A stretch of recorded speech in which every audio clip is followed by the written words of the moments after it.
this whole tournament. Yeah, and I mean, going right into game number 2, which is going to be Dominator Esports versus Team Vitality, formerly known as Bigatron Esports. It's the grudge match from Indonesia. The third match is going to be Blacklisted versus Pause Gaming. That will be interesting, as well as the final one, Gen.G Esports versus Boom Esports. Right, so this is something that all of us, right, all the talents on the backstage, we've been talking about it quite a lot, right? A lot of strong teams coming in, and the fact that there are a couple of rematches, there's some history behind these teams. But more importantly, I think this year we want to really focus on the players as well. And for Alpha 7 and Loops, they definitely have the star players. I want to see if they can perform today or not. Yeah, I mean, the best part about all of this is the fact that the players are getting very familiar. Like, they've been playing together, and they're kind of, you know, you're seeing the growth of this team throughout. They've gotten much, much better. From where we were last year in terms of the EWC, it's night and day now. Exactly, and as you can see on your screen, the players are being showed as well. Now, there's a couple of things that I want to talk about this game. I mean, we always focus about consistency of players, right? Yes. And more importantly, the stress of playing on stage. Right now, you're playing not just in front of your friends, you're playing in front of the talents. You can hear our voices on stage as well. But let's introduce Alpha 7 Esports. Alpha 7 Esports, Nyap, Danny, Fury, CR7, and Bilal. It's going to be the 5 lads that they're going to come here from Alpha 7 Esports and try to put down Loops in front of them. Alpha 7, Holler, what do you have on us? I mean, this is the team that was supposed to be the super team from Brazil, right? There was a lot of hype in going into this one. They were second place in the regular season in the Chak BR, but they actually ended up losing to Loops in the grand finals when they had a lead of 3-1. They made a roster change. Almighty is unfortunately out. They've picked up the man from the depths of hell, so to speak, and they brought back Bobby. He's going to be CR7, not Cristiano Ronaldo, the ambassador to EWC, but it's going to be Bobby back in the driver's seat at this point. It will be very interesting to see how he plays with the rest of the team. It is going to be really interesting to see if they can bounce back. It's very difficult to bounce back in a game like ours. They were 3-1 up, and then they lost it, man. And that does not happen a lot. That does not happen a lot. Let's see what Alpha 7 can do today. Hopefully, they can really just regroup themselves and face their opponents. And their opponents are going to be right over here. Loops, Freaks, ABH, One, Vento, and Manu Freezer. All right, this team, I mean, Loops is the king of comebacks, right? Many times they have been put in a very difficult position, and I like the fact that they like to recover. Look, it's not just about the struggle. Struggle is a privilege for these teams because now you have a chance to really get that power in and win the entire series back. And I feel like maybe, because I voted for them, Loops might be the winners today. Okay, well, Loops, there's a lot of, I would say, pressure. They were, again, undefeated in the regular season in the Chak BR, and the fact that they came back speaks volumes about this team. But there's a little bit of a, dare I say, bad blood, because, I mean, they were ex-teammates. One was previously Vivo Keed. Danny and Niap also previously Vivo Keed, right? So they have a little bit of familiarity, but going into this one, grudge match, and who's going to be representing Brazil? Okay, look, if you are so familiar with someone, you know exactly what their weaknesses are, but you also know what their strengths are. But there has been some time before KWC, so have they done their homework and have they done a little bit more training? But if these teams have been spending a lot of time in China just doing camps and trying to learn a lot more about the game, right? Like, they've been over there just polishing their work, trying to master their craft. Do you think that in these 12 months, from last time that we saw them here at the Esports World Cup to right now, do you think that those names that you guys just mentioned have really evolved? Yeah, I think so. And I mean, to kind of Kin's point about the fact that, like, you know the strengths, you know the weaknesses, you know all these places. People, it seemed very personal, like it was like an ex-girlfriend, like I know what's going on. But at the end of the day, it's been 1 year removed from that moment, right? And to really show up, you want to outshine that ex-girlfriend here. That's true. I mean, you want to show them that you're doing better, right? And this is the stage to prove it because KWC is global, right? So you definitely want to put up your best performance in front of everyone. Now, on your screens, you can take a look at the players. Do you feel the stress and tension? What's your feel on them? Okay, look, there is no room for error in this one, right? The format, the GSL format is ruthless in the sense that if you lose 2, unfortunately you're out. You could be out in like day 2 or 3, right? That's how quickly things can just like turn on you, right? So every single game is gonna matter. The fact that they're best of 3s, everything about pace, having that cheeky draft might come up here. Yeah, I think definitely you can have the potential of blitzing your opponent, right? Best, like, just give them 2 great games and you kick them out to that lower part of the table. Now, but for Alpha 7, my main concern is, look, is there enough synergy? All right. we can see over there like already the players. The nerves are there, man. Like, let's be realistic. It's impossible not to feel the nerves.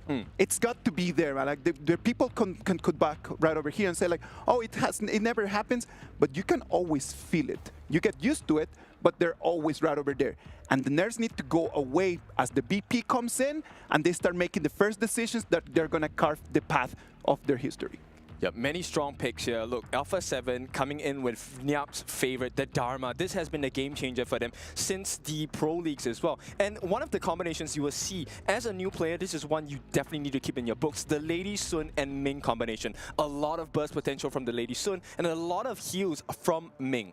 Yeah, and look, the potential of that combination is just kind of rounding out their draft. That solidifies the bottom and the way that they want to play. Like, the play style is very clear in terms of just letting CR7 run on this Lady Soon, give him that space, and just kind of, you know, accelerate his farm as well as his damage with this Ming pick here. Yep, this is a signature pick, right, for CR7. But let's take a look at Loops. They have the overpowered Ogren. Okay, not as powerful as last time, but Ogren, one of the main junglers. And this is a specialty of ABH as well. This is going to be paired with the probably a support Liang and Charlotte on that clash lane as well. Yeah, just trying to be very strong, trying to solidify, you know, the just matching of pace that Alpha 7 are going to want to bring. Obviously, they're going to kind of pick their jungler in the second phase of the draft here by Alpha 7. And kind of, I mean, what sort of counter picks are you looking at? Are you looking for, you know, who do you want to go up against this Ogren here? Look, I want someone like a Musashi. The Aguda has been banned already from the side of Alpha 7. One of the known counters, right? This is one hero you can use against the Ogren. And there's a lot of control on the side of Loops from the Liang ultimate, right? So they need someone who's able to stun them away from the side of Alpha 7 Esports. Maybe someone that also needs the attention of the Liang. But here's another combination for you.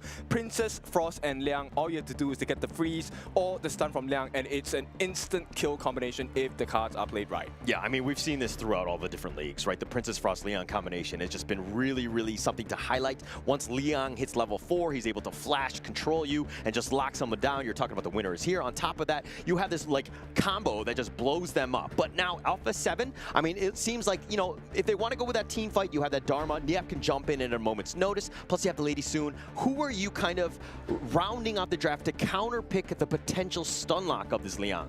I'm probably looking at Lady Chen, right? It's one of the best picks, but the fact that Loops has banned it out means, look, they have to try something different, and the Shi comes true. So this is going to be a single target catch from the Shi, and hopefully this Dianwei, who is able to deal true damage to your opponents, goes in, rushes them down, and hopefully with aggression. Offense is the best defense. Alpha 7, Lady Sun, and Ming and Dharma, the three of them will be able to have some freedom to search for that perfect target. Yeah, and we were talking about in the pregame the fact that these two teams are very familiar with each other. They kind of knew what sort of draft they were going to have. They definitely had a counter in mind to go up against the Ogren. They wanted to round things out. The Shi, I think, just kind of, you know, it locks it down. The Silky Orb will be very difficult to kind of deal with, especially when Liang, who's kind of a very static hero. Okay, and they finish up with the Lung. Now, this one is a big pick for the side of Loops because Lung can operate independently, right? His ultimate, the Infinite Vastness, the one where he turns into a dragon, takes to the sky, he is actually immune during that period. So he has a free get out of jail card. Yeah, and I mean, it's going to be super important, right? The lockdown is going to be key. But if you're looking at the draft, and again, right behind us, you're seeing just how fired up these guys are. They're ready to go. They're gearing up. Super important in this game one here. Yeah, of course. This sets the tone for the series, right? And this could be a very quick series if either of them play the cards right here. All you have to do is to get 2 wins. It doesn't have to be in a row, but you definitely want a 2-0 scoreline. And build your confidence as we kickstart KWC 2025. Yeah, now we know that the heroes that have been picked, everything going into this one. Who are you giving the edge to, though, Kin? I actually prefer the Loops lineup because in order for them to hit kind of that first power spike, you just need to hit level 4 on the Princess Frost and the Liang, which is much earlier than that Lady Sun and Ming combination. Okay.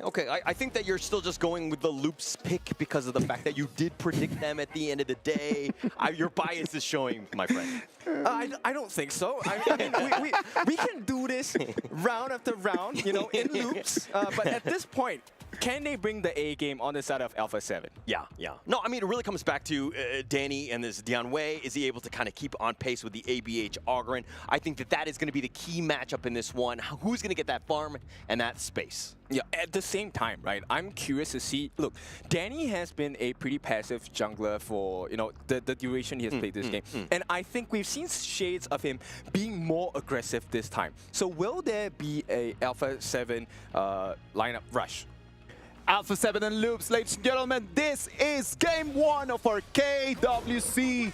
Alpha 7 is going to be on the left side, and Loops is going to be on the right side. Holler, Kintofu, take it from here. Thank you so much, Isaac. As we get underway, this is the first game in, of course, the KWC. And going into this, look, nothing really kind of thrown off at this point. They have so much familiarity with one another. This laning phase is going to be, dare I say, a chess match to kind of start things off. Okay, but ABH has a slight EXP lead, and this could be a difference maker because ABH could hit level 5 first. Yeah, and okay, look, between Danny and ABH, who needs to really show up and to kind of accelerate the farm? Who wants that advantage earlier? I think Danny needs it because based on the team composition, right, there is a saving grace from the side of One and Vento as well as Mano Frizer, right, because they actually are able to put down a little bit of control and give him a little bit more space on the side of ABH. But on the side of Danny, if he's far behind, he's supposed to be the frontliner. He's supposed to go in and engage. Yeah. I mean, it's going to take him time for him to hit that critical mass, so to speak. But one thing to kind of take note of, Fury was in the bottom lane, kind of, you know, dealing with the lane because they were trying to prioritize CR7 as much as possible, especially early, right? He is your lifeblood. You recruited this man from the grave, and you got to give him space to really carry you. Yeah, you definitely need to funnel all of that farm into him, right? And right now, I want to just take a look at Nyap and Freaks in that clash lane because Nyap has been a cornerstone on the side of Alpha 7, right? Yeah. But for now, Freaks is winning that lane, and he's making faster rotations. Yeah, I mean, it's going to be super important for him to do so, right? Ensuring that, like, look, if we're talking about the Dharma and the Charlotte, I'm always going to give the laning advantage to the Dharma, you know, player aside and all of that. I think that that's going to be key. Freaks just needs to ensure that he holds the fort, doesn't really lose that lane in the top lane, so that when the fights are starting to happen, he can really make the jump on the back line and getting on top of Fury and, of course, CR7. Yeah, for sure. And right now, I think both teams, they understand what that risk is, right? So they aren't actually too aggressive in finding those openings, but maybe this could be the first one. Yeah, look at this. The fact that Mano Frizer is level 4, but he's been pulled away, and CR7 was first blood. Welcome back to the Honor of Kings esports scene. Big moves on the side of Alpha 7, and now you can start to see, oh, hang on. Oh, the winner is here, right here, locked in, nowhere to go. Fury pays for his sins, and it's 1-for-1. Okay, so this is how close the game is going to be, right? So sure, we give Alpha 7 that first kill, but look, Loops, we're going to make you run in circles. Yeah, I mean, this is why. It's one of those things where it's like, you have a slight edge, and you're kind of throwing it away back and forth. Net worth, it's a bit of a wash at this stage. We knew that these two teams were evenly matched, and you're seeing exactly why here. Okay, so Freaks, he's going to get this space right once again. He evens it out, but there is a slight advantage because Freaks does have an EXP advantage against Nyap. Yeah, and look at this. The fact that ABH, a slight level advantage over Danny, kind of accelerating a bit. I mean, look at the fact that Loops are kind of fortifying the area around the Tyrant. It looks like they want to start it here. Okay, so this is super important. Yeah, it looks like the ABH is going to take that one out, smites it away. They had it for good measure. Great play by Loops here. Okay, so now you will start to see. Danny, he just hit level 8, so there is a slight EXP advantage for ABH. And as the game progresses, that 10-minute mark is so important because this is where the enhanced versions of the neutral objectives will come out. And if Danny doesn't catch up, it's going to be a freebie for the side of Loops. Yeah, I mean, but we still have 6 minutes. I don't want to get the cart ahead of the horse at this point. This is just a matter of time. Danny has been largely quiet, which is very weird to say because when you see this player play live, he's the one of the most vocal, right? And once he gets going, he hits that critical mass. Danny is going to be super scary in the mid game. No, I think this will come when A7 actually starts to go invade. And for now, Danny hasn't spotted out anything except for the boars. And this is one camp stolen. Can he do more? Yeah, I mean, look, a little bit of space taken away in the top lane, and you're seeing the fact that CR7 and Valau have made their way in the top lane. But the bottom T1, that one's going to be taken out, traded with the top T1 here. Do you see how close this is? Like, every single movement is matched by both teams. You take a T1, I take a T1. And for this particular one, they have actually taken that Overlord. It's not the Shadow Overlord just yet, but A7 now have a neutral objective under their belt. Yeah, and look, it's like a yin and yang. I mean, both of these teams are taking the space that's given to them, and they're just like barely behind, if anything, right? Again, the mid T1, they need to play a much better job of just like defending that, because that's a much more superior objective in the early game. But as the game goes later, it is much more beneficial for Luz, because a bleeding lane on the bottom side, which means that there's a further distance that they have to go in clear lanes. They might not be able to take a 5v5 in that enhanced Overlord pit. Yeah, I mean, Alpha 7 doing such a great job, like putting that pressure on. That Vanguard is there, and Loops don't have anyone. That looks like it's going to be a free bottom T1, but already the top T1 has been taken, so not too much lost. I mean, they're trying to make a conscious decision here to try to put pressure on the T2 on the top side, right? Yeah. Just additional, just nudge that wound that they've made for the side of Alpha 7. And look, Niap already rotating. It looks like the fact that Alpha 7 have kind of taken a 600 gold lead. I mean, it's not small, beans at the end of the day. They have a decent amount of a lead, and with these Vanguards, it'll continue to put a little bit more pressure onto Loops, which is not great in the early game. Yep, it's pretty tight now. It's what, 200 gold that sets both teams apart. So you know what? Later in that fight, when it happens, we need to keep our eyes on Niap, because he's going to be the game changer here. His ultimate is actually able to catch everyone. If he slams them into the wall, Loops will not be able to fight back. Yeah, we'll have no chance. I mean, it's going to really come back to that. That team fight, once Danny gets in the front line, he's going to attract attention. It's going to take more than one member of Loops to take him down, and then Niap will come in with that potential flash truth, right? And just changing things up. But look at the fact that Niap has actually pushed the top T1, had that Vanguard there, teleports to the bottom lane, makes a beeline. That split pushing has got to be super annoying for Loops to deal with. At the same time, because of his pathing, he actually knows that, look, Loops are not around, and this is not a good fight to take, though. Yeah, but ABH still up in front. He's going to use the Conductor of Souls a little bit early, but nothing too lost. Danny looking to go in. Infinite Vastus on back on this one, but they have the lockdown onto Danny, but he's too tanky, and he's like, come at me, but the truth coming in from Niap on the side, setting it up, and ABH goes down. That is what I'm talking about. That was what we want from Niap. That was a big initiation. The fact that he knows, look, no one is here. I have the safety, and now I am the hunter. All right, look, 7 minutes in the game. Niap already with a highlight. I mean, this is exactly what we wanted from Alpha 7. You knew he was going to set up plays, and to just kind of set that one up, that was a three-man truth to really lock it down on the ABH. Big movements. And you know, Dharma doesn't have like super long cooldowns as well. This is a situation that can present itself very soon. Yeah, I mean, look, ABH is already back off, so they'll stem the bleeding as much as possible. They didn't really lose any towers, so it's still not the end for Loops, but man, that net worth lead has completely shifted in favor of Alpha 7 now. Yeah, this is a decent lead, right? Because of how close they were in the early game, a 2,000 goal lead now, especially with heroes like Danny, the Dianwei, true damage, this hurts a lot. So Loops, they need to find an opening,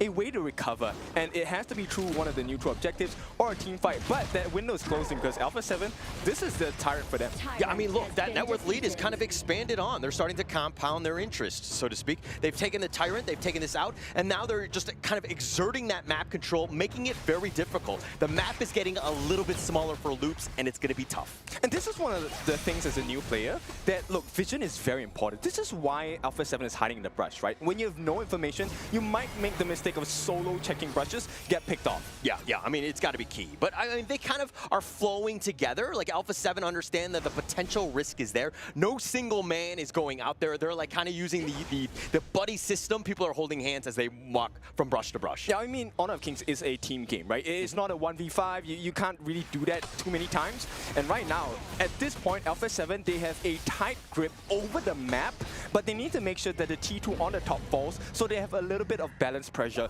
for that 10-minute mark. Wait, you call it a team game, but how come all of my ranked games feel like it's 1 versus 9? It's like a solo game, no? It's all about perspective.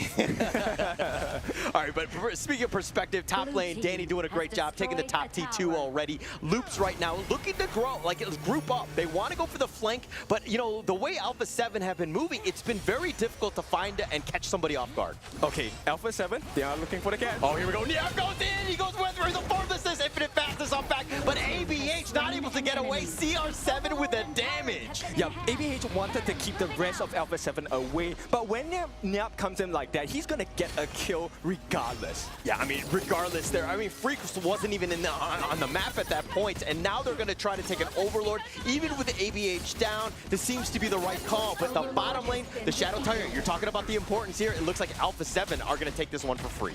Okay, so this one at the 10-minute mark is an important one for the side of Alpha 7. This allows them to fight a little bit more, right? You will get that lightning charge buff, which means every basic attack or every skill they use, there is a chance of a lightning strike being set down onto your opponents. Yeah, I mean, the damage is going to be enhanced right here, but with these Vanguards, it could potentially slow things down just a bit. But right now, Loops, they need to just breathe, calm down, understand that they're still not out of this. Danny looking to go in, and he gets knocked back for his troubles. He's looking to go for the chase, tries to go for the slam dunk, finds Mono Frizer, but he's been controlled, the Conductor of Souls, and Danny still surviving. He's going to dash away, and not much was lost on that one. Okay, but he tells you a big thing, because one, look, that was a zoning ultimate, right? That freezing field coming in, even though it's supposed to push them back, look, Alpha 7 did not feel the pressure at all. Danny was able to survive, and the damage coming out from Vento is also a cause of concern for Loops now. He needs more time, and he might not have it. I mean, look, the map, again, a little bit darker, but they did take the bottom T2,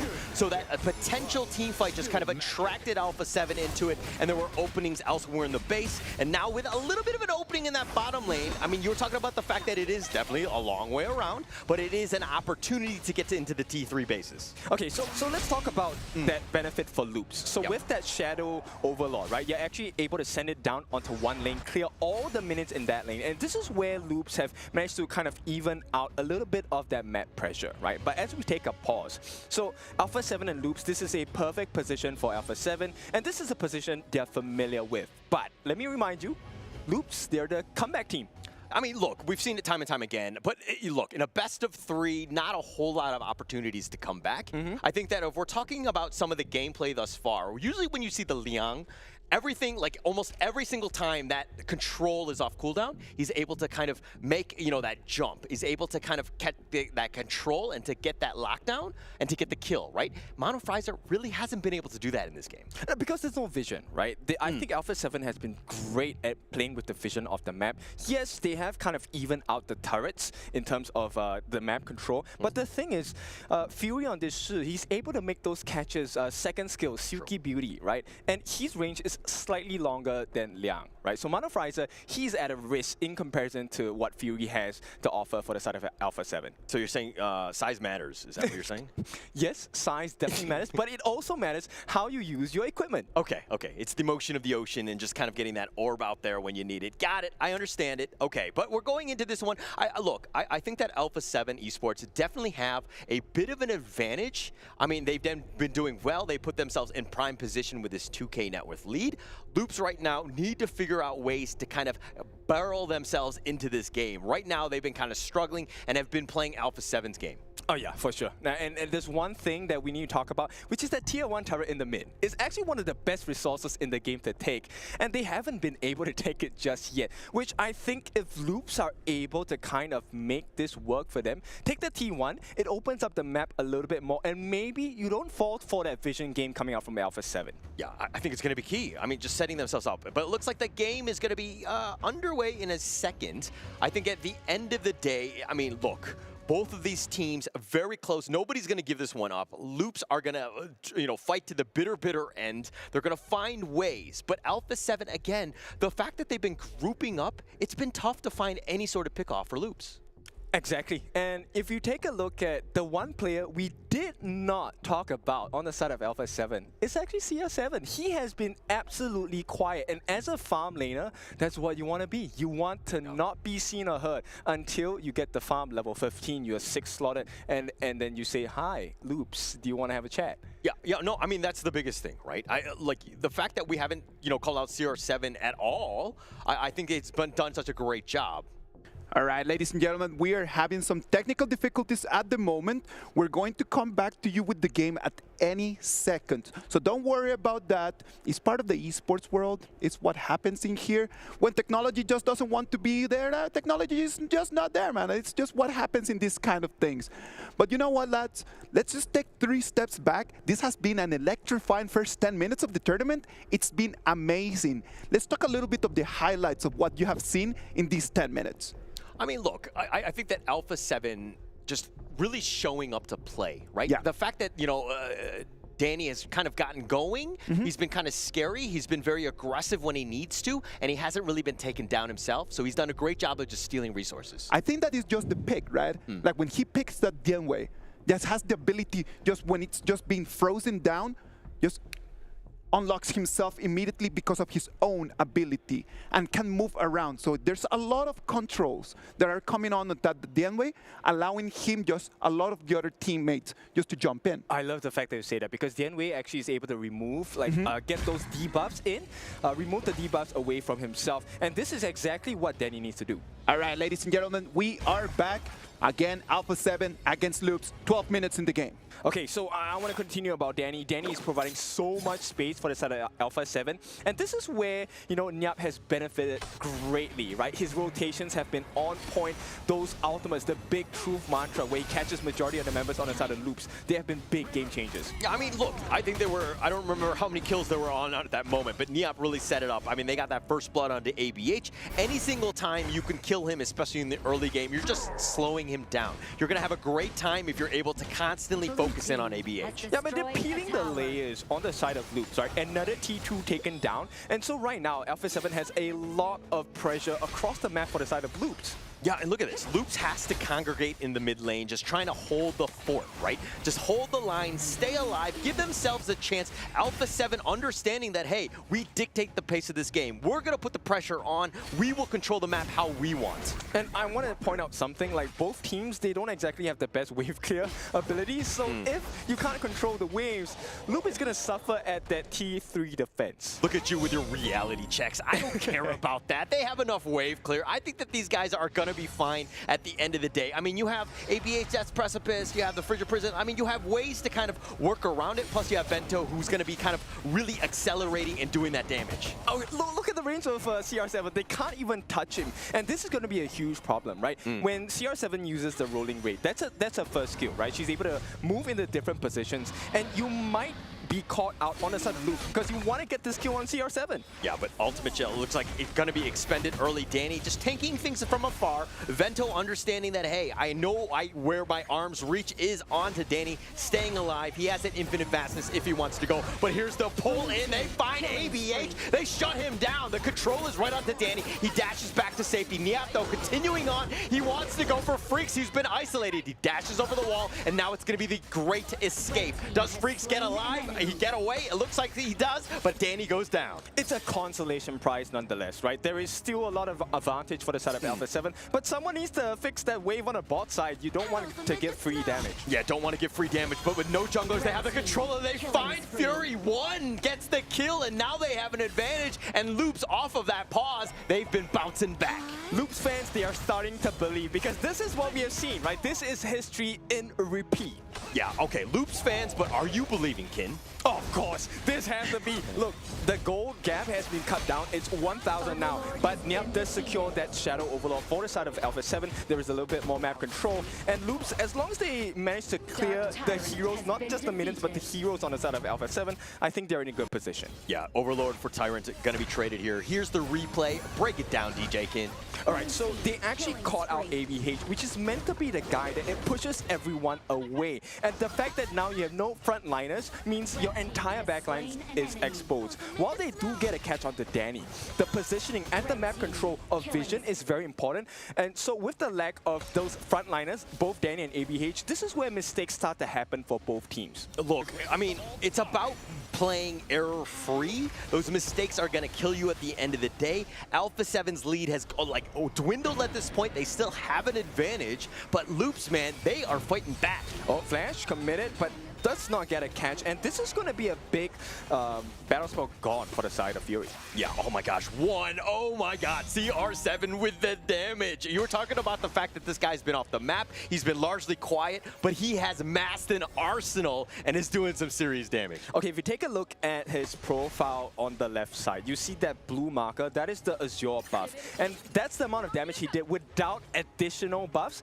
When he gets the Crimson Golem, the red color of this is going to be huge. Oh, ABH going in, the Conductor of Souls finds Fury, they get the snipe out with a Flaming Palm, and that is going to be gravy for them. They have a numbers advantage, but the Shadow Vanguard in the top lane is going to throw Loops into a defensive position. Look, CR7, who it's Vento coming in. The burst potential from both of these farm laners are so huge. And right now, 4-4. Is it time for Loops to start coming back? I mean, the biggest thing is like, how did they get onto Vento? I mean, if Loops, like, this is pretty much revolving around him. They don't really have the lockdown. Yeah, you have the orb. I mean, but he infinite vastness on out of this. He gets alive, right? So his positioning is going to be key. The fact, whoa, okay, that's one way. Just blow him up and Vento insta-kill by CR7. Okay, so to alleviate the pressure, there's also a minion wave on the side of the bottom side of the map. So right now, Loops kind of vulnerable, and you can start to see Alpha 7, they are able to find those little markers. And when you're able to take out Vento, where's the damage coming from on the side of Loops? I mean, look, it's good. You're going to look at ABH. He was kind of like that guy. You always have an Augurin, you always have an end game. You have a route to victory, right? But again, Vento needs to stay alive. The 1-2 combination of both of these heroes needs to be there. Vento going down there, that was actually very critical. And now CR7, completely scary at this stage. Oh, he got him! Oh, he finds him right here, but Danny, it looks like Freaks is gonna bad bash on out of this one. He's gonna stay alive, but the mid T3, the big one, they find him with the truth, and ABH not able to get away. They have the control on it, yep, but then they lack the damage. Yep, it's an open wound in the mid lane, and this is not looking good for the side of Loops. The fact that Freaks wasn't there, he actually got stopped by Danny, meant that there was no 5-man defense on the side of Loops. Yeah, but you're talking about the fact that, you know, ABH and Vento are the damage dealers. If you're looking at the other sides, Danny and CR7 are the guys. Danny wasn't even in there, and CR7 was able to insta-give Vento, and now they've taken the top T3. They're looking to end this game soon. Yeah, this is where you see the strength of that big burst damage coming out from the Lady Sun pick, right? She's able to roll in, get free damage on the turrets, even when there are no minions. I mean, look at the pressure. They've kind of, you know, the retreat call has been made. They're going to look to regroup at this point. But Loops holding on, hanging on by a thread, so to speak, with this bottom T3. ABH is back on the map, though. But again, hey, look, this is going to be a tough one. Okay, look, Alpha 7 at this point, it is 6-4, but it's like holding a pot of boiling water. You do not want to get let go. If they allow Loops to come back, they're going to get burnt. Yeah, this Overlord is going to go for the steal. ABH takes this one. That would have been disastrous, but he's going in. The control, insta-lock it down, but Freaks flashes away. He's going to be Sage's Sanctuary. He wants to go for round 2. He stays alive, and somehow, oh no, he falls in the end, but Loops is on the run because everybody's so low.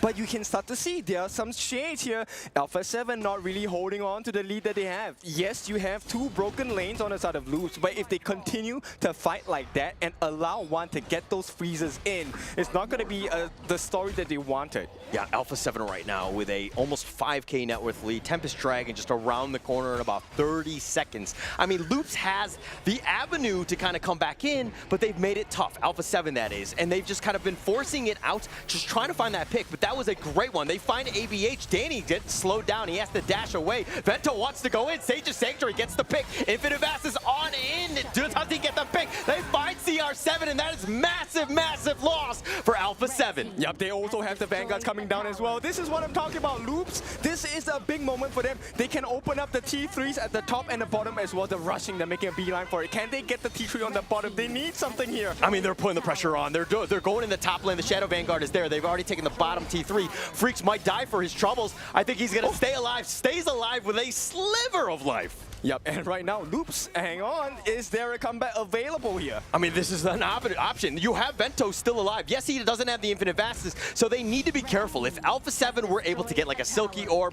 some way to control him, and it doesn't look like the opportunity is going to be there. Okay, look, right now, tables have turned. That T3 in the middle, very, very low. But the big thing, this is the Tempest Dragon, the ultimate win for the side of Loops if they can get it. I mean, Tempest Dragon at half-life. Danny circling around. He's like a vulture. He wants to potentially jump in. The Orb gets the Tempest Dragon, and Vento Vento takes this. One is still there. He's got the passive. He's going to stay alive, but he gets picked off. CR7 finds him. Niap looking to go, but he trades his life away. Vento somehow still alive. They find him. Oh, but they find Danny as well. And now the chase is on. The two members are down. The base, the Winions are going to be there. But here come the other minions. And now they're going to have a little bit of a skirmish here. Alpha 7, hang on, at least for now. Okay, but it's 30 seconds that both Niap and Danny are down, and Vento is still alive. Oh, they have the black, they have the orb where they find Mount of Frizer, but he goes golden. He's going to stay alive. They don't have the minion wave to continue on. They need a way for the Tempest Vanguards to make an appearance. ABH still up in there. They take the mid T3. They've turned this around. Freak's looking to go 1 versus 2. He gets hit by the crystal, but they go for the base, who's been locked down. They've got Fury, and they want to go for it, and Loops with the comeback. What did I tell you? This is the comeback team, and Mano Frizer, he saved the life of Loops. This Liang was on point. Let me just give you an inkling of what happened. That was a guaranteed, soft guarantee steal on the side of Danny, but he got stopped right at the mouth of the pit for the Tempest Dragon. That's why they lost it. And Vento, come on, this boy, the Dragon Boy, he takes to the skies. You're going to be left on the floor. What a game one to start off the KWC. Just the fact that the comeback potential and the never say die attitude that you see from Loops, being able to bounce back like that, not every team can do that. Oh, exactly. And this is why it's so exciting, because look, while this is a rematch, this is a new history potentially, because it could be a clean win for the side of Loops. Yeah, I mean, look, at the end of the day, if I was Loops right now, and, you know, again, they're probably way more mature than I am, but I would be saying GG easy all over the place. Yeah, big catches. It was a perfect start for the side of Alpha 7, right? Niap looking at the control here, but let's take a look at the rest of the action happening across the map. It was such an amazing game, and like it was since minute 1.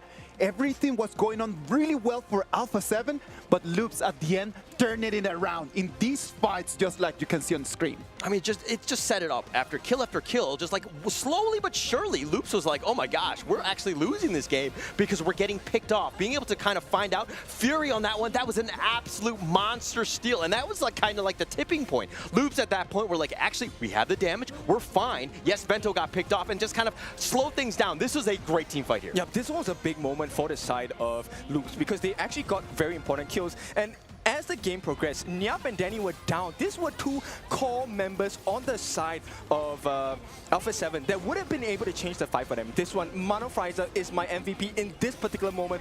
They have so much control, and the fact that Danny and Niap are gone from the fight, you have no frontliners, and CR7, he needs defense, he needs protection.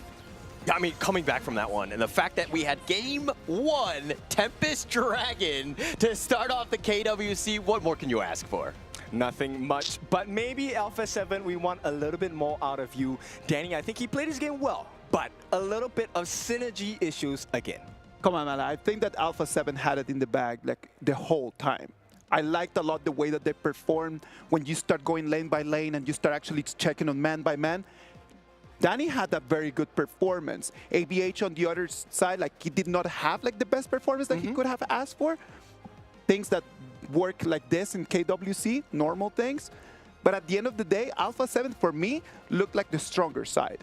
I mean, they played a much stronger game. I mean, they controlled, I will say the gold graph, and that will see exactly what you were saying in the fact that they controlled it. They probably were winning about 80% of the time, and then all of a sudden, just like that tipping point, and then just like the world had crumbled. It's a moment where, hey, when you're in the lead, you cannot give any sort of gap to kind of come back in this game. Okay, so gold can buy you a crown, but it cannot buy you the spine to be a king. And right now, Loops, they have shown that they have a stronger back, and they're able to carry that pressure that comes with being a king.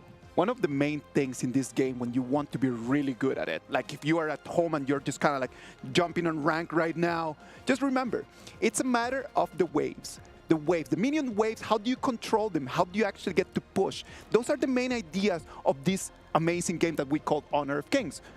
What is the main issue that I have in here with Alpha 7? 17 minutes. That's the amount of time that it took them to take the tier 1 mid turret. That's not okay. Yeah. Like, it cannot be possible that you have such an advantage and you cannot actually go around because you need to take that tier 1 down for you to be able to really get on the back. That's what allowed Loops to turn things around. Alpha 7's inability to be able to just take that turret down. Yeah, that surprise factor was completely gone, right? Once your T1 is gone, a lot of vision in the middle part of the map is not available to you. And that vision game that Alpha 7 were taking so good advantage of in the early starts of the game, gone. And now you know why vision is so important. Yes, you need the farm, you have big burst damage, but if you can't see where the hits are coming from, what are you going to do? Of course, the micro was there, right? Yeah. Like, we could say that in every single battle, like, Alpha 7 had a very good performance. It was actually really good to watch.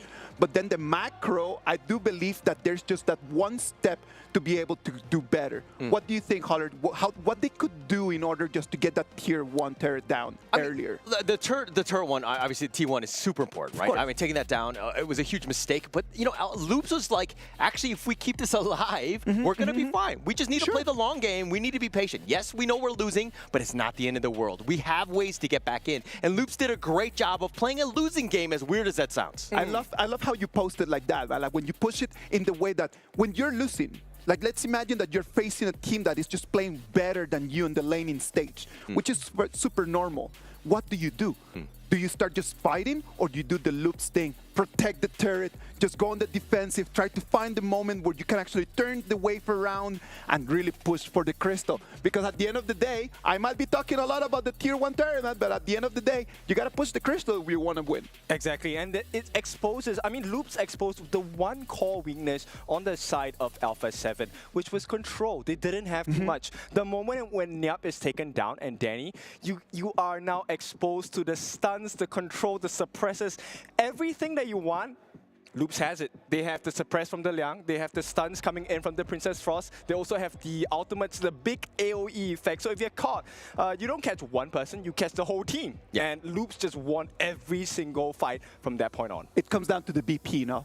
Because at the beginning, the first 3 picks from Alpha 7 just told Loops the kind of game that they needed to play.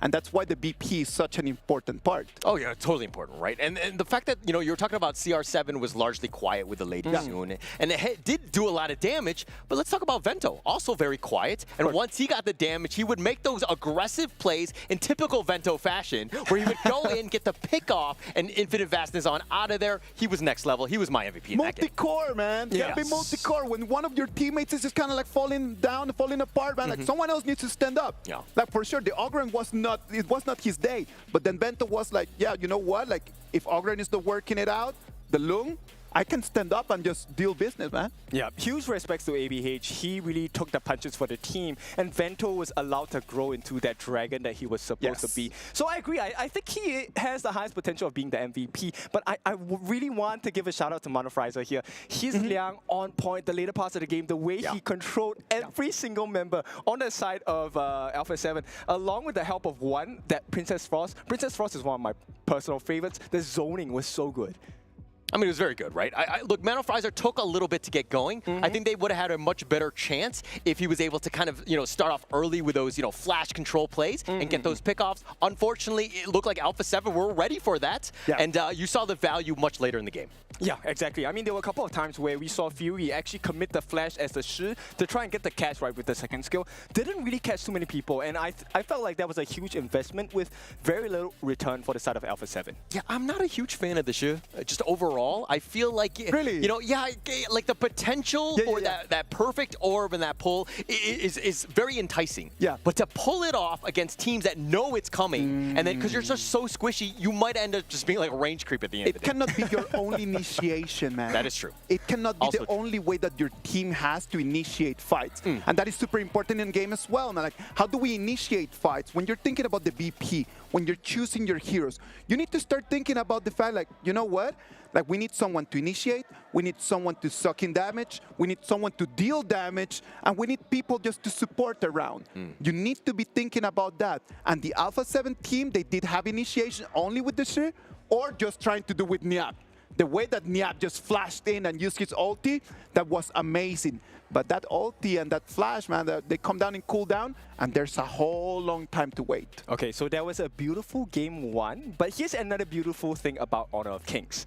Now, they have picked all of these heroes in game number 1. We have something called the global ban pick, which means if you use a particular hero in the series, you will not be able to use it again. So, game number 2, limited options for both teams. What will happen from here? I mean, it's still very early. There's so many heroes that are available, the combinations. But I think the biggest part, and to Isaac's point, about the ban pick, right? Yeah.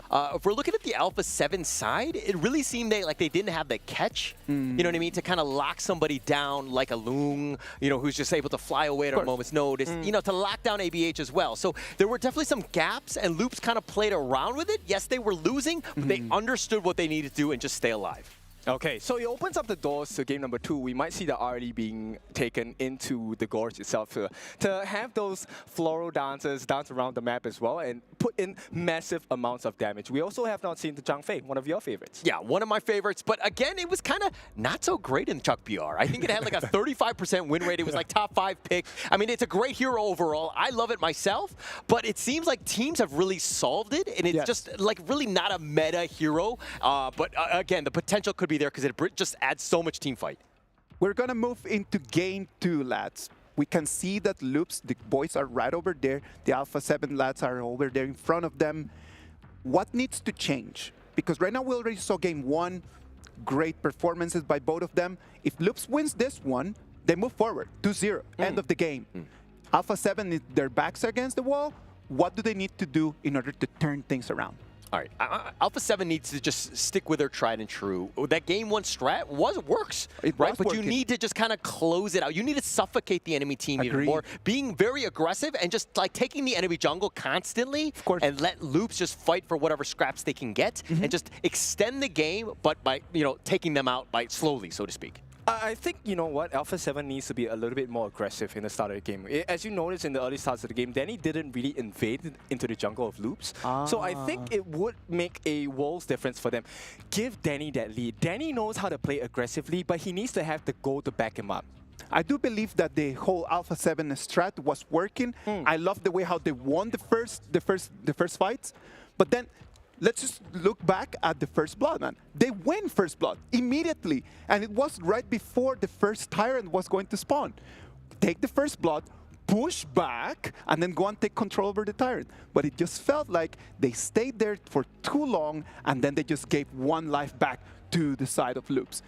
Some moments you need to know when to attack, when to push, and some moments you just need to understand, okay, it's been enough. I'm just going to pull back. Yeah, like I said earlier in the game, you don't want to let go of this control. And I was worried that Alpha 7 was going to let go of the game. And especially when you let them drag, it's not good for you. It is not, man. It is not. And our meta is just so fast-paced. I do believe that when you start seeing the top level of competition, you start understanding that the timing of it, just being able to move forward every single second, it needs to be something needs to be happening. Just making it work so you can get more and more gold and you can start snowballing early. I feel like Alpha 7 had the opportunity but did not actually capitalize on that. Okay, well, it may not seem that great, but here's one thing I've noticed from both teams that I really like for their growth.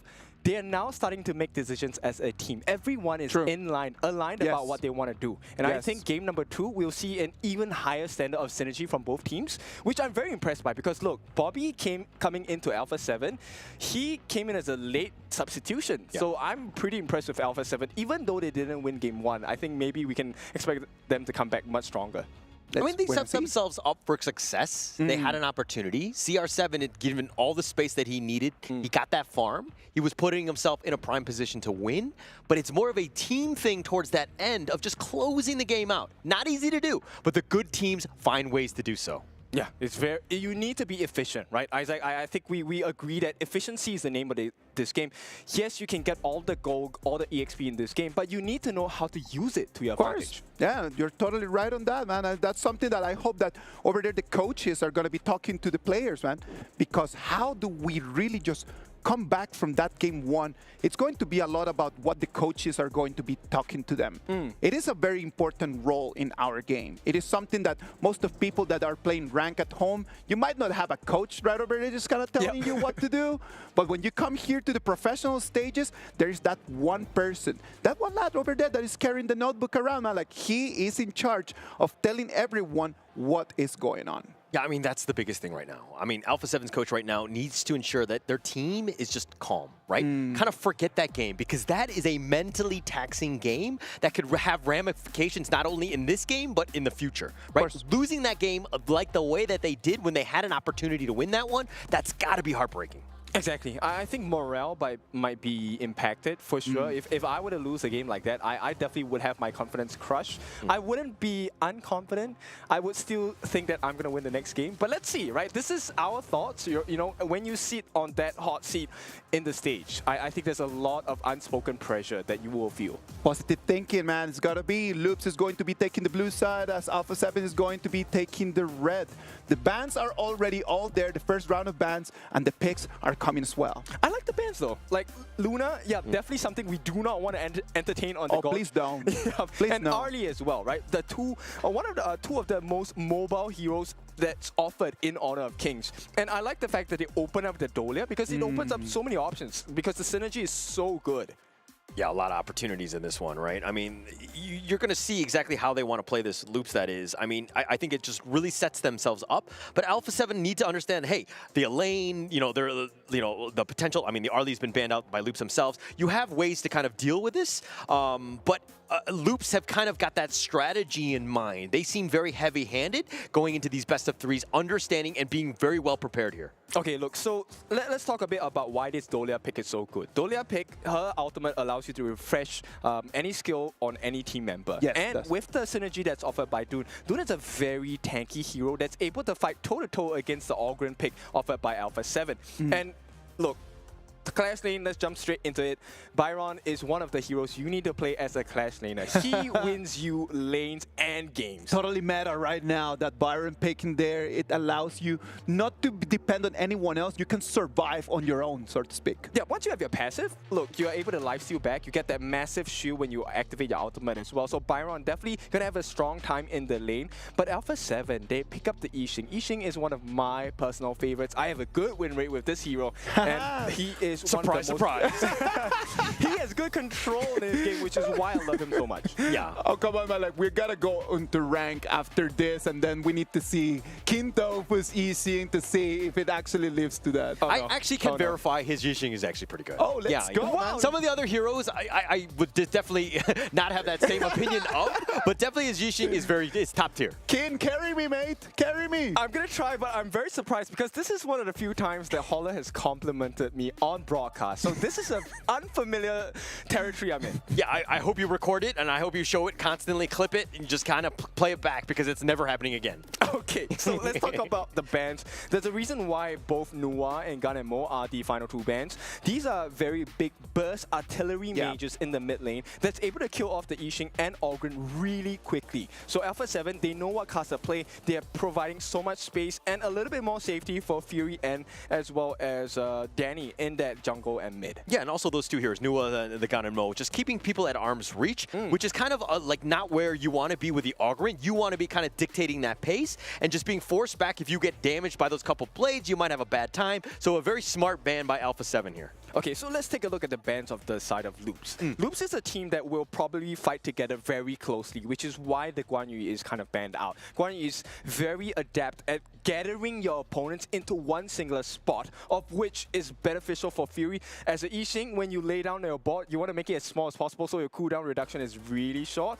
But you know what, Loops is not going to allow that to happen, and they ban out the DRNG as well. But Fatih, the new hero incoming into Honor of Kings, he is one of the heroes that I absolutely hate to play against. He is so strong. Oh, but why is that, man? Explain to us. Why Fatih is one of those heroes that you do not like that much, Kin? Come on. Okay, so Fatih offers you two very big markers. Number one, he actually is pretty mobile with his first skill. He has 3 stacks of the first skill. The final stack of the first skill allows you to get the stun in as well. And when he activates his ultimate, he has insane life steal. So he is a pseudo tank in that matter when there is no control. Come on, and that pseudo tank is going to be extremely important because right now Alpha 7, from the composition that I can see right now, that is what they're missing right now, man. Not everyone looks very tanky in this comp, and I'm a little bit worried that they might be too squishy. Yeah, I mean, look, if we're looking at this one, there's a lot of sustain from Alpha 7. They have a lot of healing. The Venomous Staffs, things like that are going to be super key for Loops to kind of itemize around, ensuring that they're able to kind of like slow it down because, you know, long sustaining fights are not in the favor of Loops here. Oh yeah, for sure. I mean, as an organ, you love it when the team fight goes extra long because hang on, life steal with my second skill. And at this point, I think control is definitely going to be the big weakness of Alpha 7, similar to game number 1, which is why Loops have picked up the Chano and the Lady Jun as well. Chano able to deal a lot of damage from afar, able to push you back with his first skill as well. But Lady Jun, this mid lane 1 being played by 1, I think is going to be the game changer once again. Wow. I hope it's going to be, man, because right now, in terms of reach, on the laning stages of the game, Chano against Garo over there at the farm lane, who's got to have like a little bit of an advantage in that patch? Once again, I believe it's a very skill-based matchup. But look, if the Garo gets caught out by the Wolves, the soul of the Wolves, it's a tough time. She does not do well in the early game. So Garo just needs to try to kind of like hold the line, trying to clear wave, and then just go back to turrets. Is that what you're saying? Yep. Look, the Didia needs to heal her up as much as possible. She needs to keep her alive. If Garo dies in the early game, she's going to be out for a long time. Yeah, could have a potential issue right here. I mean, the sustain from Alpha 7 seems pretty good, right? But like, I'm not a huge fan of Garo just overall. Obviously, you have a little bit of range and you have ways to kind of deal with it. But again, we'll have to see. Okay, the Gorge is ready. Loops is 1-0 up right now. Alpha 7 needs to come up with something. And let's go into game 2. Okay, so one thing I think that was a big marker of success for the side of Loops is the fact that they're able to drag it late game. But Alpha 7, late game, CR7, he's going to be a monster. Yeah, the Soric signal. Vento has to try to dodge the taking liberties. He flashes away. Oh, but he somehow stays alive. But he's probably going to have to leave the lane if any. No, he's going to stick around. He's going to play a little bit dangerously here. Yeah, Vento almost became a bento of food for the side of Alpha 7. But in the clash lane, it's a pretty good sign for the side of Loops, though. Yeah, I mean, look, Loops need to do a better job in the laning phase. I think that they kind of struggled a bit against Alpha 7 in game 1. Loops kind of, you know, had to play the comeback game. That's not where you want to beat game in and game out. So this is one where they need to do a much better job. Okay, I hope you guys noticed this, but one is actually helping out in the jungle. As a mid laner, this is one of the things you can do to speed up that jungling process for your jungler. And ABH now hits level 4, Danny as well. This is something you can make use even in your ranked games. Yeah, this is going to be huge for them. I mean, look, Danny is going to get wind slashed here. They get the knock up. He's going to use the Conductor of Souls in return to Freaks, who has to actually flash away, but here come the reinforcements. Danny a little on the low side. Niap still up in front. The Unruly Blade keeping him alive. ABH will limp away. Loops is so lucky here that Fury is not level 4. If he had level 4 on the side of Fury, the Yixing, once he's able to lay down the board, it was instant kill. But hang on. Oh, they find Danny. He's solo, man. If he got picked off on that one, that would have been disaster. Slowing down Danny on this Ogren here. Yeah, but you can start to see both sides, they have decent control. But for some reason, look, the range of this Garo CR7 is just outplaying Vento 1v1. Yeah, it's going to be key, right? I mean, I just like try to limit Vento's farm as much as possible. Take away that farm. Let CR7 go, man. I mean, we saw the potential of him last time.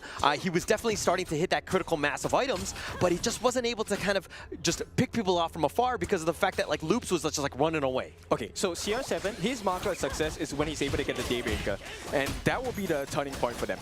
Oh, Freaks taking so much damage. Niap not letting him go. Freaks has to just stick around. Storm Strike. He's looking to go, has to use the ult just to stay alive. Oh, and yeah, this is the power of the fight, right? So not only does he have that lifesteal, he's able to deal a lot of consistent, quick damage as well. Yeah, and Danny looking to potentially go for the steal. He spots it out. He's going to back off. He's just going to go back into his own jungle. But Danny, from game 1, the biggest issue I see is that this is not the Danny that we've seen. Like the aggressive, the, you know, overtly loud guy that's just like yelling at your face, just being that like steamroll and Hulk smash and dude. Oh, hang on. You may have spoken too soon. Freaks is going to be pressured on that top lane. And once again, Alpha 7, they're able to get a little bit more map control, right? They are winning their lane so far. Yeah, doing a great job in that sense, right? I mean, the Fatigue pick was quite good, especially against the Byron. You're singing the praises of this hero. Obviously very strong, and we've seen it, but Fatigue kind of adds an extra wrinkle. Makes it a little bit more difficult. Niap has done a great job in that top lane. I think this game for Alpha 7 really relies on Fury's ability to get those big boards down, right? Once he gets his Wei-Chi ball down, if he manages to catch important members like maybe Vento or ABH, it's going to be a quite disastrous time for the side of Loops. Yeah, it's going to be interesting in those team fights because ABH, generally speaking, when you're the Dune, you want to be unruly blading in. He goes in for this one. The board is going to be setting up, but now ABH is locked in the board, and I was right about to make that point, but it just happened. Yeah, the board, this is where Fury provides so much value, and there's no way Loops can contest this without the help of ABH, who is dead at this moment. So first time of the game, game goes into the hands of Alpha 7. Yeah, and look, Alpha 7 and Loops, whenever they play, generally speaking, the series goes the distance. They have so much familiarity with one another. They understand how each other play, and it looks like Alpha 7 striking first is going to be huge for them because, again, they need to make amends of Game 1. Yeah, okay, so a lot of people ask, why do professional teams go for that Tyrant first? It's because of the extra damage. You're able to get team fights well in your favor in comparison to what you're offered on that pre-10-minute mark for the Overlord. I think there's more value in having the ability to fight and get those lightning charges clear way faster as well. Yeah, there's just so much value with it, right? I mean, yeah, the Overlord will be picked up, but I feel like it's easier to like last hit. Yes, it pushes it out, and you'll probably, you know, push a little bit, but again, the Tyrant, it's all about that one, especially early. It sets the tone, and that damage buff just accelerates the farm. You get a lot of value out of it. Yeah, okay, so if you take that first 4-minute mark Overlord, it turns your minions into one singular Vanguard, right? Of which your hang on. Oh, the flash away. Tried to keep him alive. Man of Fries are stuck in the board, but he doesn't care. He's going to stay alive, but CR7 not as lucky. He's going to be soloed in the bottom lane by Vento. The fight is still going on in the mid lane. Danny, though, gets wind slashed. He goes in for the Unruly Blade. They find Bilal, but he flashes to safety, and he just barely gets away. Okay, so Bilal using the flash, not too big of a detriment to the side of Alpha 7. The big one is CR7. He was silent in game number 1 for the first, 15 minutes of the game, but he has been caught out now 5 minutes into the game. Yeah, well, he's silent now because he's dead. No, that's not how it works. Okay, but CR7 is going to be back up. Again, he needs to just, when we talk about silence, we need the fact that he stays alive and we don't call his name out too much, right? Because then you know that he's got that space and he's farming. Okay, but Loops, while they have recovered a little bit, hang on, out of position. One, he's going to flash away. I mean, it's a common skill, might be key in the next big team fight. Oh yeah, for sure. It's what, 120 seconds, 90 seconds gone for the side of one. That's an escape mechanism that's not going to be used and available for the side of Loops. Let's take a look at the replay over here. This is where they actually, oh, that's how they got it. The silence gave the confidence for CR7, right, to go for that 1v1, but Veno just sidestepped it. I mean, you were talking about the fact that, you know, CR's, oh, they find ABEH, who's getting a little bit low. He's getting knocked around. He gets sear stated, and Danny finds that kill. That's a huge win for Alpha 7. Unclear if they burnt out the passive of Fury. Hang on now. Oh, Niap getting gone on. Vento starting to feel it. He's got the leader stance, and the soaring signal snipes him out. What a class. He walked away with the explosion behind him. Boom, movie style. Yeah, I mean, playing it perfectly. I mean, Vento has been next level, not only in this game, this series, I mean, in the entire league. Vento has been the man, and there's a reason why Loops is one of the favorites from Brazil. Yep, and when you take a look at the gold difference, look, 4.9 thousand in the pocket of Vento, but you know what? Niap has more gold than him, and this is where the strength of the channel is. He's able to get in so much damage, even if you have the gold lead. Yeah, and I like the fact that they're kind of accelerating and just giving everyone opportunities. If Danny's not going to have a great game, somebody else will step up. Niap has been potentially that guy, but CR7, in my opinion, yes, he's just kind of only about 100 or so, 100 gold away from Vento. He's still got to really step up in this game. If I'm at Alpha 7, to be honest, I'm not too worried for CR7, right? Because we know that CR7 is not going to have an immense start in the early game, so this is still acceptable. But late game, you will start to see CR7 melt people like freaks because she deals an extra 50% damage to people with shields. Yeah, I mean, just a lot of damage, right? And it's going to be key for this, especially since Loops has so many different heroes that can get those shields and readily available. But Loops doing a good job of just, again, sticking around. This 10-minute mark is about upon us, but Danny gets caught out. He's going to get knocked around. The Conductor Soul's not going to keep him alive, and Danny out of position, and Loops made him pay. Oh, this is not looking good for Alpha 7 at all. And for the first time, we talked about it, the T1 in game number 1, nobody really took it. Not right now. Loops is putting a lot of pressure on the T1. They reward themselves with the Tyrant as well. Extra damage galore. Oh man, and Loops are fighting back, finding ways to get back in. Alpha 7, I mean, Danny, man, it hasn't been the same Danny of old. Yep, definitely not. And I think maybe the pressure is getting to him. This is a different world stage. KWC 2025 is this a new Brazilian team in the making of champions. Yeah, mean, but Loops has done such a good job, right? If there's anybody, and you know that you have a superstar on the enemy team, you're going to kind of goad him a bit. You're going to be focusing him down, making things a little bit uncomfortable. Danny has not really been able to hit his groove in this series thus far. I mean, Honor of Kings is not just a physical game where you have to play with your hands. You also have to play with your mind, and confidence is key. And it feels like Danny has lost a little bit of confidence today. Okay, I thought you were going to go like Professor X with like this mind control thing. Like I can control my character with my mind. But I see where you're going with that. I like it. But now, look, Alpha 7 looking to regroup. The net worth lead has completely dwindled. It's 50-50 at this stage. But if they lose this Azor Golem, it's going to be bad for Alpha 7. They need to prioritize it. It looks like they want to go for it. They get this push back. They have the board. Danny's being very aggressive. Goes over the wall. Goes for the Conductor of Souls. Here's going to be the passive. It's going to keep him alive. He flashes away, but they're looking to turn. They got the Wind Slash. They find Danny, and they get the kill in Vento with just too much. Nyap not looking to go for this one, but Freaks gets picked off. CR7, like a sniper rifle, gets him down, but Vento with the double onto Nyap. It's going to be a 2 for 3, and Vento down. I think Alpha 7 coming out the victors in that team fight. CR7, this is where he has been all the time. A triple kill for this boy. And look, we talked about that matchup, the BP, why it's so important. Garo destroys heroes like Byron, like the Dune, because they have shields. And the fact that he got his hands on Vento as well, a big win.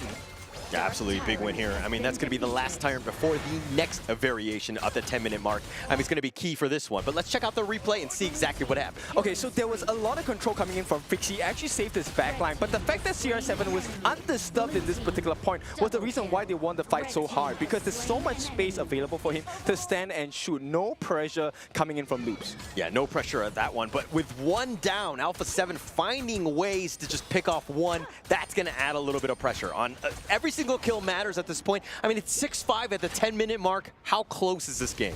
No longer close, so let's be honest about it. CR7 has hit that power spike, and if this game continues in the way that it has for the past 1.5 minutes, Alpha 7 should have this game. Yeah, I mean, look, they're going to start put pressure in. The bottom T1 has already been taken out. Now they're looking to kind of put pressure on the mid T2. Alpha 7 in the driver's seat. Yeah, there's very little ways, unless they can find a way to get onto CR7 again.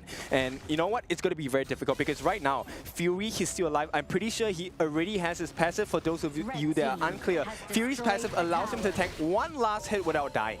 Yeah, that maintaining initiative, he's used it very well, just staying alive. Just that split second is all you need to stay alive, and it's been tough for Loops to potentially kill Fury, who's been great with that. The positioning has been on point. CR7 has done a good job aside from that early death, and he's really bounced back in this game. Yep, and you know what? To make matters worse, CR7 has taken the Crimson Golem, so he has true damage, burning damage available right now in the hands of this Garo. Yeah, he's got a lot of opportunities. I mean, it's going to be tough to find. I mean, look, ABH need to be aggressive. They need to figure out ways to get back in.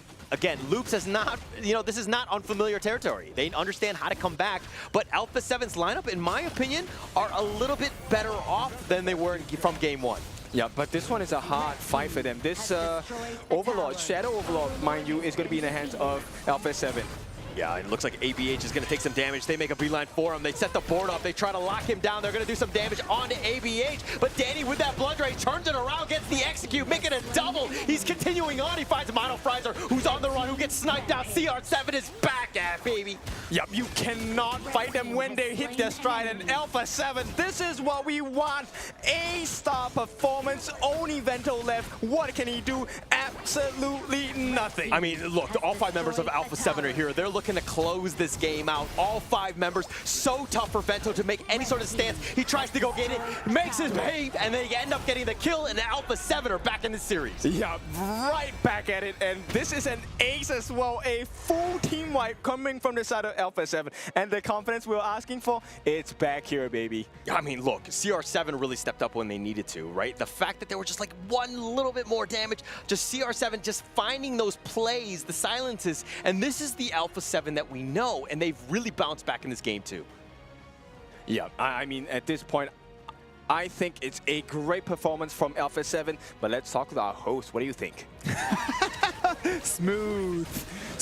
It was amazing. It was an amazing second game. Exactly what we were looking for, man. We didn't want this to finish in a 2-0, and then right now it's a 1-1, taking us all the way to 3 games, man, and we want more.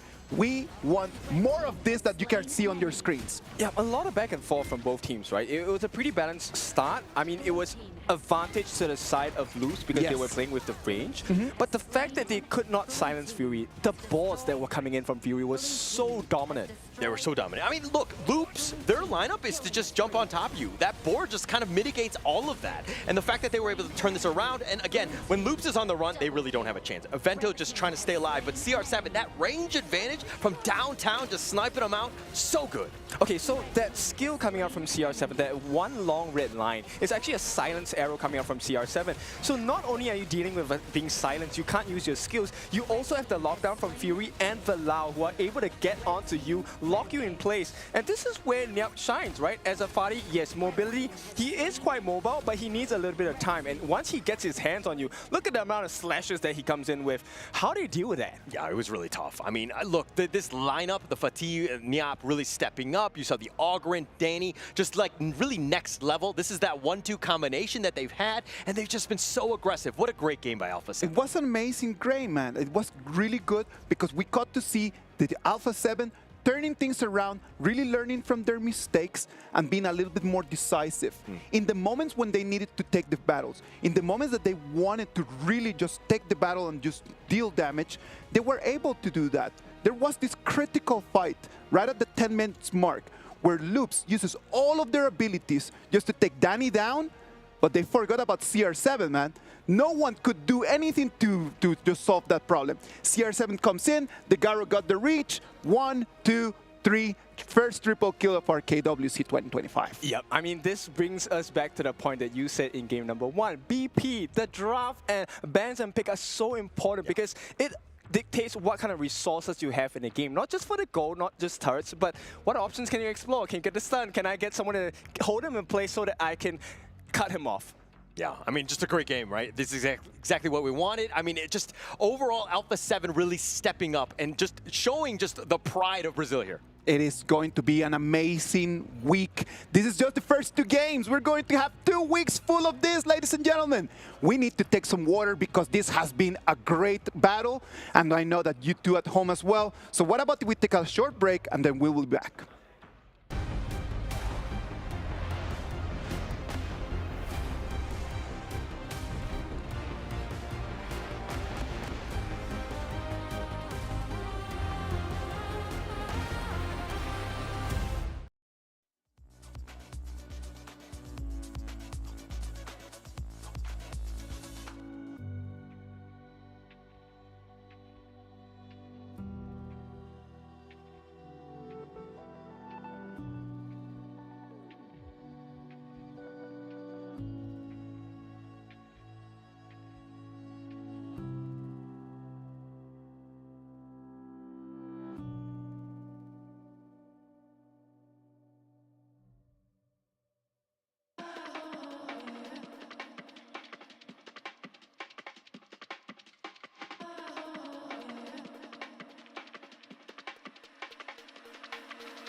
Alpha 7 just took one back. Loops wanted to finish this early, but Alpha 7 said no.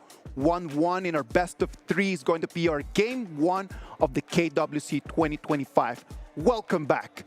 Boys, this was amazing 2 games. Now, this already set the tone for what we can expect for the rest of these amazing 2 weeks. Yeah, I mean, we knew it was going to go the distance. Yeah. Right? There was no doubt that this was going to go there. And the fact that like both of these teams really fighting for it and the way that they're doing it is just really next level here. Yeah, very consistent performance, right? We have seen that they've exposed the weaknesses on both drafts for both teams. And I think this is going to be a very important marker as we go into game number 3. We always talk in these very big tournaments about the fact that it is difficult just to come in and perform immediately. Your fingers are stiff, you might be a little bit nervous, you're sweating. It's very difficult to come and perform. But look at what the Brazilian boys have just done in the last 2 games. It's been amazing. Like both teams from the Chalk BR are doing amazing performances that at the end of the day, in the next game, there's going to be only one of them that is going to move to the upper bracket and the other one is going to move to the lower bracket. I mean, this has got to be a little disappointing more for the Alpha 7 side because of that game 1. I don't mean to harsh on the harp on the past, go ahead. But it's a situation where they had an opportunity to win that one completely. out. And the way that they did it in game 2 and ending the series would have been a huge morale boost. But again, we're always talking about the fact that you either win or you learn. They definitely learned from that one and they bounced back in game 2, which is going to be key. But game 3 is where everything is at stake. So are they going to be able to do it? That's the big question, right? Because look, we've seen the strengths when both teams, when they're winning, they win with such force and domination. Yes. So game number 3, are we going to see like big forces going up against each other, or is it going to be a one-sided battle? I don't know. I don't know either, man. I just know that this decisiveness in the decisions, in not only the team decisions, but their micro. When you decide to go on a battle, are you really just jumping in there to win, or just kind of like just hesitating when you make your first step? I always talk to people about things in HOK. You need to be decisive. When you make a decision, stick to that decision. Of course, those decisions, they need to be premeditated. You cannot just go around and just, I'm going to go with the flow. Nah, there's no flow in here to go when you're playing at the top level of HOK. Yeah. Yeah, nothing else. Intentions need to be clear and the whole team needs to be aligned. And this is something that I think I'm very proud of for both teams, right? In a long time, we've seen them grow, and now every decision that they make is a team decision. Right or wrong, they do it together. Yeah, I mean, that's the biggest surprise, right? By the fact that Alpha 7 Esports, we had some question marks about CR7. Was Bobby able to kind of really pick up the pace? Are they able to kind of compete and be that farm laner that you need to really carry them in the game? And it looks like he's proven that he can in that game too. Come on, man. It's going to be game 3 right now. The boys are getting ready. This is going to be do or die. Nobody wants to go to that lower bracket. Of that, I'm completely sure. Everybody wants just to take that first dub, because if you take 2 in a row, that's it. King's Group, man. That's it. You made it through. Exactly. But if you lose this one, then you're fighting for your life just to clinch the one little chance for the rest of the week. And this is something that we talked about, the momentum of the teams, right? And I know, Holler, you like the teams that kind of win the previous game. You feel like they have a strong momentum. They'll come in and, swing everything into their favor. Yeah, but normally that's what the thought process is. But I think going up with these 2, where we see that Loops has been able to just bounce back, this is definitely a more resilient team than the norm, right? They are able to bounce back. I think that they're very mentally strong, and they will compete in this one, right? Normally, I do go with that one. I think they do have a favorite, but Alpha 7, I mean, they already won 2 games potentially, going into this 3rd one. Are they strong enough and have the stamina to really compete with Loops and going in a barn burner again? So Loops are going to win. I know that's what your predictions say, but I've seen that your predictions are generally wrong, my friends. Ken, I just love it, man. I just love it that you're just going to keep going at it until you're wrong, until you're wrong. Like, come on, just go on with it. Come on. Alpha 7 Esports against Loops. Alpha 7 is going to be on the blue, and that first pick, already a pretty strong one. That Loom, how do you counter that? I mean, you're going to see next level CR7 on this, right? I think that, we saw in game 1 just how powerful it was with Vento, but CR7 more than up to the task. You have a lot of potential, plus it doesn't show your hand in terms of this draft. Yeah, and I think it leaves you with a couple of options. You need tanky farm laners, which most of the time is either Ho E or D-Range. You build a tank build, right? And I think it limits the options that Loops have. But I like the first two picks that they have. These are pretty strong picks as well, the Fatih and the Yuhuan. Yuhuan we have not seen too many times in the Pro Leagues, but coming into KWC, welcome back. I believe this Yuhuan should be a roam Yuhuan, right? For those of you that are unfamiliar, her ultimate allows her to be invulnerable, but not only that, she can actually heal the team as well. Exactly. It's a very mobile player. It's a very mobile hero that we have right over here. It can be a support. At the same time, it could be in mid. It could be in jungle. It's through the metas, like we've seen so many different kinds of Yuhuan. Yeah, look. The best part about this pick is that it's very flexible in terms of what you can do. It doesn't show your hand. You have a lot of opportunities to go where you want to go, but Loops going with a Fatih and a Gudo, really locking down the top part of the map. I think that Loops right now are looking to go heavy-handed. Agudo has been very, very strong, even strong in the other the leagues, especially like the MKL. And this is a silent burst combination coming in from the side of Loops, right? Agudo, you might think, yeah, tank Agudo, not so painful. And suddenly she shows up, throws the furball at you, bam, you're stunned. And you have Fatih, you have the stuns coming in from Yuhuan, you have the burst potential from the Fatih as well. And Agudo, once she puts you in that wild growth AoE, she actually gets an increase in attack speed, able to throw out lightning charges with her strikes as well, and mini stuns. So I think Loops, that's a pretty decent start for them. Yeah, it's a really strong one. I think that you were talking about, you were singing the praises of the Fatih. It has a lot of potential. That sustain, it was unreal by Niap, right? He was able to constantly fight, and that's what you want to do for Fatih. All right, so right now we are coming to the second round of bans. Global ban pick, lads. This is a tough thing that we have to talk about so people at home really understand why the picking right now is taking a longer time. Yeah, because your options are lessened, right? For every single hero pick that you take, you can't play that same hero again in the next match. If you play a series, that's your only limited option, which is also why Loops have banned out the Dune as well as the Haino, because Organ is no longer available for picking on the side of Alpha 7. Yeah, I mean, that's the biggest thing, right? Like, you have to have really deep hero pools. Obviously, this is just a best of 3, so it tends to be, you know, I think you're going to be fine finding the hero that you're really comfortable with, but it's a true test when it comes later down the road when it's a best of 5 or a best of 7, because a lot of heroes get locked off. Yeah, I mean, you need to have proficiency with a lot of different heroes, and we're gonna have our new Flowborn hero gonna be picked into the farm lane for the side of Loops. This one, look, I like the farm lane Flowborn, but I feel like he's a little bit squishy. Is this the best decision here? I mean, you were talking about the fact that the tank one is a little bit better here, but like, look, what is the deal? Why is there multiple heroes with the same name but just different roles? Because we are multifaceted people, similar in HOK. You can play many different heroes in many different lanes. Okay, the option is definitely going to be there on this one. I think picking that up, but in terms of the laning matchup against the Loon, is the Flowborn Marksman, like, are you comfortable with that? To be honest, I think it's okay because Flowborn Marksman version actually outranges Lung. And in order for the Lung to step in, you are putting yourself at risk of getting caught out by the other members of Loops as well. And the fact that this Yuhuan is probably going into that roam position means that her second skill, that Mournful Tempo, is going to be able to stun up this Lung. And Lung does not do well if you are able to stun him when he's low health, which means he can't take to the skies. He's going to die. Yeah, I mean, look, but getting that stun off, not the easiest of things to do. I think that you kind of, like, keep him from at arm's reach, understand that he can kind of get that jump in that we've seen Lungs time and time go in with, but Loops picking up the Nua, just finalizing their draft.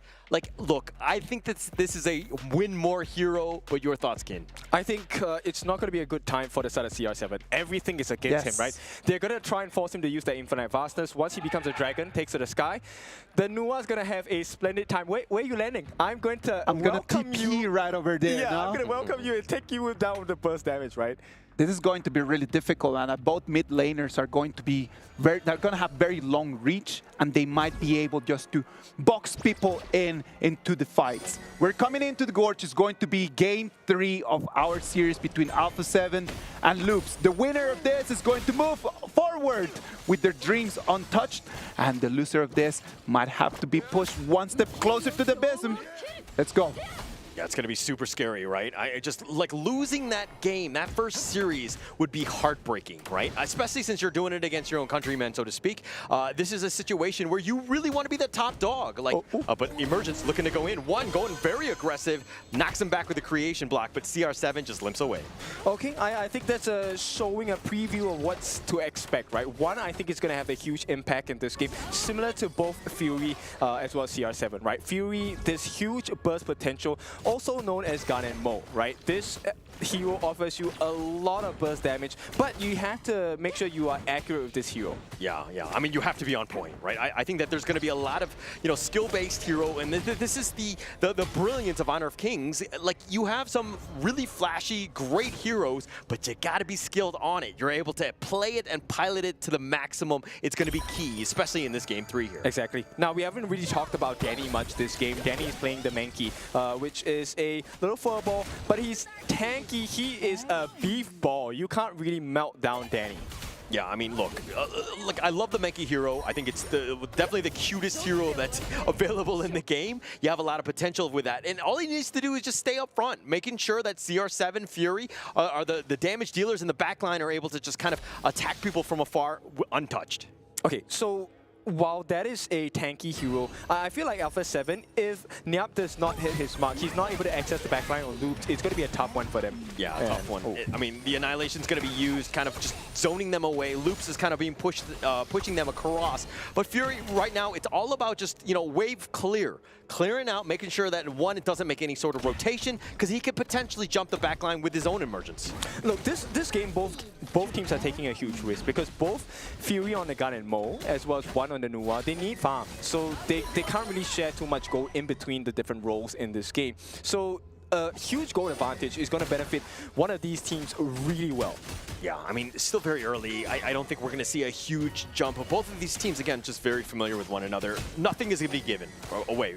You're not going to see too many mistakes, especially early. Getting that first blood will be key, but it's not game-ending.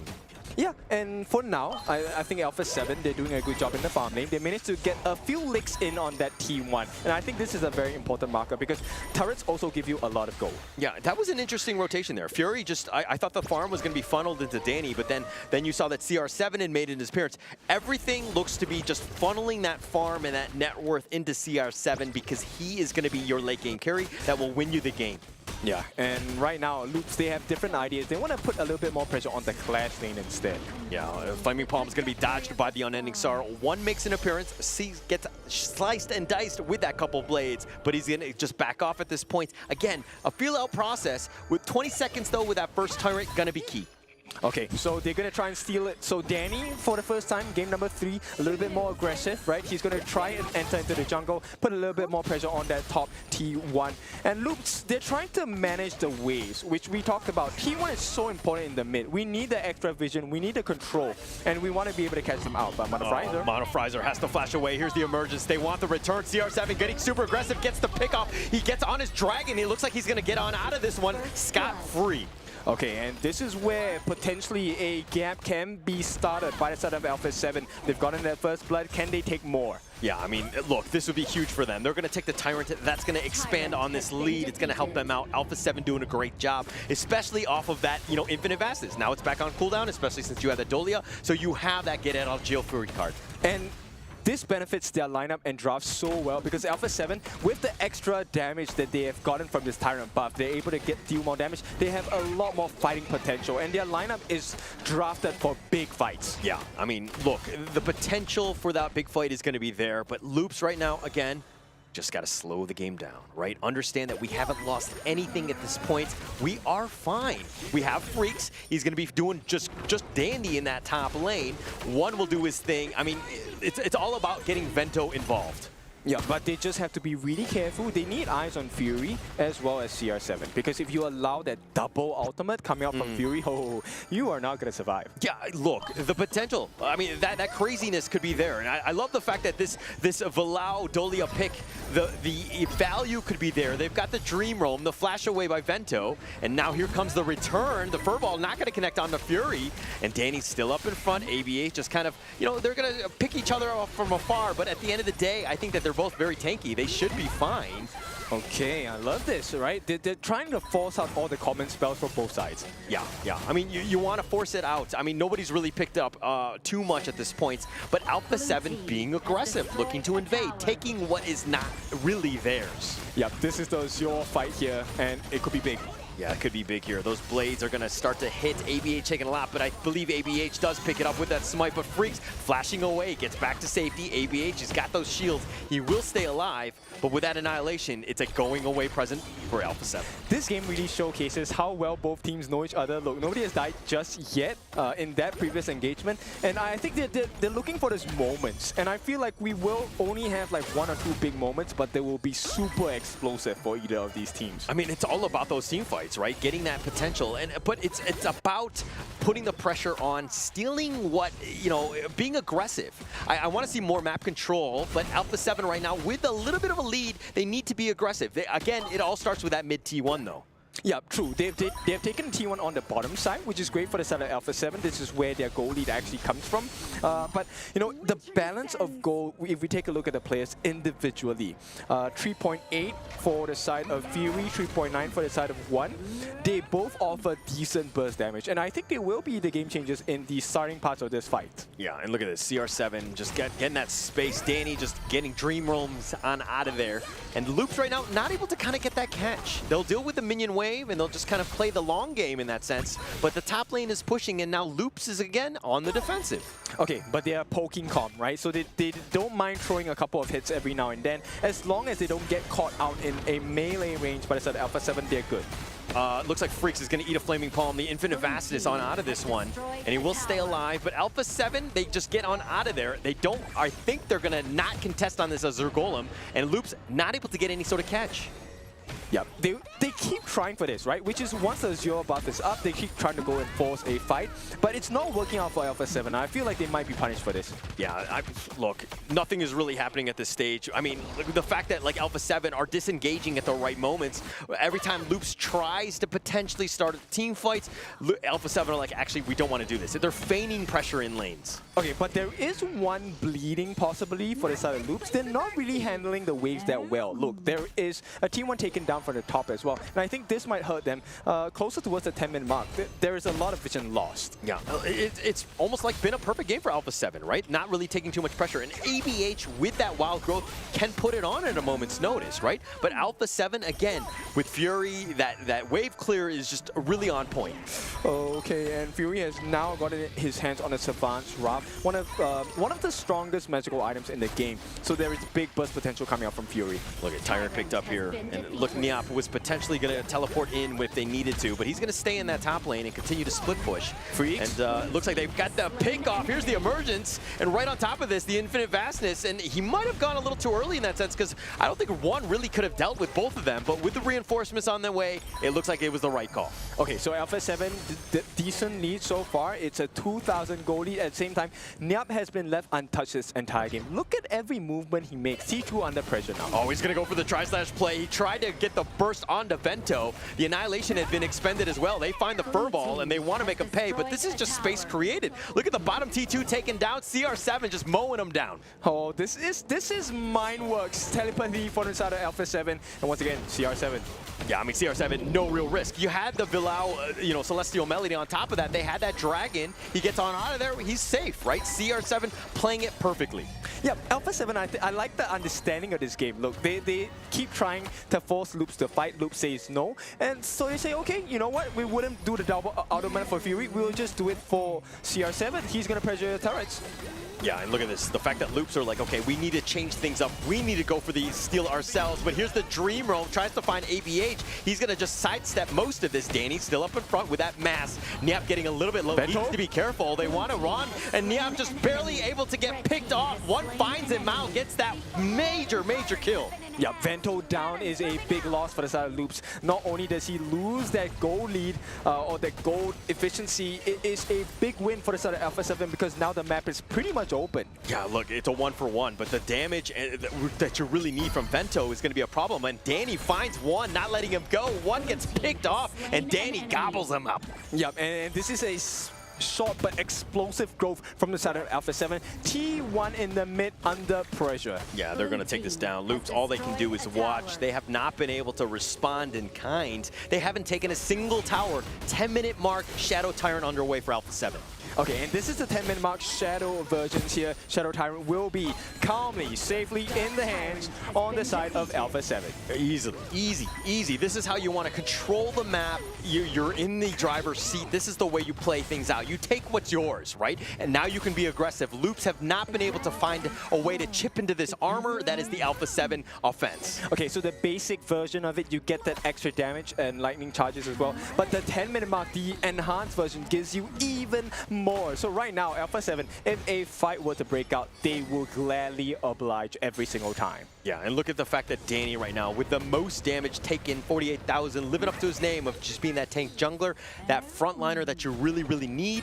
Loops had just done a lot of damage to him, but they haven't been able to pick him off. And, I mean, look, just doing a great job in that regard. Okay, so right now, a lot of three-pronged pressure coming in from Alpha 7. Same question persists as game number 1. You have a good lead. Can you hang on to it? Can you press them down and keep them there? Yeah, and Alpha 7 should just really not leave the enemy jungle. They should just stay up in front, poke and prod, take things away, and CR7 gets the pick off. We talked about this Lung being that potential way of just getting in and then infinite vastness on out of this, and he's made him pay, gets that pick off. Really well played by CR7, and it looks like that Crimson Golem picked up by Vento there. Yep, okay, it's a consolation prize. Yes, it goes in a Vento, but he's not able to do too much damage. Hang on, Danny. Oh, Danny, he gets walked down upon. Vento finds the pick off, and that is one way to deal with a tank, just multiple arrows in the back. All right, Vento just wants to prove me wrong, but at this point, 4,000 gold ahead. Alpha 7, a convincing lead so far. Yeah, convincing lead, but, you know, Loops finding ways. That was a huge win. This is a window of opportunity. One is back up if they want to go for this. Vento is starting to do some serious damage. The infinite vast is keeping him alive, and Vento, like a machine gun, is starting to do some serious damage. Yep, and adding on with that, oh, that was so close. CR7, my heart was pumping in that one. Yeah, just barely dodged it. Couldn't hit him with a throot from afar. Okay, so looks like all of that thing, all of the advantage, now it's swinging back to the favor of Loops. Yes, they haven't gotten that gold gap cut down just yet, but yeah. Shadow Overlord. Yeah, but look, they're being aggressive. This is going to turn into towers, which is going to be hard-earned gold, right? Things will shift, especially since they haven't taken the outer turrets yet. This could be a potential opportunity for Loops to get back in this game. Yep, we want to believe, the Loops fans want to believe they can come back from this. Alpha 7, they do not want history to repeat itself. Yeah, I mean, look, if you're Alpha 7, you got to be a little worried, right? Like, you're giving opportunities to get back in. It seems like they're playing a little bit of a losing game as they're kind of playing timid. They're staying on their side of the river. They don't want to be too aggressive. I mean, now it looks like they're going to be going for this Crimson, and that would be a great steal, but look at how Loops have kind of wrapped around. Yeah, and they summoned that Shadow Overlord on the top side as well. That's one wave of minions gone, which means Loops now has access to the bottom side of the map, and whoever is going to show up might be taken out instantly.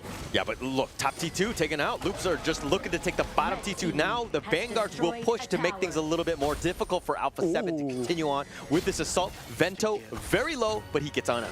Up the call, they're rotating in. Oh, look at this. They're going to run into Freaks. He's going to be the first one. Spots it out. It looks like it's going to be an ambush. Tries to go for the furball play. The Flaming Palm onto ABH, who's at half-life. Bilal is actually running on the wrong side. CR7, he's probably going to get out, but they find one. Vento now get focused in. Gets Flaming Palm to the face. CR7 finds him. Goes with the infinite fastness. He's going to be aggressive. CR7 not scared because he has that Celestial Melody. Yeah, this is a big moment for the side of Alpha 7.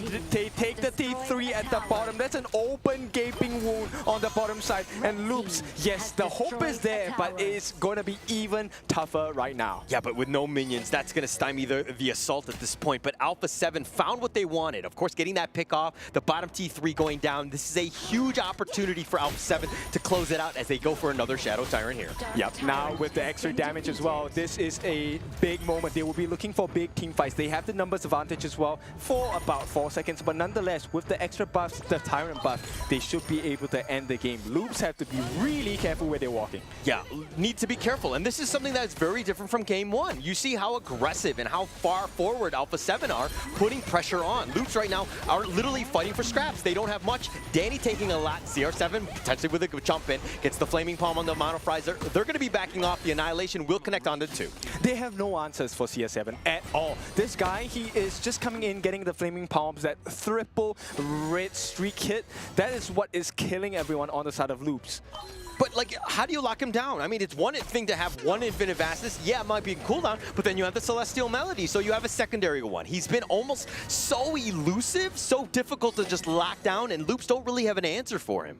Exactly. And I think one of the only ways is maybe you can force out that Infinite Vastness, that Dragon form, after giving him a huge burst damage amount, which can come in the form of 1, right, with the creations, the first skill.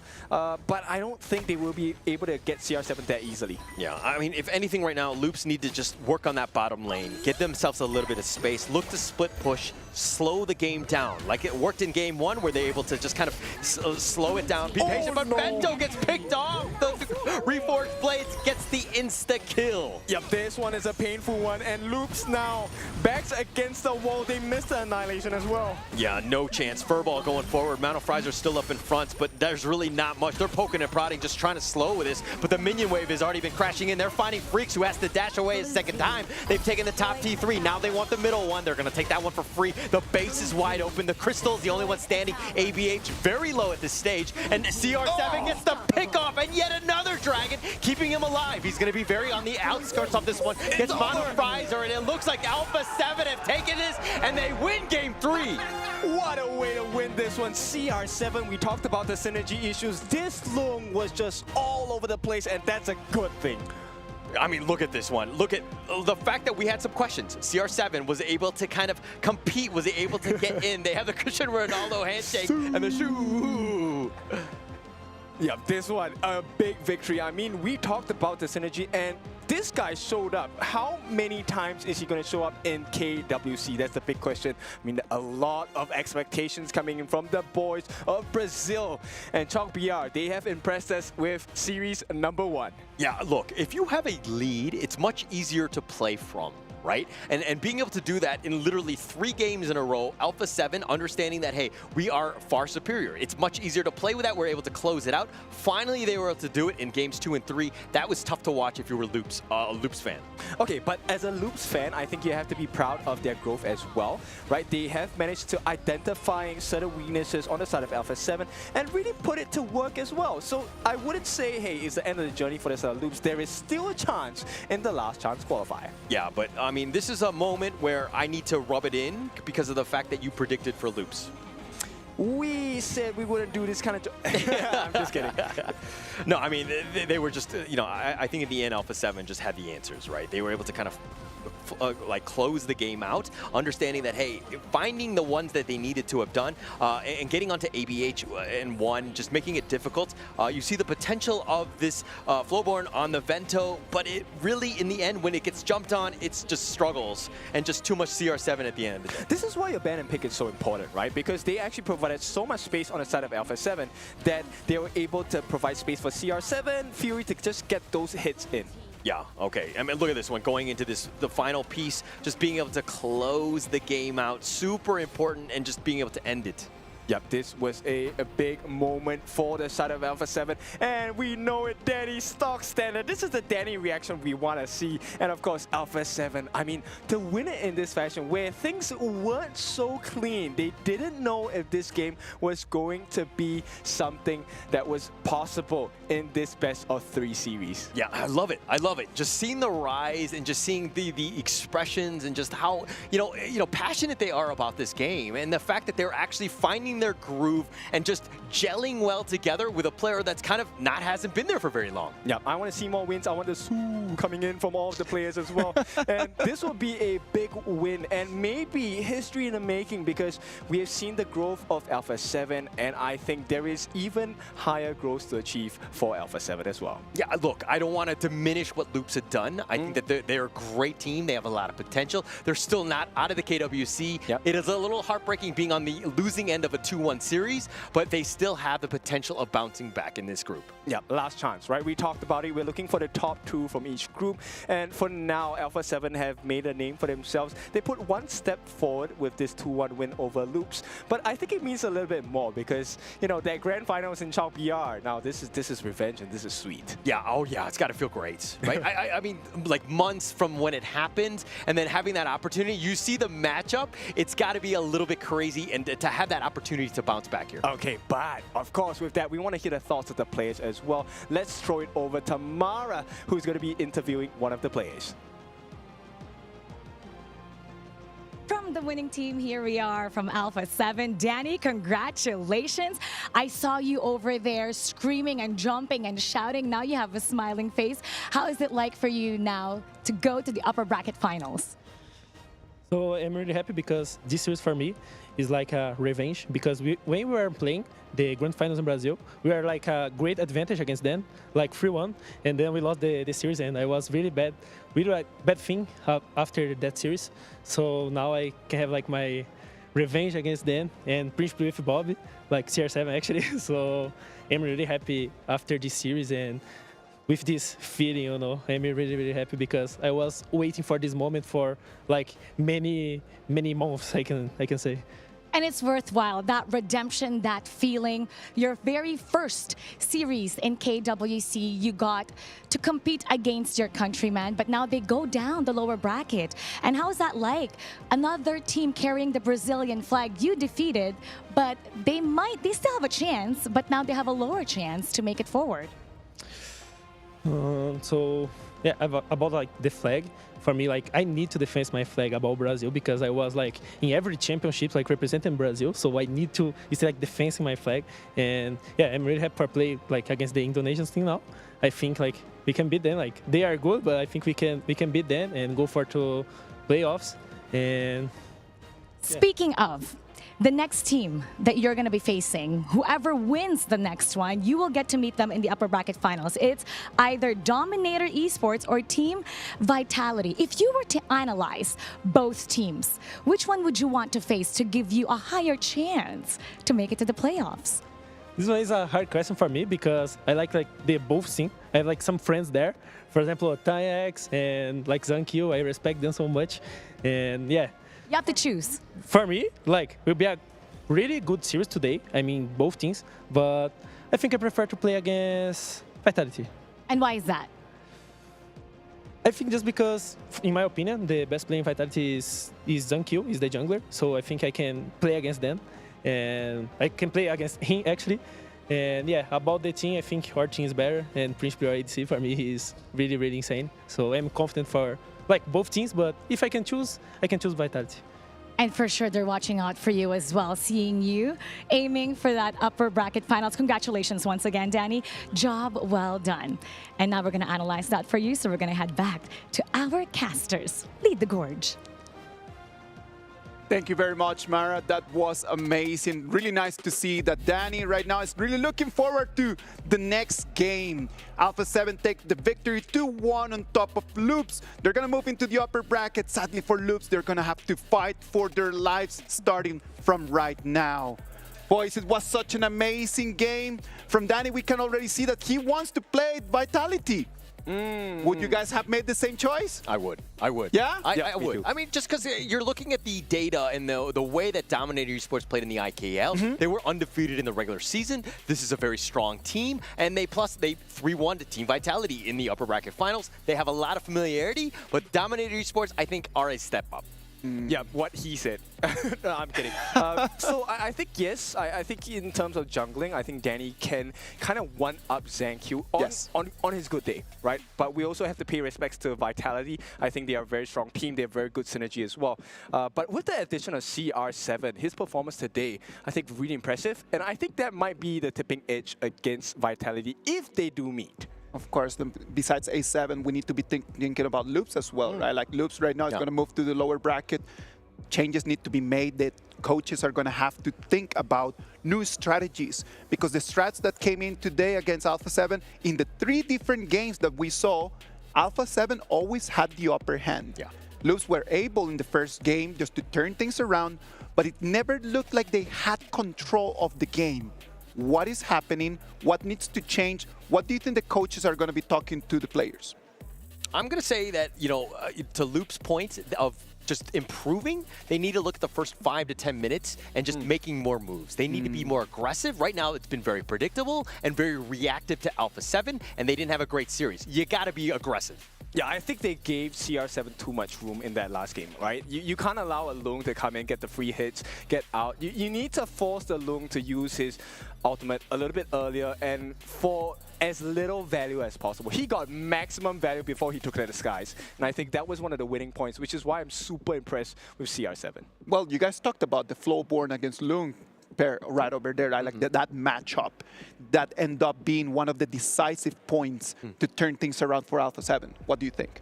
I mean, I think that once the Lung pick was there, it like doesn't really matter, because I feel like, you know, Lung is just a really strong farm laner. Yeah. Right? It's hard to kind of go 1 for 1. But you're looking at the rest of the team to kind of supplement. Like, if you had like a Liang with that control, what are you going to do? How are you going to drag it out of that, right? They're going to burst you down. Like, they have that opportunity. It comes more to the draft more than anything else. Exactly. You could take a look at the range of play, right? On Vento for the Flowborn, he actually had a longer range in comparison to what they had on the Lung. But that gap was constantly close. He was allowed to just step into full range and get the damage in.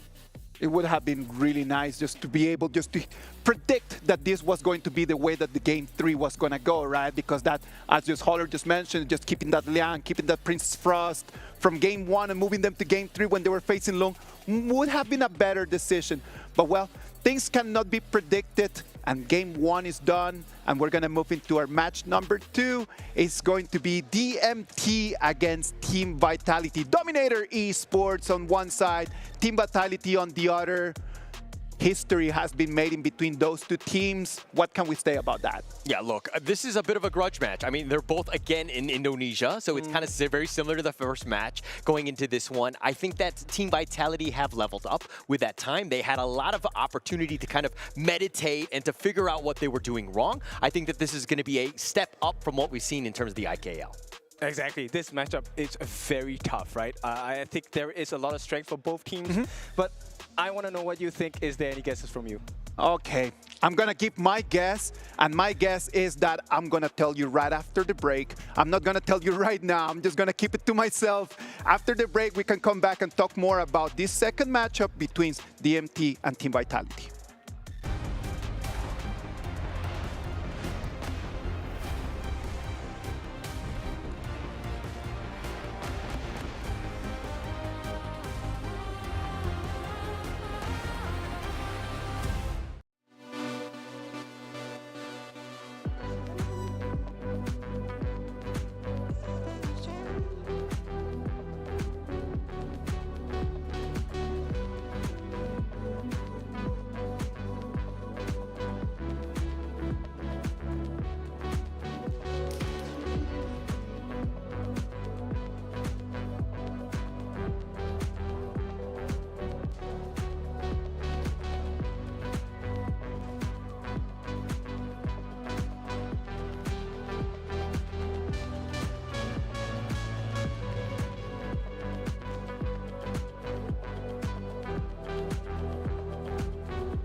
Level up your gaming experience with over 8 billion playlists, only on Spotify, the official audio streaming partner for the 2025 Esports World Cup.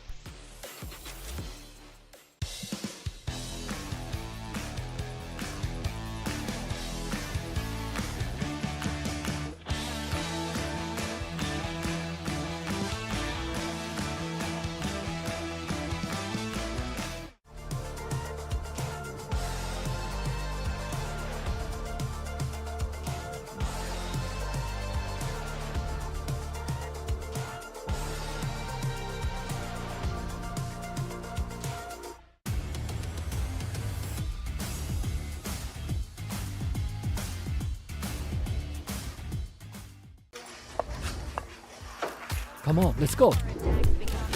Rush mid now. Come on. Jungle combat. Rotate butt to low HP. Victory!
Welcome back. This is the KWC 2025. We're live from Riyadh in Saudi Arabia. I'm your host, Isaac Peña. Game 1, we had Alpha 7 and Loops. Alpha 7 taking a 2-1 victory, moving to the upper bracket and sending Loops to the lower bracket. Their rivals for the next round is going to come from the winners and losers of this match between DMT and Team Vitality. Boys, Holler, Kindofu, talk to us. Yeah, look, this is a grudge match, right? You're talking about the A.K.A.L. number 2 seed versus the number 3 seed. Dominator Esports are regretting things. They should have been number 1, but they kind of fumbled the ball against going up against Kagendra. Yeah. But they're here now, and they definitely want to prove all the naysayers wrong. Yeah, they have a lot to prove today because, look, they were touted as the number 1 team in I.K.L. before, I guess, history wanted to change itself in this case. So they have to start playing their cards right starting from today. And the first opponent to do it, it has to be Vitality. I mean, I.K.L., this is the stage to be at. Yeah, I feel like there was a little complacency. Like they did so well in the regular season. They were undefeated. And then all of a sudden the playoffs happened. And yes, they did knock down Team Vitality at that point in the upper bracket finals 3-1. But going into the finals, they were like, we got Kagendra. They're, they have to play a lower bracket game. And then going into them, they're going to be tired. We're going to be fine. We're going to steamroll them. And they had a 3-2 advantage. And then Kagendra woke up like a phoenix, and they just took over. And really, that was pretty much the match at the end of the day. Dominator Esports are really regretting things. Okay, but that was a best of 7. And right now, we're playing a best of 3. So I think in quick matches, the DMT definitely performs a lot better. So let's see if they're going to do the same result as they had in I.K.L. against Team Vitality. Yeah, but again, the only thing is that you don't want to kind of, give things up, expecting, like, saving strats.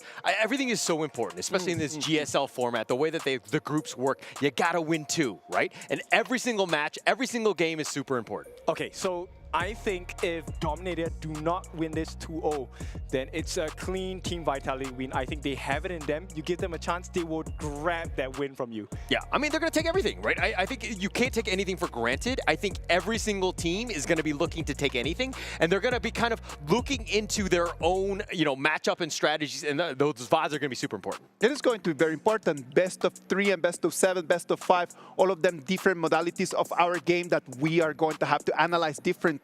It's going to be best of 3. Dominator Esports is going to come with everything that they have. They want to win this.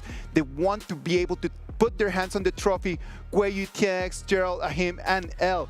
The 5 men from Dominator Esports second place in IKL, right? Yeah, second place in IKL. Also, they were second place in the championship last year. There was a lot of history, but then unfortunately Season 3 happened. They didn't qualify, and they did a little bit of a roster shakeup. They picked up Guyu and, of course, TNX. Freddy and Shipangs, unfortunately, were out of that one, but this is a team that looks restructured, reformed. Everything is good to go. There's so much pressure on this team to perform. It's a lot of pressure, but I think they can do it today because I think the synergy between the teams and the players have improved a lot from last we've seen them, right? At the same time, Dominator, look, they have Dominator in their name. This is a team that's here to win and crush opponents, and I will have it no other way. I think DMT should win this hard. Hard, like as in 2-0 hard? Because I feel like you're going to jinx it and it's not going to happen like that. That's usually how it works. not jinx Look, it, I predicted please. them as well, and I believe it was 2-0, but if you said 2-0, it's not happening. Okay, I will keep silent for now. Anything you want to say? No. We know that Dominator Esports, through their history, they are a top team. They know what they're doing. They've got the players. They're going to be facing Team Vitality on the other hand. Like they have men that they want to really prove to themselves that they can come and really move forward. They are going to put all of what they have over there for this game number 1. The 5 names, you got them right over there. Team Vitality. What can we say about them?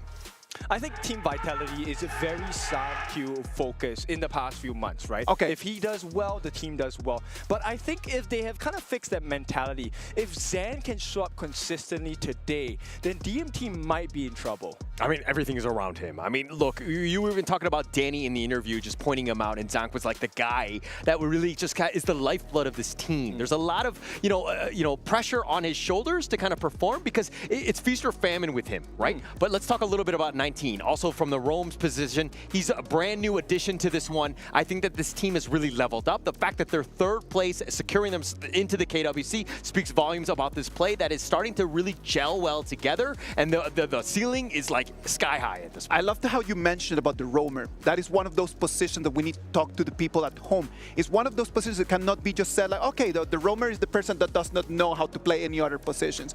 And I know that a lot of people at home are thinking like that, and it's totally fine. But we are here to educate and tell people that the roamer is the person that calls the shots in the game, knows the pace, knows the timings, knows the moment when to attack, when to push back. And 19 is going to have a lot of pressure if they want to beat Dominator Esports. Basically, you're saying Rome lives matter.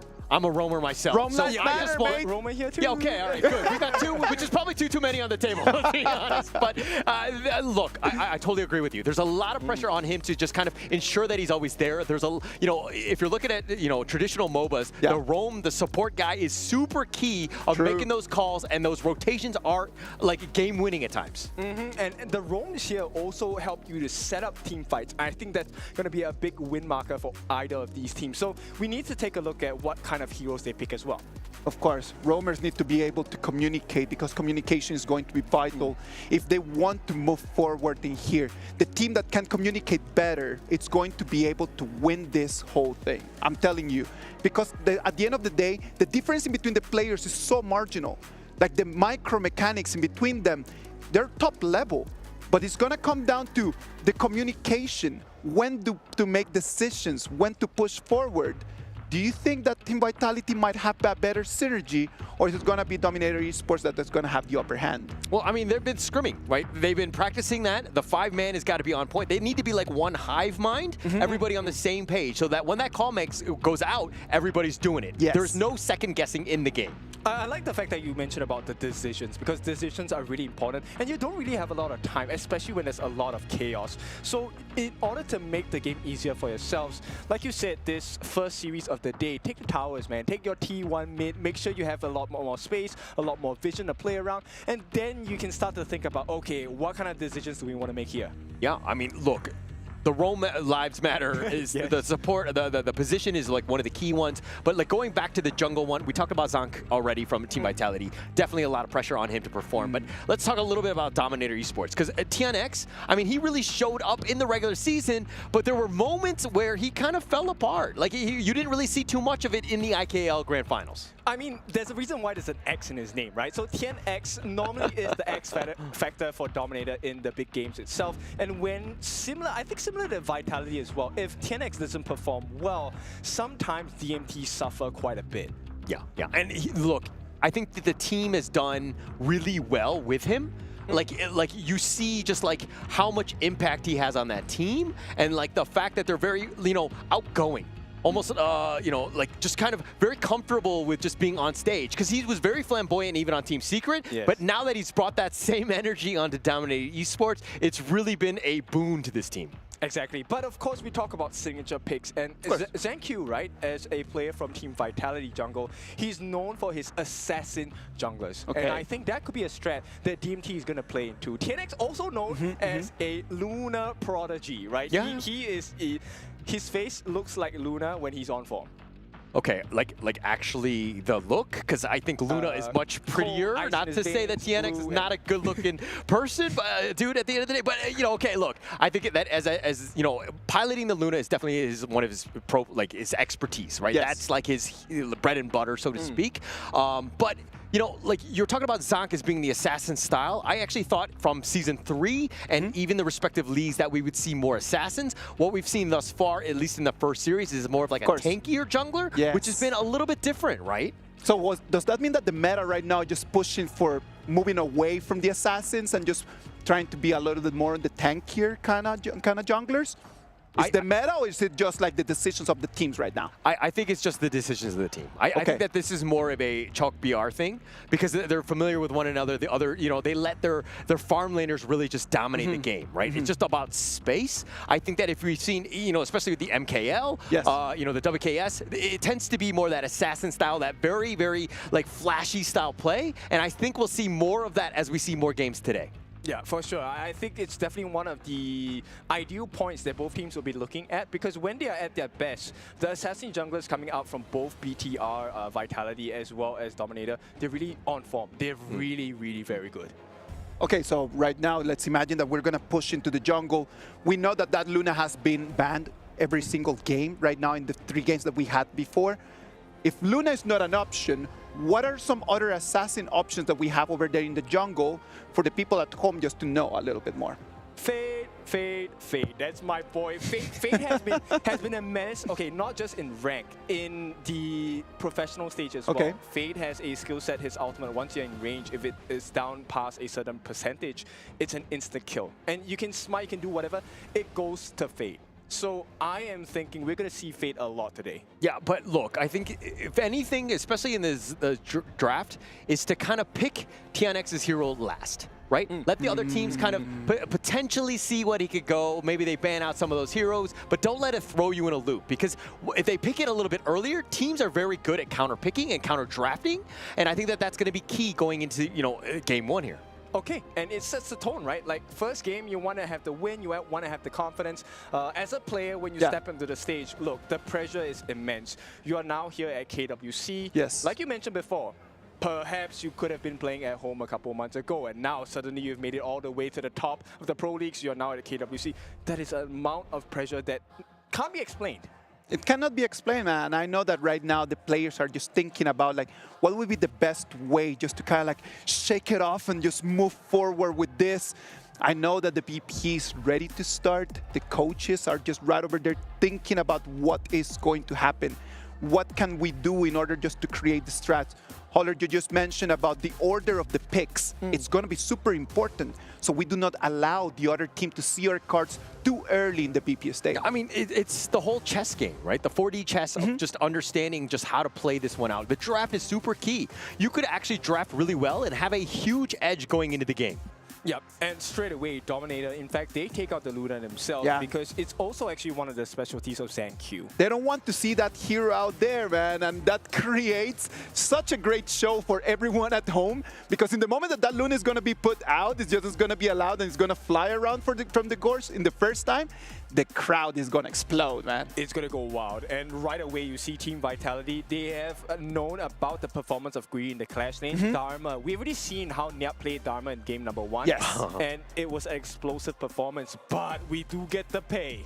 Yeah, okay, so we've seen this time and time again. All of the leagues have really picked up on this. The fact that Pei is going to be super aggressive. You have this early game dominance and you have a great time, but Dominator Esports respond with the Mai and Arlie, and they say, okay, take your Pei, we'll take the top heroes. Look, did they just lose? Look, these are the 2 heroes that have been consistently banned since day 1 of professional Halo. Yeah.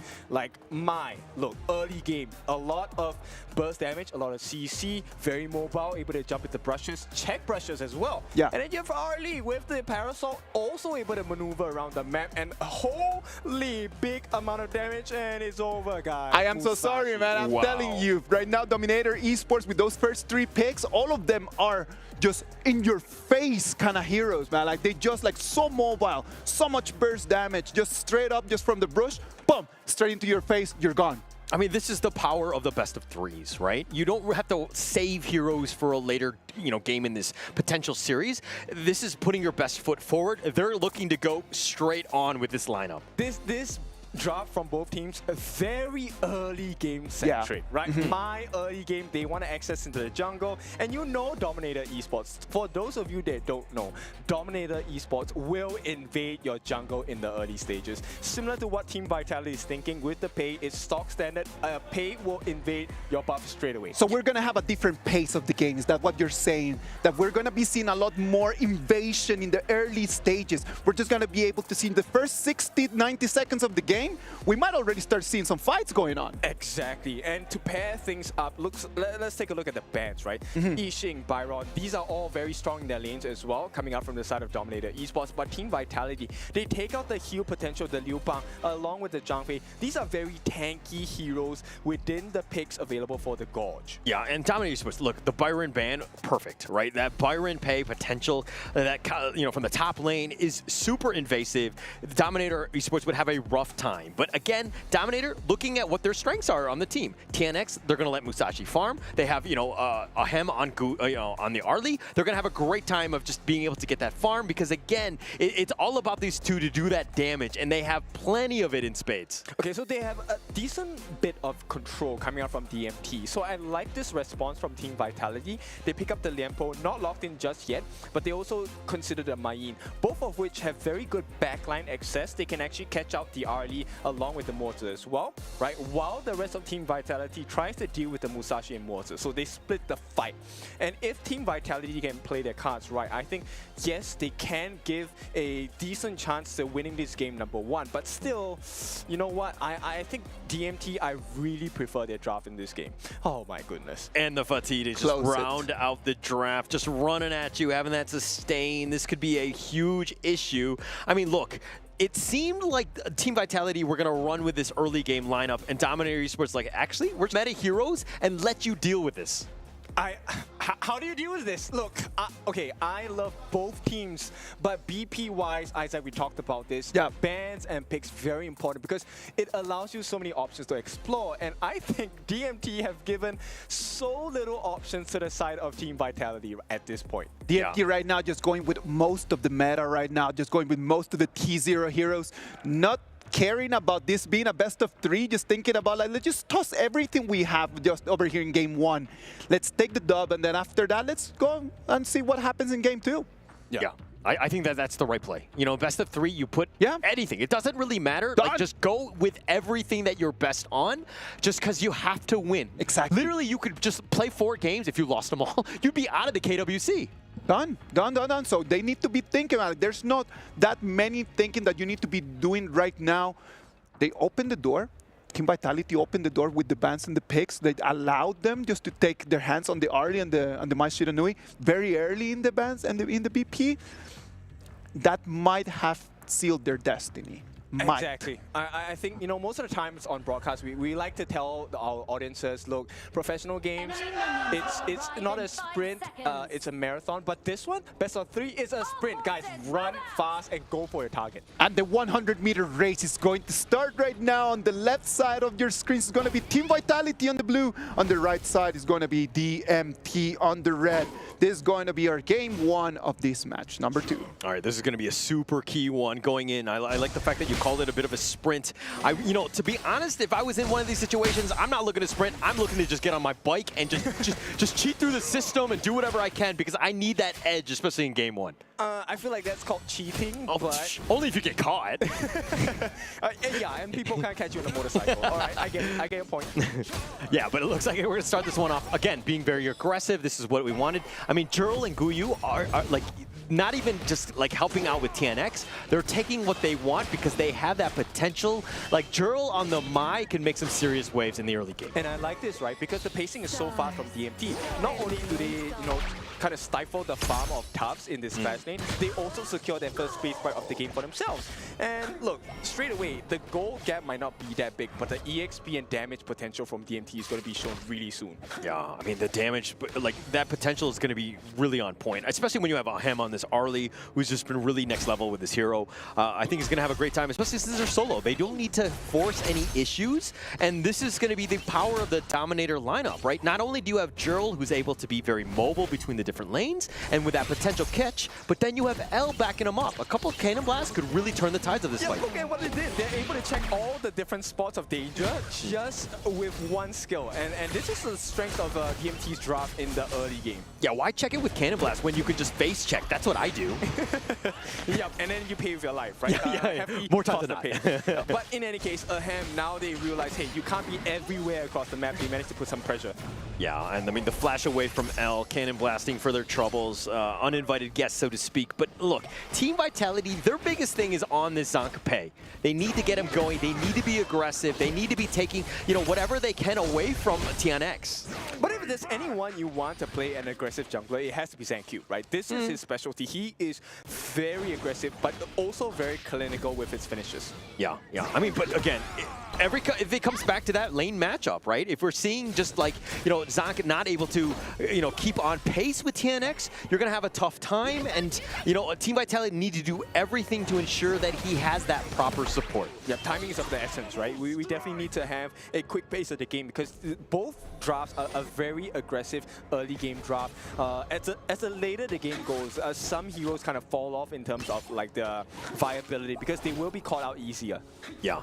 And look at this. Jurl already looking to make a rotation into the bottom lane. Zan potentially getting gone on. They're going to kind of, soften him up a little bit by diving under that tower, but Zan just staying alive. I think 19, he needs to be not exactly babysitting someone, but just providing that vision so that nobody really gets caught off guard by some of these ambushes. Yes, he needs to be able to give information to the team, right? They need information to make good decisions, and this is where they can really turn the game around. But as it stands now, I think DMT just have a slightly better control of the map. They don't really show it in the goal difference, but DMT, I think, in a more commanding position. Yeah, I think that, look, the net worth obviously is not everything, especially in the 3-minute part, 40-second mark at this point.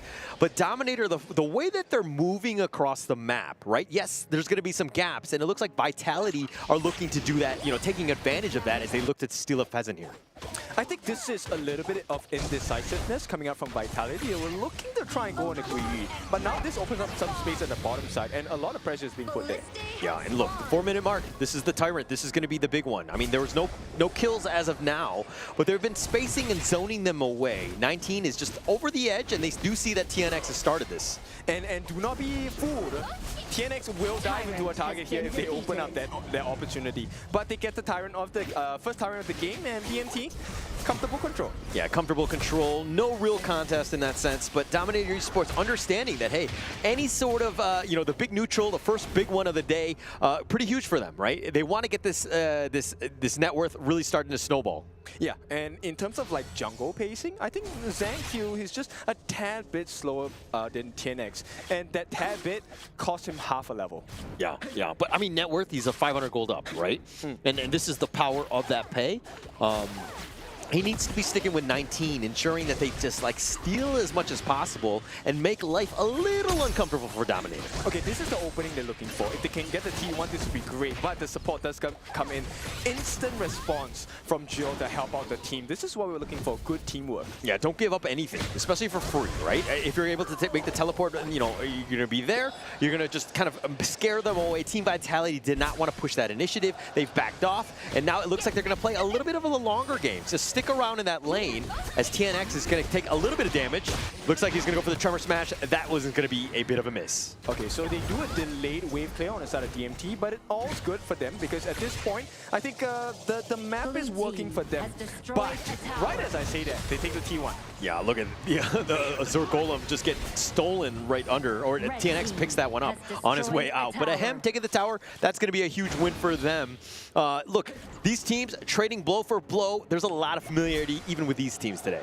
Okay, but the pacing is so much faster, right? This was not the pace we had in the first series of the game. This time, the A.K.A.L. specialists, they are coming in hard, and we're looking for a big stun and nice setup. So TNX, he will be looking for the ideal target. He doesn't want to catch out ZanQ. He wants to catch out Zan, or maybe even Neo, to stop that healing factor coming in. Yeah, I mean, you're talking about the fact that, like, there's pace, right? And, I mean, is Indonesia just meta tends to be a little bit more aggressive? Like, why is it so different from the first series of the day?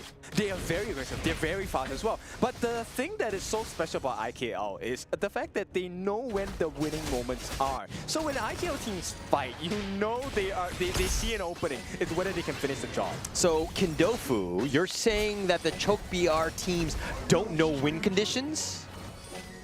I don't remember being in the kitchen and smelling some gas, but at this point, nope, that's not my point. I'm talking about, A.K.A.L. teams, they know what they're doing.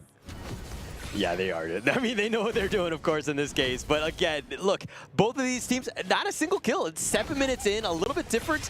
Very cagey. Nobody wants to give up anything at this stage. I think is going to be key for Team Vitality because, again, it's being aggressive. ZanQ really needs to just get that farm going. But this is what I like, right? So for players that are new to HOK, not every fight needs to be taken, right? Because there are better resources to acquire. There's better timings to hit. But here we go. Oh, he just barely gets out. These last not going to connect. TNX takes some damage. He's going to be chased on. Zank looking for his braze on the prowl. Wants to go in. Tufts gets the knockback onto him. Gets a little serious. And there's your first blood. And Guyu down for the count. And this is why it's so important to be clinical, right? So they tried on the side of DMT. Did not manage to make it work. And Tough. Oh, nice cannon blast onto the unending sorrow of the box. He tried to flash it forward, but Neil gets on out of this one. And now the burst ramp. TNX is getting bounced around like a pinball. And ZanQ will find him. Oh, Vitality coming in strong. They're punishing the mistakes of DMT. Yeah, for sure. I mean, they're making them pay at this point. Just the team fight has been on point. Like, they're kind of baiting them out. They get a little bit low. The cannon blasts were on point, and that's stunned. But then Dominator, like, actually, they don't really have the damage to follow up. Vitality are able to make them pay. And this is something about Synergy, right? It feels like the calls are a little bit off on the side of DMT, right? The calls are different from different members. Okay, well, obviously, it's in a different language, so the calls will be different. Duh. Okay, but nonetheless, I think it's pretty clear when you should take a fight, when you should not, right? So at this point, TNX having given away the kills, the gold gap now is 1,000 ahead. And you know what? That gold, that EXP difference that ZanQ with TNX was 1 level ahead. Now ZanQ is 1 level ahead of him. Yeah, look, we knew that Pace got that early game lead, and it looks like TNX looking to turn this around, the burst ramp, but the duel is not enough. ZanQ is going to be killed, gets it traded away. It's a 1-for-1, and now Guyu on the prowl wants to go. The burst ramp locking him down, though, and he's going to pay with his sins, and Zan gets that kill. Okay, so it's a 2-for-1, jungle for jungle, but Guyu falling down as a Clash leader is a big win for the side of Team Vitality. Yeah, I mean, getting that one out, that was actually huge. I think they could have been happy with that 1-for-1 and just kind of ended it on that one, but Guyu decided to go a little bit aggressive, and they're going to continue on, put the aggression on, and not able to pick off 19, just too tanky. We talked about, hey, is Zan going to come online? Is he going to perform better? And I think he has been really clean with his positioning. And I think that's one of the biggest markers of success for Team Vitality so far. But damage dealt, you can see, look, you can deal a lot of damage, but we need to be efficient. 34,000 in total for Joe.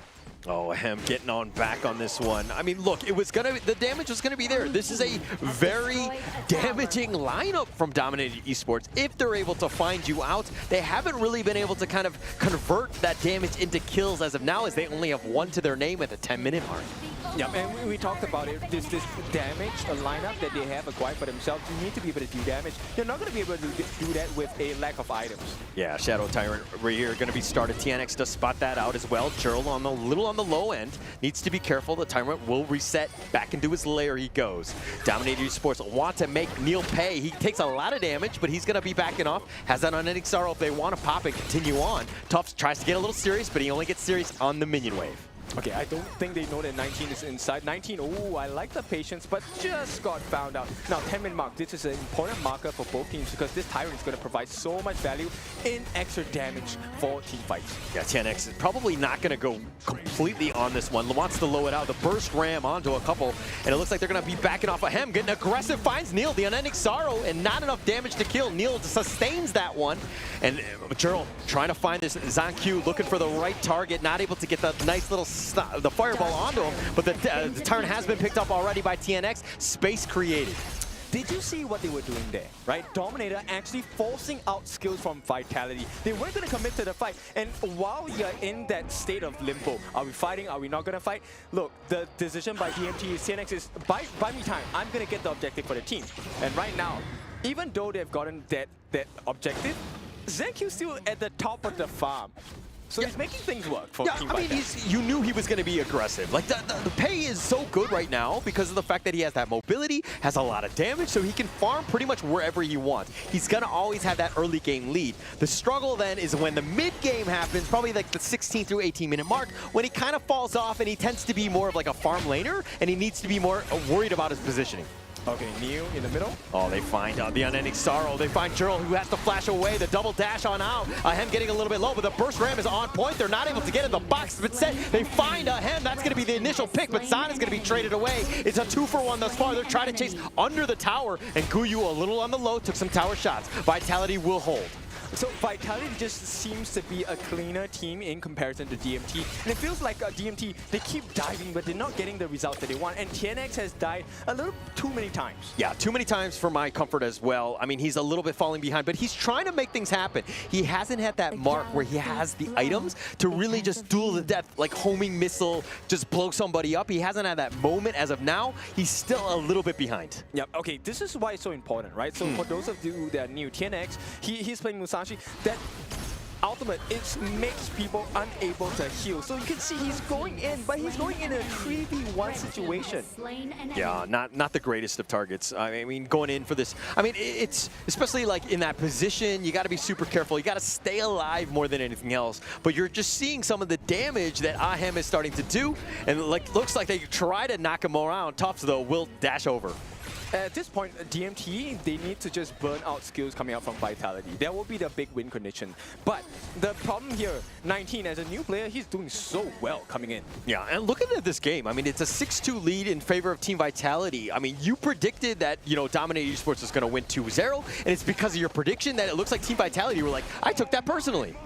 Are you sure I voted 2-0 to DMT? But in any case, at this point, this is an important marker. TNX, once again. Trevor smash on it too, and TNX squashed like a bug. He goes. The box is not going to be enough. They find Zan, but Guyu trying to flash away. He's going to be picked off as well, and 3 members down from Dominator Esports, and Team Vitality next level right now. You can win a 1v1, but this is a team game. You have to win the team fights, and the better team always wins. Right now, the damage has been done. T2 on the top for free. Team Vitality, the opening is available. Can they take this T3 on the top? Yeah, and you're like, oh, Dominator Esports. You've got, oh, he gets a little bit serious and fights Gerald. They took the dive, and Ahem get gone on as well, and they get the secondary pick, and 19 will stay alive. They take the top T3, and Team Vitality will march it down. TNX is trying to keep him alive with a duel to the death, but it doesn't look like it's going to be enough. And Team Vitality will strike first. 14 minutes. This is one very quick game coming in from Team Vitality. And was this the result that we expected? I don't know.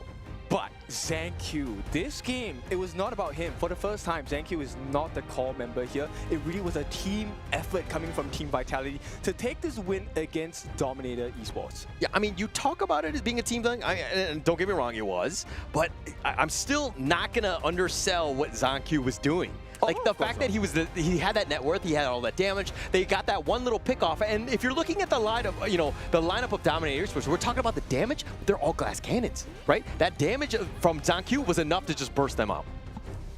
It was an amazing performance from both teams, man.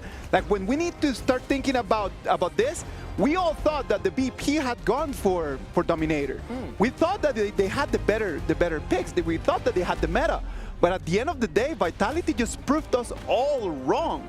All of us wrong, because they came in and dealt with anything that was in front of them. Okay, so there are two members on the side of Team Vitality I want you to keep your eyes on, and that's going to be Tufts as well as 19. The two of them have played a very significant role. Number one, 19 keeps disrupting the flow of movements on the side of DMT. He's pushing people away, and Tufts is catching them and pulling them underwater. Yeah, I mean, just the sustain, the team fight, and the fact that their ability to just go aggressive and turn it on. Alhem is like, oh, I thought I was safe. I thought I was in my base. But no, just like that, game over. Yeah, it's a quick, decisive move. And you take a look at the movement of Team Vitality, they move as a group, right? Like, even if the fight is split, there is never one lone member on the side of Vitality. They're always buddied up with somebody. Yeah, and this is why they were able to pull that one out. I mean, that support, understanding that it's like, hey, if one of those guys jump on you, like the Arlie, and then they're like, we actually have 2 or 3 members. We can deal with you. And it's scary for them to make those jumps in. When you start thinking about the game, like we thought there was going to be a lot of fighting first, and we were proved wrong because it was more about the jungle path. True. It was more about like what the pace of the junglers is going to be. They had to start just different. Musashi on one side, Pei on the other side. I counted that at the 8 minutes mark, there was already a 1,000 gold difference between Pei and Musashi. And 1,000 gold is already half of a full item, and that's already a very big advantage. And at the 14 minutes, right before the last push, Pei was fully stacked. That difference in those first minutes of the game snowballed all the way until that last push of Team Vitality. He provided them a doorway because if you remember at the start of the game, Tufts was not having a good time in lane. He was losing gold as well.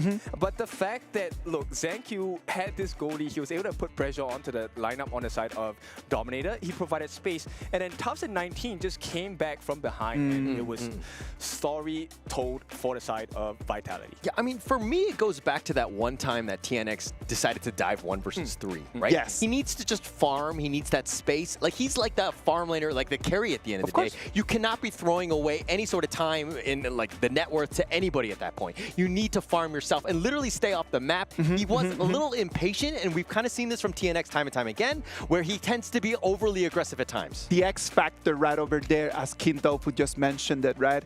When you analyze the stats, when you analyze the numbers, Dominator Esports dealt so much more damage in the first 8 minutes of the game, but none of that damage was fatal. And that is the issue, man. Like, when you come in and then you're able to just deal damage, but you're not able just to finish it. You cannot finish off your opponent. Your opponent is going to turn back and is going to get the kills. And it's only those kills that allow you the gold to start snowballing. And I think that Dominator Esports wanted to just bring the fight. They wanted to deal damage. They were unable to get the kill. Was that the moment that turned things around, Kintofu, or was there any other moment that you want to spotlight? I think it was. Because end of the day, look, if you want to go fast, you tend to go alone, right? But if you want to go far, you have to have your team with you. And I think TNX, we can agree that he was a little bit complacent in the fact that, look, he was looking to rush the pace, but the team couldn't keep up. They couldn't match the pacing that he was trying to go for his ultimates. Landing them, sure, but no one's there to back him up. But on the other side, Team Vitality, one person gets caught, everyone comes and supports that guy. True. Yeah, and I think that TNX is more of like the playstyle thing. Let Drill kind of go in first with the Mai, you know, just soften them up a little bit and then just go in for that final blow with the Duel of the Death. Like, you kind of, you know, everybody's on the same page at this point. And it seemed like everybody's like playing 1 versus, you know, 5, so to speak. It didn't seem like everybody was on that same page. You were talking about earlier in the pregame about communication. It seemed like communication was lacking in that one. Yeah, I'm going to tell you the truth, man. Like, at the end of the day, like, yeah, of course, the Pei and the Musashi, everyone got the spotlight on the junglers. 19 on that Lianpo. Let's talk about that. Let's talk about the roamers, man. Like, it was because of the vision. It was because 19 was able to slow down Musashi just a tiny little bit.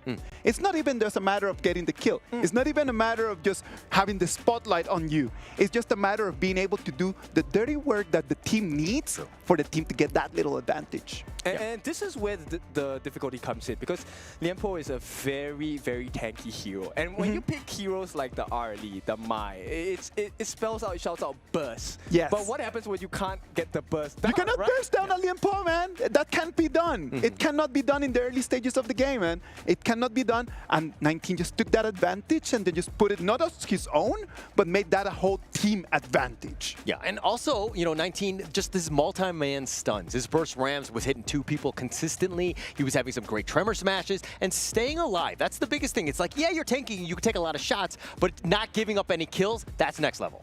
Exactly, and I think they really knew what the limits were, and I think this is the mark, and maybe we're starting to see a new monster team being formed because they knew the limits, and they pushed the limits of Dominator very far, to the point where they couldn't keep up. All right, it is a world competition, right? It's the KWC 2025. We've got teams from all different regions. We have players from all around the world, different styles, different ways of understanding the meta. We had CHOC champion and runner-up in the first game, and right now we got the A.G.A.L. second and third place coming in. What were the main difference in terms of understanding the game that you guys could point out for the people that are watching here at home? You want to take this? Okay, sure. So let's talk about the first minute. If you take a look at the map itself, right? Yeah. One of the things that you can do as a clash laner is to be able to secure your own top side camp. Yes. And this is why DMT dominated the first few minutes. They were immediately aggressive in that particular portion because that is something that is fixed. And if you don't have access to that and you lose the laning phase, you lose your minions as well, you're instantly at a level deficit, you're instantly at a gold deficit as well. And that's also why DMT actually made the wave to go straight for that space sprite, because not only do you get extra gold, extra EXP, you also have the ability to move across the map. And at that point, DMT, I felt like they were doing good rotation, good pacing, but then came the communication issues and decision making as a team. Would you say that that's a very big difference between the game between the A.G.A.L. teams and the game between the CHOC teams, though?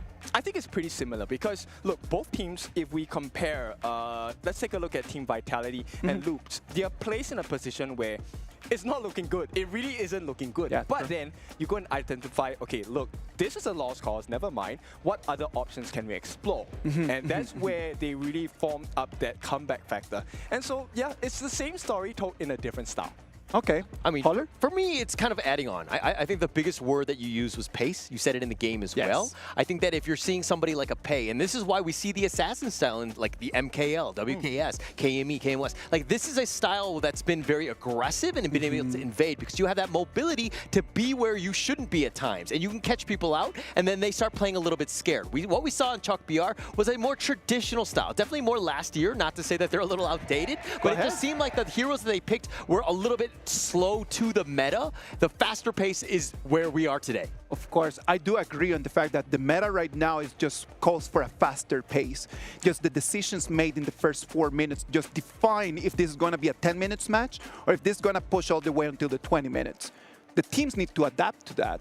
I'm not saying that one style is better than the other. I'm just saying that we're so lucky right now to be able to see teams from all over the world showing to us the different styles and their different understandings. Which understanding is going to be better, we cannot say right now. 2 weeks from now, when the champion is going to be crowned, then that's going to be the full truth. Exactly, and I think, besides learning the meta, it's also about being a player. You have to understand your own emotions, right? It's very stressful to play on the Gorge, and I think as long as you can keep yourself calm and composed and have proper communication, you have a good chance of winning. So right now, I think for DMT, then calm their nerves. Look, it's just one loss. It doesn't matter. Nobody really cares about one loss if you're going to be the champions of the entire thing, right? Of course. We have seen teams that they go to the lower bracket and then just make it all the way to become the champions of their own regions and their own tournaments, right? Yeah, but nobody wants to do that. That is the journey nobody wants to go on, right? That's a tough one. I want to be on the winning bracket and just go in, cruise control to 2-0 victory in the groups. I think that's going to be key. Dominator Esports, though, again, we were talking about that this is just one game. They haven't lost the series here. But, man, that is a little bit of a shakeup, right? I think that is going to, they're going to come back much, much stronger. And see how they bounce back in Game 2 is going to be key. Because Dominator Esports probably thought they were going to cruise through the series. But it felt like Vitality that wasn't even the strongest versions of themselves. True. Okay. And now they're in a position where they have taken down the second seed of I.K.L. Wouldn't you, as a third place I.K.L. contender, kind of feel like, hey, this is moral the blow? boost, man. Yeah, It's a like, total moral boost. I would be right now elated if I were to be able to take that first victory. For sure, right now, the Team Vitality players are like in a really good place. Like right now, everyone just believes that they can just take this. Like they came in risking everything. There's nothing to save in here. Just go on with everything you got. They went there, they took the first victory, they just need one more and they're gonna be in the upper bracket, one extra life in there. I mean, it'd be amazing if they could do this, right? I think Team Vitality feel great about game one, but to close it out, that's where true champions are, right? Of course. Closing out series, it's super important, and is, you know, Team Vitality up to the task? I think they are. They've shown that the skills are definitely available. This is a very strong team, and they can catch you off guard, even if you're a powerhouse like Dominator Esports. I completely agree on that, man. Dominator Esports is not going to make them easy. It's not going to make them easy for them because I'm telling you, they want to turn things around. They want to do the same as Alpha 7. Alpha 7 just came in, they lost the first game, and then they won too. Can Dominator Esports do the same? Big questions to be answered here, and we will have it answered, right? Because at this point, we should be heading into the bans and picks. And look, I'm not sure whether you guys feel it, but I kind of feel the energy coming from Vitality as one that is a little bit more domineering at this point. I feel like they have the potential to take this series by storm and maybe end it in a 2-0. I mean, for me, the biggest thing was that the way that they did that series, right? They were consistently, definitely in the lead, and they were able to just kind of close it out when they had that advantage, pushing the initiative when they needed to, won those great team fights, and closed out the game. If we see that, that's a well-coordinated team, and props to the coach for putting them in a situation where they understand how to close out the game. The win conditions is definitely understood by this team. I think it'd be so funny if Dominator comes up with another godlike draft and then they lose again. You know, I legitimately was super excited about their draft. When it first showed up on screen, I was like, this is Dominator's game. But the way that Team Vitality played that to their strengths, whew. I mean, you talk about like a godlike draft, but man, gods don't look like that. Like they really struggled. They were behind. They really didn't have the greatest of games. But Dominator Esports starting off strong. They're gonna go with the Dharma to kind of set things up. Let Guyu work. Yeah, and straight away, right? Look, okay, you give away the RD and the Mine game number 1, and this time Dominator, they don't want to make that mistake, right? So they ban it out. But now there's new options to explore. Dolia, the refresher, right? Able to give you your ultimate once again, and they pick up the Lung as well. We have seen how well Lung can play if you give him the space and freedom of time. Yeah. So Team Vitality, decent draft. I love how Dolia is just a flexible pick, man. Like you can just play that Dolia with mostly anything in the whole ban and pick. Like any other hero just paired up with that Dolia is always going to be a great pick. Yeah, like look, you can actually pair with the Zhang Fei double shields. No, don't do that, please. Yeah, that would be terrible going in with it. But look, this is a very beefy lineup from Dominator Esports. They're a team fight heavy. And again, kind of off the back of what TNX wants to do, which is greenlight. He wants to just go, go, go, right? And everybody else is kind of like on that same page. The synergy is there. They want a team fight and just be in your face and have those combos work. Okay, but Team Vitality, they respond with the Yixing. And look, you can be fast, but if you're caught in a box, how far can you run? There's nowhere to run, man. There's nowhere to run, so you better run away before that box falls down on your face. Exactly. Well, I've never been locked in a box, so I don't really know how to answer that. But I see it, at least in Honor of Kings, the board can really lock things down. I mean, you could be a tough time, right? And this is a great counter pick to the Ogren, who wants to be in front, and he wants to be using that path of passing to his advantage. Okay, but there is a potential for a refresh of that the world is my board, right? Which is the ultimate of Yixing. So we've already seen in the first series how productive and a good Yixing play can be. Right now, I'm looking for that farm laner, Dominator Esports. What do they have on the cards for us? I mean, there's still a lot of options, right? You need to figure out a way. Like, you're a Yixing player. You tell me, what does he struggle against in terms of that laning? Long range, right? This is one of the reasons why Nuwa is actually banned out as well. Gun and Mo, sorry, not Nuwa, but Gun and Mo. Simply because short bursts of damage is very hard to play against as a Yixing player. You need some time to be able to land down your skills, get your control, and instant burst heroes, not fun to play against as a Yixing player. Yeah, but if you're looking at the Team Vitality lineup, very squishy. Almost the complete opposite of the Dominator Esports lineup, which is kind of like, dare I say, like a caveman draft, where they just like run at you with clubs and just try to kill you down. But looks like the Jing picked up by Team Vitality. Let ZonQ work, man. Yep, this guy, okay, so let me give you some information. If you're looking to learn Jing, ZonQ is one of those players where you need to keep your eyes on him. Yes. He is one of the best Jings in the global server. Absolutely insane, right? But look. I always want to preface this is like, hey, if you're going to learn Jing, don't play your rank games with it. Give your team a chance because it is mechanically difficult. Play some normal games, get it into please. Get a feel for the hero before you risk any sort of rank points. I would say the opposite. Like, you know, put yourself in the most difficult position. Please no. You learn by experience. But in any case, wow, we have the Fang being considered here. Actually locked in as well. Now, Fang, I like this farm laner because, number one, he actually does extra damage against monsters. And so, which means that he's able to kind of steal camps away really quickly on the side of Dominator Esports. At the same time, his second skill, called the Will Away, it's an invulnerable move, allowing you to dodge projectiles or anything of that nature, and allows you to reset into very dangerous positions against Team Vitality. Of course, and in the very, very close fights for resources, in the very close fights for overlords and for tyrants, having that Fang over there might be the extra help that you need. On the other side, Team Vitality, the last pick is going to be Liupang. I am loving that Team Vitality pick, man.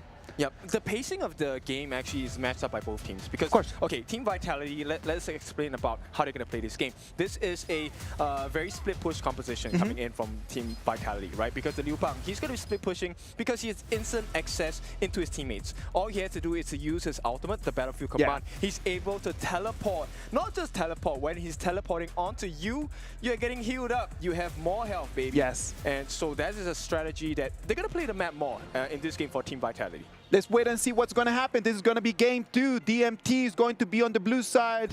Vitality on the other side is going to take the red. If they take the victory, that's going to be it. They're going to move forward. And for DMT, they need to take the dub if they want to force it to game 3. Let's go, boys. Yeah, let's go. Here we go. I mean, this is a moment where I'm looking at this lineup, the Dominator lineup, and I'm just like, what are the answers for the ZonQ Jing?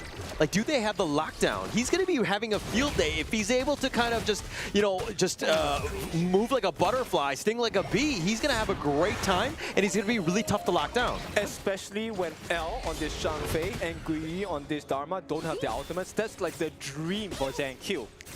I mean, if he's able to bait it out and just kind of make things a little uncomfortable, and he does have that, you know, dare I say, you know, protective shield by Tufts jumping in at a moment's notice, you have that potential of just kind of, you know, playing a little bit more aggressive than you normally would on the Jing. Okay, now I want to explain something to the newer players here. There is a lane swap coming in from the side of Vitality. So Zen actually goes to the Clash lane and has a favorable matchup against Gui. This is going to allow him to snowball a lot quicker. Yeah, it's going to have a much better time. I mean, it's just like the range versus melee line, you know, matchup, right? You're always going to have a good time. But again, you're kind of suffering in the bottom lane, especially since Tufts has made that rotation and he needs to deal with a hem there. Yeah, but Tufts, he has his Dominator shield, right? So he's able to sustain a little bit of burst damage available by a hem. So if he plays his cards right, he doesn't get punished as hard. So I think Vitality, very good planning so far. Yeah. I mean, and also he can just jump in. The Battlefield Command is going to be super key when those fights start to happen. He just needs to kind of hold the line, right? He doesn't need to let the tower take any damage. Just stay alive more than anything else. Exactly. And Neo, I think for now, doing an okay job, right? Really losing out in terms of the EXP against Joe. But I think at this point, it's okay, right? The win condition coming from Vitality, one of the main members is Zen. You want this Longest Dragon to acquire gold. That's a dragon's favorite thing. Okay, I didn't. Well, yeah. I mean, if we're going back to like the Hobbit and things like that, the dragon definitely needs to hoard the gold. Okay, all right. I see what the logic is. But yeah, it's going to be super important. I mean, Zon, like having that level advantage, having that range, it's going to make life difficult for Guyu, especially in that top lane, who's kind of been zoned away, dare I say.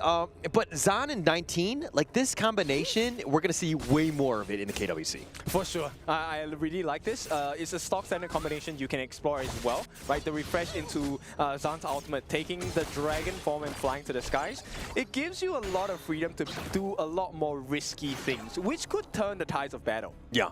I mean, the potential for burst. We've seen it already, right? You know, check out the highlights of the first series of the day. We've already seen like CR7 make some serious moves, Vento as well. The potential is definitely there. Just a really strong farm laner at the end of the day. Yeah, so they wanted to share the EXP between Guiyu and TNX. That's the reason why they actually delayed the taking of the space right here. So DMT doing little nuances across the map to make sure they're keeping pace with the side of Vitality. Yeah, and Zonk just like kind of stealing some boars on his way out, smites it for good measure. Just taking things away. Anything that you can do to kind of take away from Dominator, especially TNX, is going to be key. He's back in his own jungle now, and it looks like, yeah. Yep, 3.1. Isn't this the same story as just now? Yeah, I mean, this is what you wanted to do, right? Like, let ZonQ do his thing. Getting him that farm, funneling as much as possible, definitely going to be key. Yep, and no, ZonQ, what he offers as a Jing is instant backline access, and that's going to be super dangerous for the side of DMT. Yeah, but look at this Azure Golem. It's about to be contested. The Tyrant is here as well. 19 looking to just provide that vision. It's Ari looking to get bursted down. DNX is looking to take this. He smites it for good measure. And here comes Guiyu, gets the truth onto 19, pushes him back in a bad spot, and he will be executed, giving up first blood to TNX. But the fight isn't over. They've got to hem as well. The board is going to be set up. They're trying to just mirror image through his way out of this. But TNX is so low, and he's not able to get the pick off. Do they go for the infinite fastness? No, he goes in reverse. Okay, but this is a win for the side of Vitality. Nonetheless, you trade a roam for a farm lane. This is a bad trade for DMT. Yeah, not great at this point. L just trying to contest at this point. He does have smite, though, and he did steal that and saved it. Okay, so he does save the team at this point. Is it a win? Yes, it is. Because yes, even though TNX doesn't get that Crimson buff, you still delay the growth of ZonQ. Yeah, anything that you can do at this point. I think it's going to be key for them, right? But look, the jungle matchup is usually where you want to be in terms of like how the games are going to go. ZonQ has kind of got a slight edge at this point, but you know, it's still anybody's game, especially since TNX, he's getting a lot of that farm in the mid lane. I mean, you were asking, right? So who's going to be able to handle ZonQ? And that's the question that has yet to be answered, because so far, ahead, I think based on what's happening now, he's at total risk. Yeah, so it's kind of coming back to Dominator Esports being a little bit more aggressive. If they're able to kind of, you know, take away some of the map and he's not able to farm, then ZonQ will never really hit that critical mass, right? So they want to be aggressive, they want to push things out, because once ZonQ gets those items, he's going to be impossible to lock down. Exactly. And here's the board. The Azure Golem about to be taken away. TNX is looking to go for this one. L, Leaping Sabers back to safety, and Dominator Esports take that and they get on out. Okay, so a small play by the side of DMT. Didn't take too much risk, but oh. He's got the truth, the formlessness onto Tufts, doing a little bit of damage. He's just going to tank that. He's going to shake that one off. I mean, it's clash lane on clash lane. It's like a pillow fight in the top lane, no? Exactly, right? And these are feathery, soft pillows at this point. Nobody really truly gets hurt. Yeah, you might get like a slap in the face, but it's fine. But in terms of EXP advantage, Guiyu definitely has an EXP lead against Tufts, which could prove to be a problem because Guiyu, level 9, his target actually isn't Tufts. It's Zen and 19. Yeah, Guiyu is just looking for anyone that's squishy, and anyone not named Tufts, to be honest, right? Everybody's squishy on that lineup. Tufts, on the other hand, though, again, not the end of the world. He just needs to stay alive. He will split push and just make things a little bit, you know, uncomfortable for Dominator Esports. But speaking about being uncomfortable, Dominator Esports take the top T1. Okay, this is one of the things that you will learn about the Fang pick. Fang is one of the fastest tower takers in the game as well, right? So with the first skill, the target sighted, 4 hits, you get that burst potential that you absolutely love as a farm laner. Yeah, you're going to do a lot of damage. I mean, he's been kind of on point in that sense. Just putting the pressure on. He's been keeping up in terms of farm pace with Zahn, you know, which it's not the easiest things to do. But Gerald eating a flaming palm for his troubles, taking a lot of damage. I like it. Joe understands, hey, let's not use our skills preemptively, right? Save that ultimate for better use. Yeah, look at TNX looking to go aggressive. The board is going to be set up here. They're trying to at least take this away, get stolen away. TNX picking that out for good measure. They gave it away for free, though. Yeah, I mean, ZonQ was really not in position to contest. He didn't seem to really want this one. But I think that blue buff is key for the Jing, especially in terms of that farm. Because you need that mirror domain. Oh, L, Unbridled Outburst. It connects, and he's going to go for the Stampede onto Zan, the mirror domain. He's trying to zig in, zig out. TNX just barely staying on. He somehow survives. He's slipping away. ZanQ was thinking about going in, but he gets killed. Mirror domain finds the pick off, and it looks like a bit of a disaster for Vitality. This is the DMT we were waiting for. This is the TNX we wanted, right? Team play, soaking up the damage so that the rest of the members of DMT are able to do their job. And Gui, this game, matching pace, actually catching Neil out as well. Look at the damage, all mostly dealt by Vitality, but it's DMT who take the win.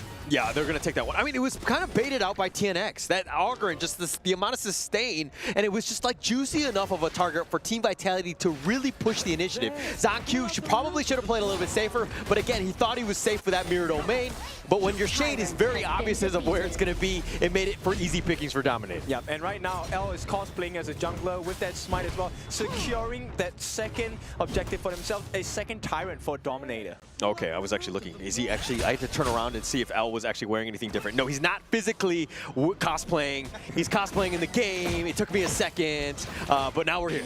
All right, and once again, he's going to try and cosplay for even more. The Azure Golem is at risk on the side of Team Vitality, and it looks like they will not be able to get it. Yeah, no chance at this point. And this is where things get a little bit rough. Team Vitality being aggressive. And again, TNX is really not the guy you want to be letting to get all that farm because he's going to be a bit of a raid boss. And yeah, ZanQ is a lot of damage, but can you deal with TNX? He's going to go for the mirror domain, finds Gerald who flashes, tries to get back, but the Unbridled Outburst keeping him alive. And now the Conductor of Souls, TNX, is actually looking at turn.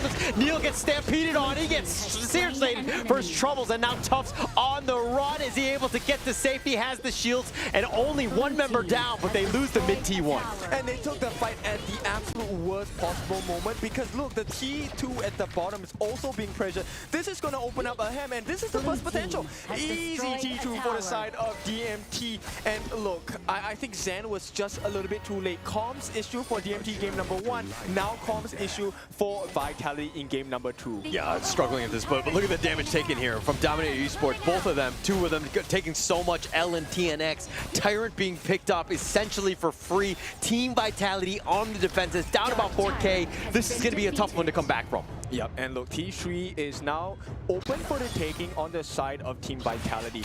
Now, Shadow Tyrant secured by TNX, as you already mentioned. This is extra damage and movement speeds as well. So, look, TNX has already been hard to catch. He's going to be even harder to catch at this point. I mean, not only is he hard to catch, but he just can sustain so much damage. He was top 2 in terms of damage taken. And like, Team Vitality don't really have the option and the burst to be able to deal him. Zan has not hit that critical mass. He's actually losing in terms of the lane. They find ZanQ, who has to just back away. And again, another blue buff taken away. Infinite Vastness. Zan will get back to safety. He flies on out of this one. But Team Vitality on the defensive, dominating Esports, exerting that dominance. We were asking the wrong questions. It's not about how do we catch ZanQ, it's who's going to survive besides ZanQ. I mean, look at this. The Unbridled Outburst onto 2, knocking them away, but that space created. The mid T2 already taken off here. Dominate Esports doing such a great job as they've grown this lead to about 5.5. Yep, they're going to try and make amends here. It is going to be a T1 taken on the bottom side thanks to the efforts of Tufts for the side of Vitality. But it's very little in comparison to what Dominator have rewarded themselves. It's a completely blue map, and look at the goal chart. Number 1 TNX at 8.8. ZanQ was ahead just now, but now it's TNX game all the way. Yeah, this is going to be scary, right? It's going to be tough to do. I mean, to deal with TNX when he hits that, that raid boss, he's going to be so hard to burst down. And we haven't really seen ZanQ just be able to find the backline, find the squishier targets. Because look at the Dominator lineup. All of them are kind of beefy boys in that sense. Yeah, and look, this, okay, he just got it. The Blood Rage is now available. That red item you see on your screen, that is TNX's Blood Rage. It gives him the extra shield. Yeah, even tougher to deal with, right? And Team Vitality, yeah, you have the control, you have that damage, but getting onto all of them, especially with Dominator, the way that they're able to take some of these team fights, the Unbridled Outburst, you have that Truth from Guyu, you have a lot of options to deal with a potential jump in from Team Vitality here. Yeah, your box is not big enough on the side of Team Vitality because DMT, this is a very dominating performance so far. 12 and a half minutes in, and the thing is, the way that the draft works for Dominator, the later the game goes, the stronger they get as well. Yeah, I mean, just a complete bounce back game by Dominator, right? And this is why they were were so strong in the IKL, just understanding how to play the map and controlling the tempo of the game. Team Vitality have been just like basically very reactive. They haven't been able to take any of the fights that they want to take. Yep, I mean, we take a look at the map, right? So Dominator has been dominating the map so far, but now with the fact of the Shadow Overlord as well, the minions have been changed into Shadow Vanguards, and now with the Overlord flying down on the bot side, there's additional damage in that lane if Dominator players fight there. Yeah, and look at how far forward they are. I mean, they're all pushing it out. The Neil solo! Oh, a couple more shots. He barely gets away. Not enough damage for the kill, but he's going to go back to the fountain and just kind of heal up. But the mid T3 taken down. The bottom is as well. Yep, do not show us those gaps because we will tear them open. Dominator take two T3s in a matter of seconds, and Vitality, this is the end of the game.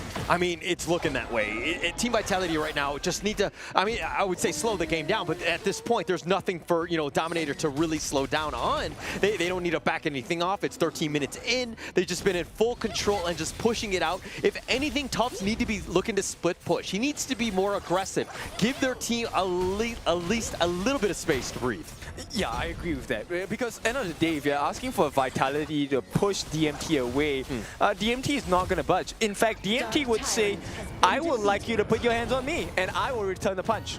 Okay, all right, putting on the hands on each other and things like that. Okay, I wasn't sure where we were going with this. A little uncomfortable, but okay. Yeah, I think speaking for Dominator Esports, and now they're going to push with the top lane. All three lanes have kind of been in a bad spot. Zanq is doing what he can in terms of that split push, but he needs to come back for the defense here. They're going to look to go. Neil flashes away the Umbrella Outburst, pushing them away, but they want the tower, and they do take that. Oh, he sets it up, and 19 is down. The Infinite Fastness is just trying to get back to safety. The knockback, Neil is already been killed. Tufts is getting bounced around yet again. Gets Seer stated for his trouble. Zan with a double. The base is wide open. Zan just trying to deal with this, but they don't have minions. So Dominator Esports with only 2 members. Yes, it's a 3-for-3, but your base is in shambles. Exactly, and you're just delaying the inevitable at this point. Dominator, I don't see how they're going to lose this. Zan here in no man's land. Yeah, trying to go into the mirror domain, just throwing it back. TNX gets a little bit worried. I mean, with L, you don't really have much, considering the Umbrella Outburst has been expended as well. Zanq was looking for the catch, but again, it's kind of like the reversal of fortunes in the sense of like, how are you going to catch Jing? But how are you going to catch TNX? Exactly, and right now with a 7,000 goal lead on the side of DMT, in advantage to them as we hit this late game timing. How is Vitality supposed to survive this? They have no turrets left. Yeah, no turrets at all. And you know, look, in this pregame going into game 2, I was kind of calling out TNX. He's 3-0-3. I feel like I willed him to a good game this one. Yeah, exactly. I think the confidence is skyrocketed. They were cheering before this game itself, and they were much louder. Oh, yeah. I mean, look, they knew everything was at stake. They need a wake-up. That was a wake-up call in game 1. They bounced back in game 2, putting the pressure on. And now it's Team Vitality. How do they hold with super elite minions crashing in every single lane, and the Shadow Overlord going to make things even worse for Team Vitality? I think at this point, we need to take a look at how Neo is going to try and set this up, right? We need that combination of Neo landing the board and Zan coming in earlier in the fights. I feel like Zan has been pretty late in trying to get the damage in onto DMT members, and it's costing them. Yeah, I mean, look, I was going to make some sort of joke that he's a wizard and wizards are never late, but this is not the case in this point because I feel like every single team fight, he's kind of been like a, dare I say, like a god in the sense that he's never really there when you need him, and he kind of shows up late, and sometimes it ends up in disappointment.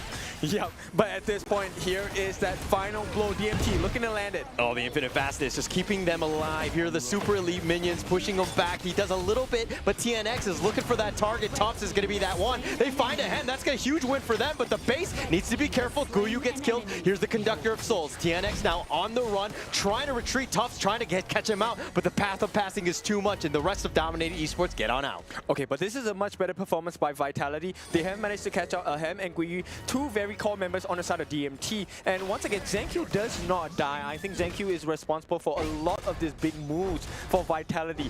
And if there's any chance of a comeback, I think it will start from Zanq here. here. Yeah, and this is good. Check out this replay. Yeah, look, the board, it was perfect. It caught 3 different members, but it was over-diving on the side of DMT that really costed them.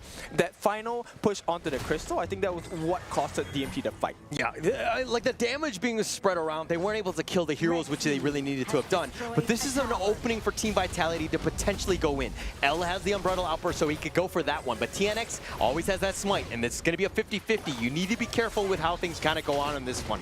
Gerald gets taking liberties on the side. Here's the Umbrella Outburst. They find him, the Infinite Fastest, and the steal has already been done by TNX, and now it's an all-out rout. Team Vitality just trying to stay alive. 19 doesn't seem like he has much of a chance as TNX, this killer, this monster, has been chasing him down. Yep, and there's a wave in the middle lane as well. They do get rid of a hand, but so what? The rest of the members are still marching in strong. Zankyo, for the first time, will be taken down, and it's a rampage. And right now, Neo and Zen and 19, the 3 remaining members, what can they do? Yeah, not much they can do. I mean, look, they're just going to force this one out. 3 members still standing from Team Vitality, and it looks like they're just waiting for that minion wave, and Dominator Esports looking to bounce back and to take game 2 here. Look, there's no board available at this point as well. They're going to try and push out Zen. He's way out of position, does have his ultimate though. Yeah, no, he was looking to just cut the creeps, if anything, and now it looks like they've got 19. They get the pick off. They're going to truth him for good measure. Here comes Zan for that potential play, but Sage's Sanctuary is not going to save you as he gets knocked out. No, he gets into the fountain, but they take the base, and Dominator Esports take game 2. All right, asking the right questions here from the side of TNX. Where were you? What are you doing? This is a victory, a tie in the series, 1-1 Dominator Esports. Yeah, I love the fact that you just heard him, like how ecstatic he was. I mean, this is a TNX game. This is a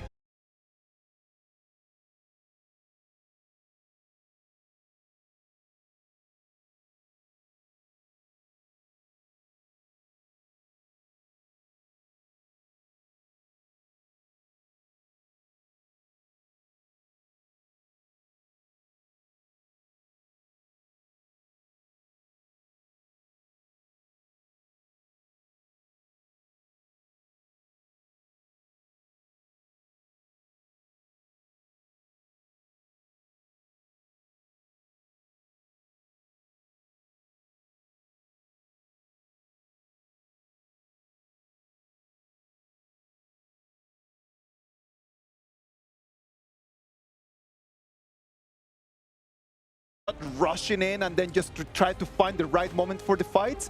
And on the other side, Team Vitality always on the back foot, man, all the time. All right, I agree with that as well. And I think TNX, the call by the coach was, look, you want to play like that? If you want to keep diving, okay, can you pick the Allgren? We will play around your risk-taking. I mean, if you look at the rest of the lineup, I mean, Guyu on the Dharma, L on the Zhangfei, it's perfectly what they want, right? Which is just green light, let TNX just go and just, you know, create this havoc. Yep, exactly. And chaos it was. Dominator, this was a big moment, a big win for them. And you can see the confidence in their eyes. They know it is for their taking, the win in this series I'm talking about. Yeah, I mean, this is a big one, right? The first game at the KWC, that first win feels great. Look at TNX, man. Like, this guy is just just so ecstatic. He shows his emotions on his sleeve. This is a guy that you need to like really build upon in terms of the draft as well as playstyle. Dominator Esports is turning things around. And like, I was thinking a little bit about that Fang pick, right? Because I know that for a lot of people at home, they're thinking, Fang, not meta. What are they trying to do? Was it a good choice? Because for me, I love Fang, man. Like, I'm an OG player of Fang. But the problem in here is that it's true, it is not meta. But with this pick, with all this composition, did it work? Do you think that that was one of the key things for the victory? For sure. Like you, I like to play Fang as well. You like playing everything, Kane. Of course, I like to play off-meta heroes. But in this case, one of the things that Fang has a weakness is that either you don't have enough burst or you don't have enough protection. And there was plenty of protection because it was not just defense, it was offense as well. Gui on the Dharma was able to catch quite a few people. He had one in the base of Vitality. Oh, that one hit a sweet spot for me. Yeah, I mean, it was great. The way that they were playing going around, just letting a Hem kind of split push and creating that space and taking free towers, and that just kind of expands their lead quite a bit. They do a great job of that, of just like a distracting more than anything else, and a Hem has his way of getting on out. Okay, he did die a couple of times, but please, once again, do not take my advice. KDA is not important to me, right? I think a win is a win. As long as you get your job done, you get the turrets, go ahead. Yeah. I'm telling you, man, like for me, at the end of the day, it just comes down to who takes the dub. And for you to be able to make it to the crystal of the opponents, you need to destroy the turrets. This is a turret-destroying game. It is not a killing game. We're going to talk a little bit more about all of this. We're going to try to analyze the strategies for this game 3 that is going to decide who moves to the upper bracket and who goes to the lower bracket. But at the end of the day, we're going to take a little bit of a break, and then we're going to come back.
This land is calling.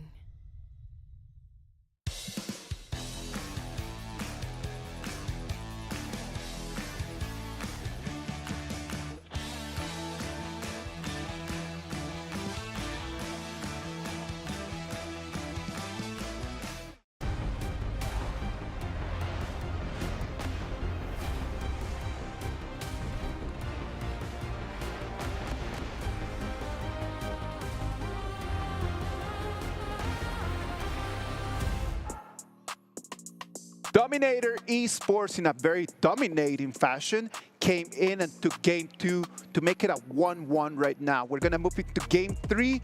Whoever that wins that is going to be facing Alpha 7, and whoever that loses that is going to be facing Loops for the last chance to stay alive. This is the Esports World Cup, the KWC 2025. Honor of Kings, ladies and gentlemen.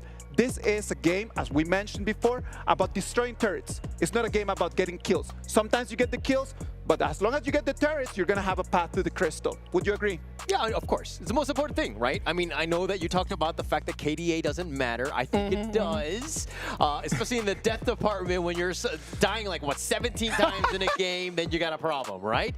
But to Isaac's point, obviously getting those objectives, sticking it down. I think that's the biggest thing, especially if you're talking about game 2, where Ahem on that Fang was able to just like mow down turrets. Of course. Yes, the mowing down definitely was very quick, but also we want to talk about TNX, right? Because he was definitely the game-changing factor here. His Ogren gameplay, the one person that has made Ogren work today so far. Of course, and I'm telling you, when I'm thinking about Ogren, I'm thinking like, okay, that's a meta pick. You must get that. In the previous games, it didn't work out that well. This was the first time that we actually saw an Ogren just being dominating, completely commanding of the Gorge. What was different with this one to the previous ones that we have seen today? I mean, I don't want to just summarize it in like one word as in TNX.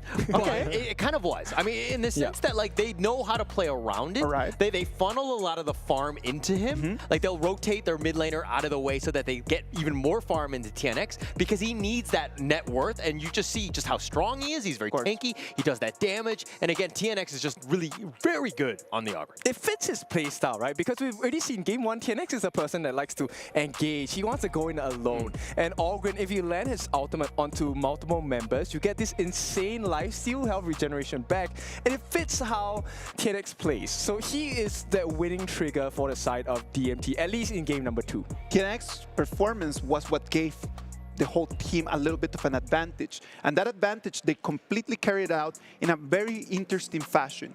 The other side had Jing as the jungler. And Jing is a very blue-dependent assassin. So what did they do? Of course, they took control of the turrets, and then after that, they took control of the jungle. Immediately, the timing of every single fight came down to that countdown that they had on the Azure Golem. Every single time that golem was going to spawn, they were already there, not allowing Jing to take one of those back. And this is why the Azure Golem is so important, because it gives you mana regeneration, it gives you cooldown reduction as well. Something that Jing desperately needs. She needs a lot of mana to operate. And that's why they kept going for the Azure Golem. Not only did they get it, they also created situations where they kind of boxed up Vitality. Yeah, I mean, the way that they played around it, because again, they knew the cooldown, they knew the countdown for when it was going to happen. But then ZanQ wants to be farming elsewhere, but he always needs to be like leashed towards that area because he needs to be back in time. And so he's not able to fully farm and do what he wants. He's very uncomfortable. Very uncomfortable indeed, man. Like, it's very important for us to understand how to put the opponents in the pace that you actually want them playing. So that is important for us to understand. Like, I want my opponents to follow me. I don't want to be following them. And that's for sure something that the coaches were talking to the players. So you want to box them in, which unfortunately Team Vitality could not, even though they had the Yixing as well. So is Yixing something that DMT will kind of consider in this game? I mean, why not? I think that it always has a lot of potential. I think Yixing plays... It's very flexible in that mid lane, and it can be like you have that control, you have some stuns, you have that damage. It has everything in the kitchen sink, right? It's a very good hero, doesn't really show anything. It's more about the lane matchup more than anything else in that mid lane. True, and Dominator Esports, they're going to keep it savvy at this point. They're going to pick up the Dolia and whoa, big burst potential, Loom and Nuwa. These are one of the most damaging farm laners and mid laners in the game. Yeah, just going Dominator, sticking to their MO of game 1 of just having that damage dealing potential. Look, I've already talked about Nuwa. I don't think it's great at times.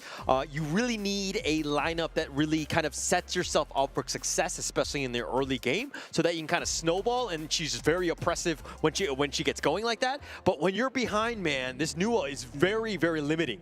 True. I understand that, unfortunately, from experience, because, you know what, I don't really do well in mid lane as a Nuwa. But Team Vitality, they pick up the Agudo and the Fatih. And look, if the game goes well in the early phases for Dominator, the Nuwa will be able to burst down this Fatih quite quickly. The question here is, what difference is this Agudo going to make for the team of Vitality? Agudo is just one of those junglers that, the truth is, depends a lot on the pacing, right? Being able to invade, being able to protect their own jungle, really full-on hero. But at the same time, if things don't turn his way, like, it's really hard for Agudo to really farm up. I mean, Agudo is actually one of the faster pacer junglers, right? Yeah. He has the extra skill. For those of you that are new to Agudo, you have the extra skill in the middle of your screen that allows you to take creeps that has like an 80-second cooldown. So it's actually, it gives you the timing of the buff as well. Yeah. And besides that, you also have Smite. So you're able to take camps much faster than your traditional jungler in comparison. So the pacing gotta be like on point. Yes. Timing is very important for Agudo. Agudo was great in the sense that like you could just able to kind of siege towers and just kind of, you know, at times, especially when the minion wave isn't even there, you can still get some more chip damage. It can be this really tough death ball to deal with, but you need the lineup that kind of works around that. If Dominator Esports have the wave clear, it kind of limits what Agudo brings to the table at times. Yeah. So again, I think Dominator Esports are probably going to look to just counterpick the Agudo more than anything else in the second phase. So looking like a Korean way, maybe through damage, just rush down. You don't care about CC. I think that's a brilliant answer to the Agudo, and it's not banned out by the side of Team Vitality. There were important bans here. Lam is also a known counter, so let's see how this goes. Yeah, and it looks like the Lady Jun being picked up here. Just to kind of, what do you think about this lane matchup? Lady Jun versus Nua in the mid lane? Who do you give the edge to? I would give it to Nua if the Nua is a better player. Okay. If it is a better player, I would give it to Nua as well. But Lady Chen, we know that cleans wave very quickly. Like, again, very level 4 dependent. Like Lady Chen needs to make it to level 4 to actually be able to roam around. Yeah, but of course, to make things difficult, you know what, Dominator, this lineup of burst potential is always complemented by a huge tank. And here we have a Flowborn tank. If you haven't tried him yet, I implore you to give this guy a try because he is so fun to play. Yeah, it has a great opportunity. And look, the TNX Flowborn tank, this is special. We have not seen him on obviously the competitive scene because it was just recently released. But we're gonna be, enlightened in that sense of how to play this one properly because I fully believe in TNX's skill on this hero. And I think it fits into him, right? Because there's a lot of control. Both the Flowborn tank as well as Mayin, they're able to catch multiple people in one skill set. And I think that's going to be very crucial for Dominator Esports because, look, Nua does AoE damage as well. Yeah, a lot of potential here. But like the Marco Polo, look, this is game 3, backs on the wall for the series. Are you going with the Marco Polo last pick here?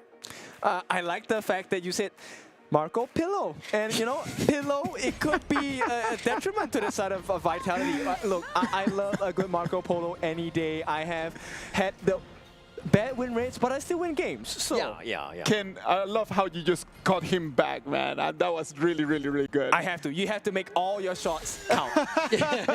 Ladies and gentlemen, I know that we are right over here just having fun, but the players are ready. And this is a very intense match. Game 3, whoever that wins this is moving forward. And whoever that loses is going to have to still try to fight for their life at the lower bracket. I am Isaac Peña, Quinto, Buhaller. Take it, boys. Thank you so much, Isaac. As we go into game 3, of course, winner moves on in the upper bracket here. But okay, look, Kin, we haven't really talked too much about just the compositions aside. Like, who are you giving the edge to in this draft? I'm giving it to DMT. I think DMT is a very strong start to this game, but only because I've seen the movements of DMT. That first decision to help out the Nua in the mid lane, in comparison, Vitality 19 choose to help Zen instead. So I think the priorities are very different. But I think if you give the advantage to Nua, he does much more than Zen as a Marco Polo. Okay. Yeah. I mean, if he's able to get that perfect little 5-man stun. I mean, look, Dominator Esports, like, none of them are really saying, like, they need to be grouping up. You know what I mean? Like, you have that, you definitely can work around it. You can kind of space yourself. Jurl and Ahem can be from afar. L can be even further back. So it might not be the greatest or the easiest Fever Barrage for Zan to hit. But again, if you're zoning them away, that means people can be isolated. So the potential is there for those kills. And you know what? One of the difficult things that is going to be experienced by Zan here is the fact that, look, there is a potential that DMT can kind of force him to burn out that Purify really quickly before he even gets that opportunity to use his ultimate Fever Barrage plus Purify. Okay. All right, sorry, let's talk a little bit more about this Flowborn tank, right? Like, in terms of, like, when they group up, you have that all-in, that damage can really just hit, like, kind of hit home, and Team Vitality are going to look to group up, especially with this Deathball lineup. But what else about, this Flowborn tank can TNX really utilize here? I think it's just the amount of stuns he's able to get, right? That jump and slam, maximum of 3 different durations you're able to use it for. So TNX, they have plenty of control on the side of Dominator. And that's not the only form of control they have on DMT. They have so much control. Ahem has control, Joe has control, Guyu has control as well. So 4 different members, and if you want to count L, I mean, that simple combination S1, S2, or it does give you a little bit of CC. So Vitality, there's so many ways to stop Zen. Yeah. I mean, you talked about the Mayin already, plus the Celestial Melody right on top of that, right? So that you just, like, it can stun them for days. But it's going to come back to that damage, right? In terms of Ahem, is he able to kind of hit that point where he's able to kind of do that damage to burst them out? Because, some of the side of Vitality, you got Tufts on this, this Fatih. It's not the easiest guy to take down. He has a lot of sustain. Plus, you have the Zanq on the Agudo. Kind of tough to kind of burn down. Okay, so let's talk a bit about Tufts. As a Fatih DMT, look, he's great, he's strong, but only when he gets his hits down. And you can see, when he's not hitting people, he doesn't get the lifesteal. And this is where Joe on this Nuwa and Ahem and is on his Lung is so effective. They can deal a massive amount of burst damage even before Tufts gets to touch them. Yeah. He might just die. Yeah, that control is going to be key, right? Gerald just setting it up. I mean, in a way, he's kind of like a, not a poor man's Yixing, but a different style, kind of just controlling the map in that way. But forcing them out, letting them group up, which, you know, Team Vitality are going to want to do, can make it very easy for Guyu and TNX to get those, like, wombo combos on. What was that? I mean, Zen, I understand he wants to go in, but that's a wasted ultimate for a good duration. Yeah, I mean, look, the 4 minutes. Look at the ambush, the potential, the creation. They find the pickoff, and TNX says, hello, I'm right here. Yeah, X Factor activated for the side of DMT, and what a time to do it as well. 4-minute mark. This is going to be the first objective of the game, and TNX secures it for the side of DMT. Yeah. First blood actually goes to Joe, though. Yeah, Gerald takes that away from TNX. But, I mean, they were both going in. They both set it up together. And it's just a matter of time. They have the lockdown. The furball is going to go in. Guyu, not enough. They will chase him down. But if anything, they didn't actually get the pickoff. They threw 2 big ultimates for the price of nothing at this point. Maybe a Zero Golem? Yeah, the Azure Golem is looking to be taken away there. I believe Zan.Q takes that one for good measure, smites it, and it looks like, you know, Dominator Esports making some quick moves, and they're putting pressure on this mid T1 already. Yep, and you know what? Zan.Q at this point doesn't really have a goal lead against TNX, and this is a bit concerning if you're a Vitality fan. Yeah, not the greatest, and looks like Dominator Esports have really woken up, you know? They had a slow game 1, TNX looking to go in, all in, that is, and he hits 3 on this one, but 19 gets a little bit low. The Destiny counter zoning them more than anything else. Zan.Q is still sticking around, the furball on it too, and he gets back to safety though. That could have been really beautiful, but Joe missed his annihilation. It could have been a really different story for the side of Vitality and DMT. But for now, right, Ahem, I think he's well versed in playing safer with the experience on game number 1 as well. They're taking a T1 on the bottom side. So this is where DMT can start to put more pressure and open up the map. Yeah, opening it up. I mean, the bottom T2 is under siege. Team Vitality looking to rotate. They need space. Like, look, the net worth is tied, but you're losing map control, and that it turns into a net worth lead. So Dominator Esports playing well, especially in this early game. Yes, and the fact that Ahem is practically left untouched in this game, I think it's a cause of concern for Vitality. Yeah, cause of concern for sure, but you know, the Overlord's still up there. Zan might want to go, but he needs reinforcements. He finds it, and TNX just walks through it. A little tanky at this point, but level 10, slight advantage over Zan.Q at this point. Okay, so yes, he does have that 1 level advantage, but Zan.Q does have Blood Rage as well. So it's kind of balanced out to a certain extent, but once again, this comes down to positioning, right? Do you have the information to be able to make a good decision? Zan.Q, he knows to back off right now. Yeah, I mean, he's going to use the Wild Growth just to slow them down. But the Azure Golem, it looks like Dominator Esports are sticking to their MO of taking away buffs, being aggressive, making Zan.Q have to rotate around the movements of Dominator Esports, not trying to give up anything for free, and TNX smites it and gets on out. Yep, and Guyu just holding them, the 2 of them here. 19!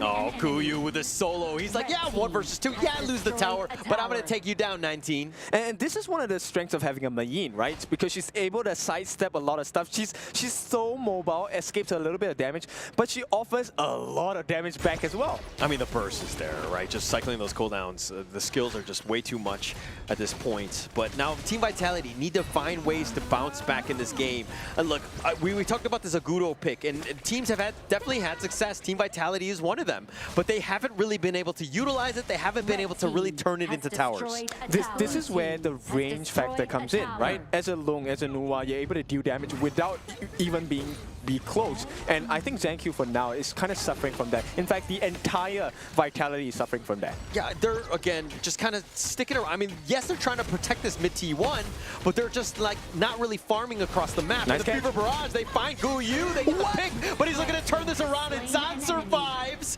Okay, hold your horses. The Annihilation a little off the mark as well. Woo! Yep, okay, so he proved me wrong. I was excited. I thought there was a turnaround at that point. But Gui gives his life, there's a bit of information. But Ahem, he's still healthy. They need to protect this Crimson Golem. No, they need to keep it alive. Oh, TNX is looking to go all in on this one. Gets the pick up on the ZonQ. And it's an all-out retreat. Team Vitality trying to run the roaming gun. And 19 hooks on for that Heartlink. He does get back to safety, and it looks like that's going to be the end of the assault. The Infinite Vast is keeping Ahem alive, though. Okay, beautiful play. I mean, Tufts, he has done a lot of work for the side of Team Vitality as well. Putting pressure, but hang on. He's actually looking to just go with this. I mean, he's taking a lot of damage. The Fever Mirage right onto TNX. He found out, and TNX stuck around, gets picked off. Zon making a pay, wants to go for L, but here comes Tufts, finds Ahem who just showed up, and he gets slaughtered. Yeah, don't be overconfident. That's the message coming in from the side of Vitality. You may have a lead, but you hang on, 19. Emergence shows up. Gerald says surprise, and the rest of Team Vitality are like, oh my god, that was scary. So is this overconfidence? I mean, look, they understood from game number 2. TNX likes to dive. We'll let him dive. And right now it's a 2,000 goal lead. A big swing going back to the side of Vitality. But it wasn't really a dive. He was just sticking around. Like, at some point, you're like, hey, you got what you wanted. Why are you sticking around? There's really no fight here, especially when you're outnumbered. TNX, a little bit of a misplay, in my opinion. True, I agree. And right now, the stats are not looking favorable to the side of DMT. Vitality have definitely come back. Zan, top of the table for top damage dealt. Yeah, just a lot of damage. He's been able to, again, he's making this Marco Polo work.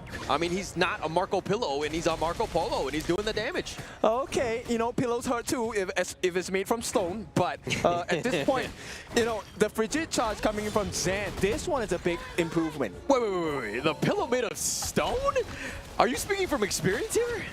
I watch a lot of shows. Is it the Flintstones? Because I'm pretty sure that they have a pillow made of stone there. Nonetheless, right, my point stays true, right? If you are hit with a pillow that's made of stone, it hurts.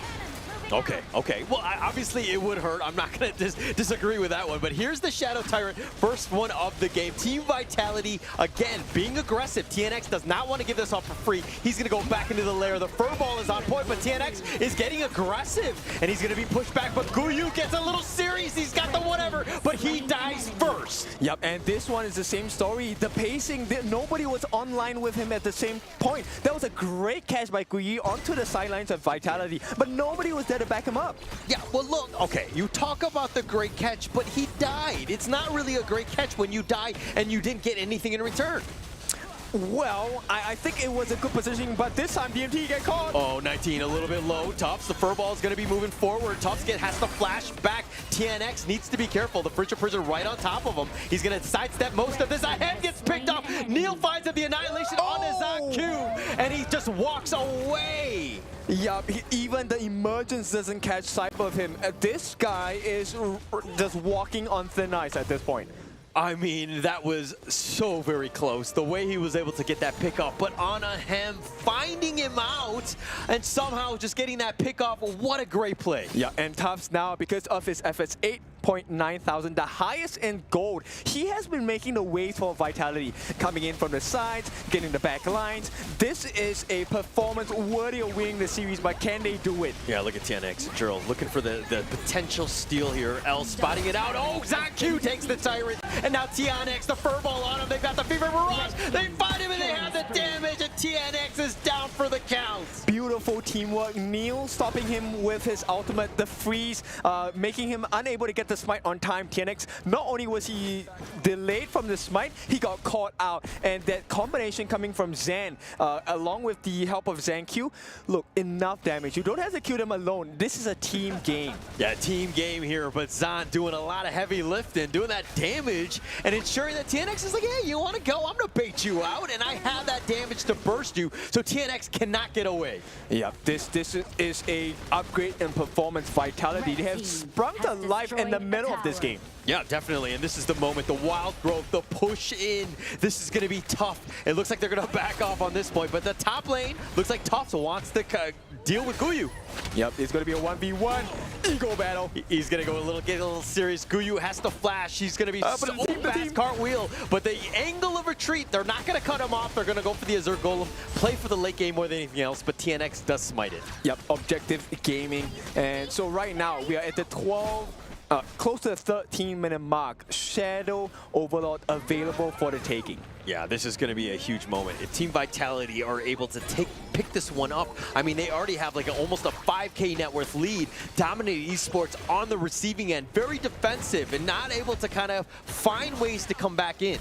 Yep, look, it's all about the belief for the side of Team Vitality, right? They've seen the opening, they've seen the chance, and you know, you have to make full use of it. TNX, once again, in the eyes of Vitality, and there's a lot of information that Vitality can work with. Yeah, it looks like they're going to start the Overlord here. TNX is still up in front, finds 19, if anything. Looks like the call to be made is going to be to retreat. They do not want to take this out. The 50-50 is too close at this stage, but they're going to put a little bit of pressure on the lanes before they do anything.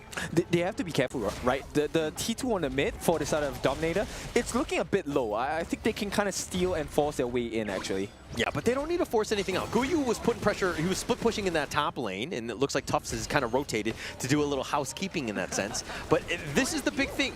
Team Vitality are in the lead. They need to be dictating the pace of what happens in this next team fight. Yep. At the same time, he's working on the Crimson Golem, does have the Crimson buff now. Maybe that will change the fight for them against Vitality. But look at where they are. Dominator Esports, this is a tough area. Very tight corners. The alleyways are not going to be great. Perfectly for, placed for Zan if he wants to go with that Fever Barrage. Tough some serious damage. Finds Guyu, not able to get away. The Fever Barrage just on top just to secure it. But with one member down, there's no way Dominator Esports can contest. Oh, that was close. Did not make it. They actually delayed it. Zan, too late. And so Vitality, they secure what may be a crucial winning moment for themselves. Yeah, that was actually super smart, right? They had no vision of it. They tried to go for that annihilation play. They actually slowed the pace of taking it down. They actually had to make him use the secondary one. But look at that damage. Yep, Joe now at the top of the table. But like we said, so what if you can do so much damage? You need to finish the job. Yeah, and look, we were talking about earlier about how KDA is not important. I think damage, to a certain extent, is very similar, even more so than KDA, in my opinion, where damage is not the be-all, end-all, especially when you're losing in a game like this. Yep, so like I said, KDA is not important. Okay, well, KDA is, okay, like the deaths that you have when we play together, like 17 in one game, that's a lot, bro. Okay, all right, I'll hold off because, look, the KDA on the side of Vitality is looking good. But in any case, look, Zanku, he's going to try and force their way in, open the path for the team of Vitality. Look at how Tufts just burn that mid T3 down, instantly gone, right? Team Vitality right now, just so aggressive and have this huge lead that they're able to burst it down. Dominate Esports really have no answers for this all 3-lane assault. And that's not the end of it. Look at that. The Shadow Overlord on the top side flying down as well. 7,000 behind. A barren opening at the side. T3 in the mid exposed. Vitality. Everything speaks about ending the game right here, right now. Oh my gosh. They're looking to take this one down. The top T3, it's a gaping wound. The bottom one is still standing, so there's at least a glimmer of hope. But if you're a Dominated Esports fans, this has been a tough one. Okay, L just changed his item to the Howling Wind. They want to go for the win here. Oh, this is the play. They're going to go for this one. TNX tries to go all in, is not able to find anything. 19 just kind of bounces off of him. That's the counter. They find Jurl on the back line. The Infinite Fastness on back. Ahem will try to stay alive, but Neil has to go goal in. TNX is going to go in. Ahem gets the pick off on the Tough, so that's something. It's a 1-for-1 thus far. Oh, the class laners in this game are making so much difference, right? Guyu actually pulled them away, and this allowed DMT to find an opening onto the frontliners on the side of Team Vitality. So they saved the game for a little bit, but is it enough? I don't think it's enough just yet. I mean, look, with 2 members down from Dominator Esports, Team Vitality right now are going to potentially just take this free Shadow Tyrant, but they want to bait it out. They want to see what L does here, but it looks like without, I don't think they're going to force this one. Okay, Neil just needs to make it on time. He can stop this steal from TNX. Yeah, L and TNX on the side. Zan just zoning. You need that space. TNX is looking for that jump. He's been spotted out. They get the connection. The Tyrant has still not been taken in, and it looks like TNX is in the wrong spot. He can't really jump back in. This has got to be super careful. TNX wants that jump. Oh, but the steal with the annihilation. Gerald gets the pick from downtown. And this one is a big one. Yes, damage does matter. Jill steals it away. He buys a lifeline for the side of DMT, and Dominator will not give up. Oh my gosh, that was so close. That could have been game, just being able to close that one out. But he's just like, not just yet. Dominator Esports still have a small glimmer of hope. I guess you could say he said, ahem, there's still a chance. Okay, all right, we're just gonna let that one go. I'm just not gonna say anything. Okay, we're gonna keep on. But no, you're right. I mean, like Koff gets the kill. I mean, just what are you gonna do? I mean, that was just such an amazing play by Ahem. But now it looks like TNX has to back off. They will be fine. Okay, but exactly how much time have you bought? So look, the buff only lasts for another 38 seconds, and I don't think Vitality are going to open up the map and allow them to just catch them off guard, right? So DMT, I think they did well, but they need to do more. Yeah, they need to do more. TNX now going a little bit ham, just trying to go aggressive, forcing them back more than anything else. Look, we're 90 seconds away from a Tempest Dragon. Could that be an opportunity for Dominator Esports to get back in this one? I think both teams will go for that. Oh, he's going to look to go all in. TNX is still up in front, taking a lot of damage. Needs to be careful. The rest of Dominator Esports, they find ZonQ. They get the pick off Ahem with that play, and that's going to open things up for the Overlord. Yeah, you have the buff, the debuff on you, but this is just a matter of time. It seems like Dominator Esports, step by step, slowly getting back in this game. Yep, things were slipping out of hand. The fact that ZonQ has now been taken down, okay, he will be back for that Tempest Dragon, guaranteed. But now 1 minute away, how much structural damage can DMT do? They need to take and get rid of this T1 because there is too much vision available for Vitality. I mean, there's some gaping holes, the mid and the top lane. You need to force this out. That mid T1 is key at this stage. Okay, they use that Shadow Overlord to clear the bottom side of the wave and maybe look for a gap on the top side of the map. DMT, if they can get this, they can even some things out. Yeah, I mean, but this pressure is going to be great. They need to take this top T3 to kind of just equalize in that top lane. You don't want super minions going, especially when that Tempest Dragon is there. TNX is actually dashing back. The Infinite Vast is on back. It looks like that's going to be the end of things. But again, a big disengage. They weren't able to take that top T3 though. TNX is prepping for something. He's looking for an opening onto the side of Vitality. Now, VIT, they have to kind of settle this T2. Does not make it. It will fall. But here comes the Tempest Dragon. This is going to be the final showdown between the two teams. It couldn't have been any better at this stage, right? We knew that these two teams were going to go the extent, and they were going to go to a game 3. We were going to be here. But a Tempest Dragon, the second one of the day, excuse me, and the Tempest Dragon, this is going to be key because it's like, how does Dominator Esports, even with this somewhat, lackluster net worth, down about 3K, which is like awfully nothing at this point, but they can put pressure on elsewhere to take this Tempest. That's the thing. With a Tempest Dragon, there is no excuse. Exactly. No you win, you win. You lose, right? So at this point, Tempest Dragon is a monumental achievement for both teams. They need to play it safe. Need to play it safe, but Guyu is going to put pressure on that top T1, or the top T3. Over they're going, they find L. The pickoff has already been there. The TNX is going to have to Blood Rage. The Infinite Vast is on back, and they've been caught out. Guyu was not even in the fight. TNX gets picked. The Annihilation onto 3, but it doesn't really matter at this point. Guyu has to recall. They have to go back for the top T3 from Vitality's Under Siege. Yep, with L dead, there is no refresh coming in for the side of Joe. There is no potential steal unless, I don't know, what kind of miracle can you cook up? There is no way DMT are going to lose this. I mean, they're going to try. They're going to do what they can at this point. I think that they're not going to actually even contest. There's no way, right? TNX is down for the count. That's pretty much it for Team Vitality. With this Tempest Dragon buff, they're going to look to close out this game. Oh! Okay. All right, not this time. Churl, you're giving me a heart attack. I can't really help it, but that was super close yet again. But it got picked up by ZonQ. Woo! Okay, so there was no twist of fate here. There is no change in the storyline. It is going to be Vitality. They put the pressure. They have the Tempest Dragon. They have the Tempest buff. These are lightning charges that deal percentage damage. And when the Tempest Dragons touch your turrets, they will disable the crystal. They will disable your towers. It will not defend. All right, the moment is here. The final moments of this game. The potential way for Team Vitality to not only strike back in Game 3, but get revenge from the IKL, where they were the 3rd place team to the 2nd place Dominator here. Yep, reinvent themselves, and they are jumping in tubs. Oh, they're going into Furball. They find TNX, who's actually looking to kind of stick around here a little bit low, but TNX, that Sage's Sanctuary, Guyu looking to make the play. The emergence on board. The Sage's Sanctuary even used in return by Tufts, but the Infinite Vastness, they need to go all all in. He wants to go. Ham is going to be Sage's Sanctuary for him. Needless is going to be using his. And there's just so many at this point. And 19 so low.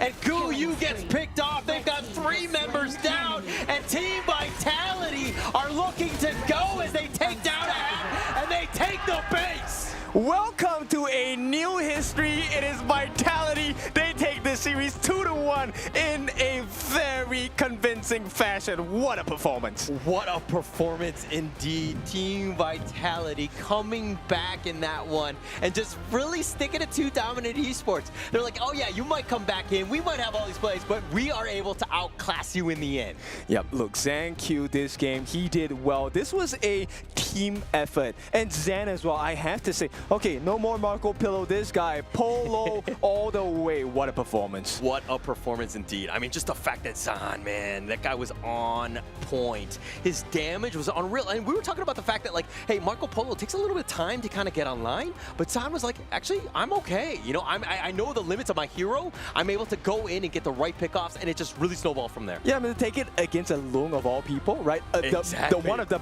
biggest burst farm laners in the game. This was a big performance on the side of Vitality, and I love this confidence. This is what we want because we require the best out of the best at KWC 2025. Yeah, what a great game here. I mean, the bounce back, I mean, dare I say, this is probably the first true upset. I mean, if we're going into this one, especially with some of our predictions going into this one, all jokes aside, like, I don't think Team Vitality, anyone really had 2-1 over Dominator. If you've been watching A.G.A.L, you just saw the dominance of Dominator. But man, Team Vitality, they were prepared for this series. Yes, and I want to highlight Tufts for this game. He was a big game changer. This Fatih putting and changing the fate of Team Vitality.